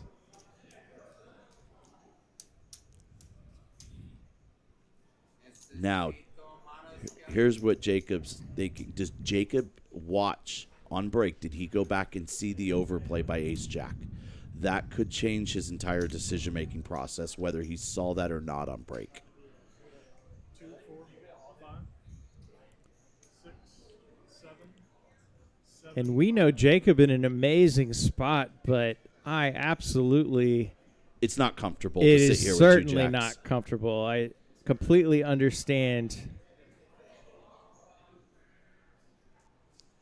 the misery he's feeling in this moment. He is going to fold the jacks, and Satya has... And that's a third of Jacob's stack, or a quarter, excuse me. Oh, you know he's puking right now seeing the cards turned over. Satya in an amazing position to take over the chip lead. Ryan looking for a 3. Jacob just hoping there's a 10 somewhere so he can feel better about this spot.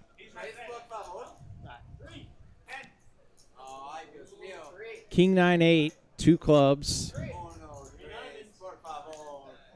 4 on the turn, and one more shot at a tray for Ryan does not come, and Ryan going to be eliminated in 3rd place. And what a spot for Satya. And now 15 million chips and about a 2-1 chip lead as we go to heads-up play. Ryan, as we said earlier, going to leave with just a touch under $28,000 for his efforts on this $600 buy-in. Very nicely played by that gentleman. Great to have him on stream. Yeah, while MMA and Hugh in the chat, while I agree, I think as much as I'm a fan of trapping with big hands in certain tournament situations, I do agree with you. That is probably the time that Jacob needs to raise his hand. However, I will challenge both of you guys before calling him a scared nit. How many stream final tables have you been in under ICM pressure? There is worlds where it is very, very uncomfortable trying to balance the difference between ICM and what your opponent's ranges are. Just saying it's not all black and white is the only point I'm trying to make. Well, and also, once you snap call 3.6 million in that spot, how many hands worse than jacks are going to come over the top? I would argue that is a smaller part of the range than what has you dominated. Agreed. So I certainly understand Jacob's fold. Just a miserable spot for him. However, I do agree, though, that there was a misstep, that was not the time to go ahead and flatten, that he could avoid the situation by raising. No, I just opened rip button. Heads up play ensues. Jacob going to bet this 10 high flop with his queen high and take down the first pot of heads up. See the limestone I was just hoping he had ace king. trophy between the 2 players. To be honest, when I saw you had a pair, I was like, that's usually pretty tight. Yeah. 3-handed. Seems pretty good. And then especially when someone's like... I'm going to sound partial, but I love the limestone trophies, partly because they would match the flooring and decor of my house on the mantle. So I may have to get to firing, try to acquire one of those. You know, as close as yourself and I have gotten, I have only seen pictures of this, bachelor pimp pad that throws all these parties for 4th of July. You know, well, I am considering a party that is poker related that you'd be on the list for, Eli. So there may be a time. Yeah, amazing productions giving Jacob some credit here, as well as I think echoing your opinion here, Kyle, that this is coming in a fold 80% of the time. You are only versus bigger pairs and overcards, and I think that's the point you were trying to make, Kyle. Doesn't matter. I'm not banned. Are you gonna play 1-2 with us? Nah, And that's I should also be a valid point here as well. If you are gonna flat Yeah. it, being okay with calling it off. fine. That's a valid point also. We'll get you an Athletico. I'll hang Looks out like for we're a in talks about chopping up the remaining funds. How dumb is that? Let these discussions ensue. Oh, they're fucked. Definitely want to thank the chat. You guys I have been know. awesome, active, and Did you fold a Jackson? we definitely appreciate it here in the booth. Kyle Frisbee and Eli G joining you tonight. Well, Yeah, we waited all night to get the controversial hand. It took all the way till the very end of the production here. There's a sub 50 where I'm putting it in. his 16. Why are you showing And you know, Kyle, I tell you what, my next study session this week, that's going to be the hand-picked part. I think we're going to look at all sides of the coin. We're going to look at villains range from overjamming. We're going to look at some aggregated reports for you other wizards out there that like all this nonsense. We're going to look at some reports and take a look at see what the flat does, what a response is supposed to be, what does a raise do compared to flatting. We're going to run this hand and dissect it. It's really bright at Lodge, which is cool.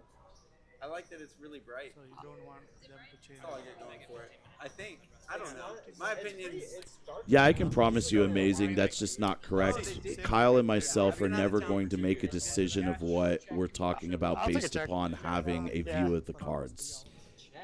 Yeah, and I think also possibly also a reaction to some of the other chat. I mean, that's a spot that, well, one, there's also, for all the reasons we talked about earlier, GTO Wizard will give an answer, of course, but there are the dynamics of how you think your opponent may be playing tighter depending on ICM implications, stack size. Well, GTO Wizard accounts for that, but there's a lot of factors. Yeah, and there's one very debatable wrinkle in this as well, Kyle, and we've talked about it on previous streams as well, that one thing that the Wizard does not take into account is risk premium. And I know it's a highly debatable topic. There are a handful of players that believe in it. There are a handful of players that do not. But for players I do know, like Jacob, he does study risk premium. And I'd be interested in speaking with him afterwards and seeing if that did play a factor as well. You said top tier years? Sometimes GTO Wizard is always going to say something is 100%. However, if you're studied in risk premium, you understand that there are times where the answer is a little bit different than what a solver is going to tell you. And yes, very, very debatable out there of what side of the fence you fall on. And I think Matt's kind of nailing it here as well that we touched on. If he had seen the ace-jack overplay from earlier in the stream, it may have changed his decision as well. So, once again, chat, no hard feelings. Glad you guys are all chiming in. It gives us some talking points. These are hands that are awesome to go back and forth on. Nobody's trying to call anybody out whatsoever. Just very, very good back and forth conversation. It's how we all get better at this game. Yeah, and another factor, I mean, this is fairly obvious, but in Jacob's spot, Satya's range should be so huge that he is well ahead of Ryan's range in that spot. So you also, if you fold, worst case scenario, you're very likely to get a 10K ladder, which is nothing to shake a stick at. No. And obviously you avoid some of the disastrous situations, but I believe... Did we come to an agreement? Yeah, going to check on that, and we may have the final results here in just a moment. See if we can get an answer as to if a chop deal was reached. Should have. That might have done the trick. So we need to talk to Josh. We can run the. No, I don't want to sweat it. Yeah, you guys can do like 30 minutes. That's what. Sounds like the players still discussing. Like 15 minutes like Might as well figure out everything you can. Fine, yeah. So, Kyle, have a somewhat of an update on the agreement here. Rough numbers is they agreed Satya took 50,000 Jacob took 45,000. And obviously, that's just the numbers I was given. I don't know what the final dollar amounts were, but 50 to Satya, 45 to Jacob, and then the trophy to Satya for having the chip lead after that final hand. As is customary. And so with that, very fun discussion in the chat. Y'all have been great all evening, and we won't close it out with a final hand, but we will close it out by crowning our champion, Satya. Very well played. Jacob going home with $45,000 and another awesome showing on a TCH Final Table live stream. Yeah, we might as well just make him the face of all the thumbnails. Hey, we can arrange it in the future. And we will be back with you guys on Wednesday in our typical 6 o'clock time slot for some 2-5 match the stack action. And that game has definitely been heating up over the last few weeks, so be sure and tune in for that. I'll be on the call. Thank you, Brian, for the kind words at the end. Thank you, chat, for the interaction. Always fun to go back and forth. And I think they've heard enough plugs for WSOP Circuit, so we'll just tell you we'll see you next time, and would love to get you guys out here soon. Satya, the champion of the Summer Series headliner, signing off from Austin, Texas. I'm Kyle Frisbee. He's Eli G. Have a great night, everyone. Good night, everyone.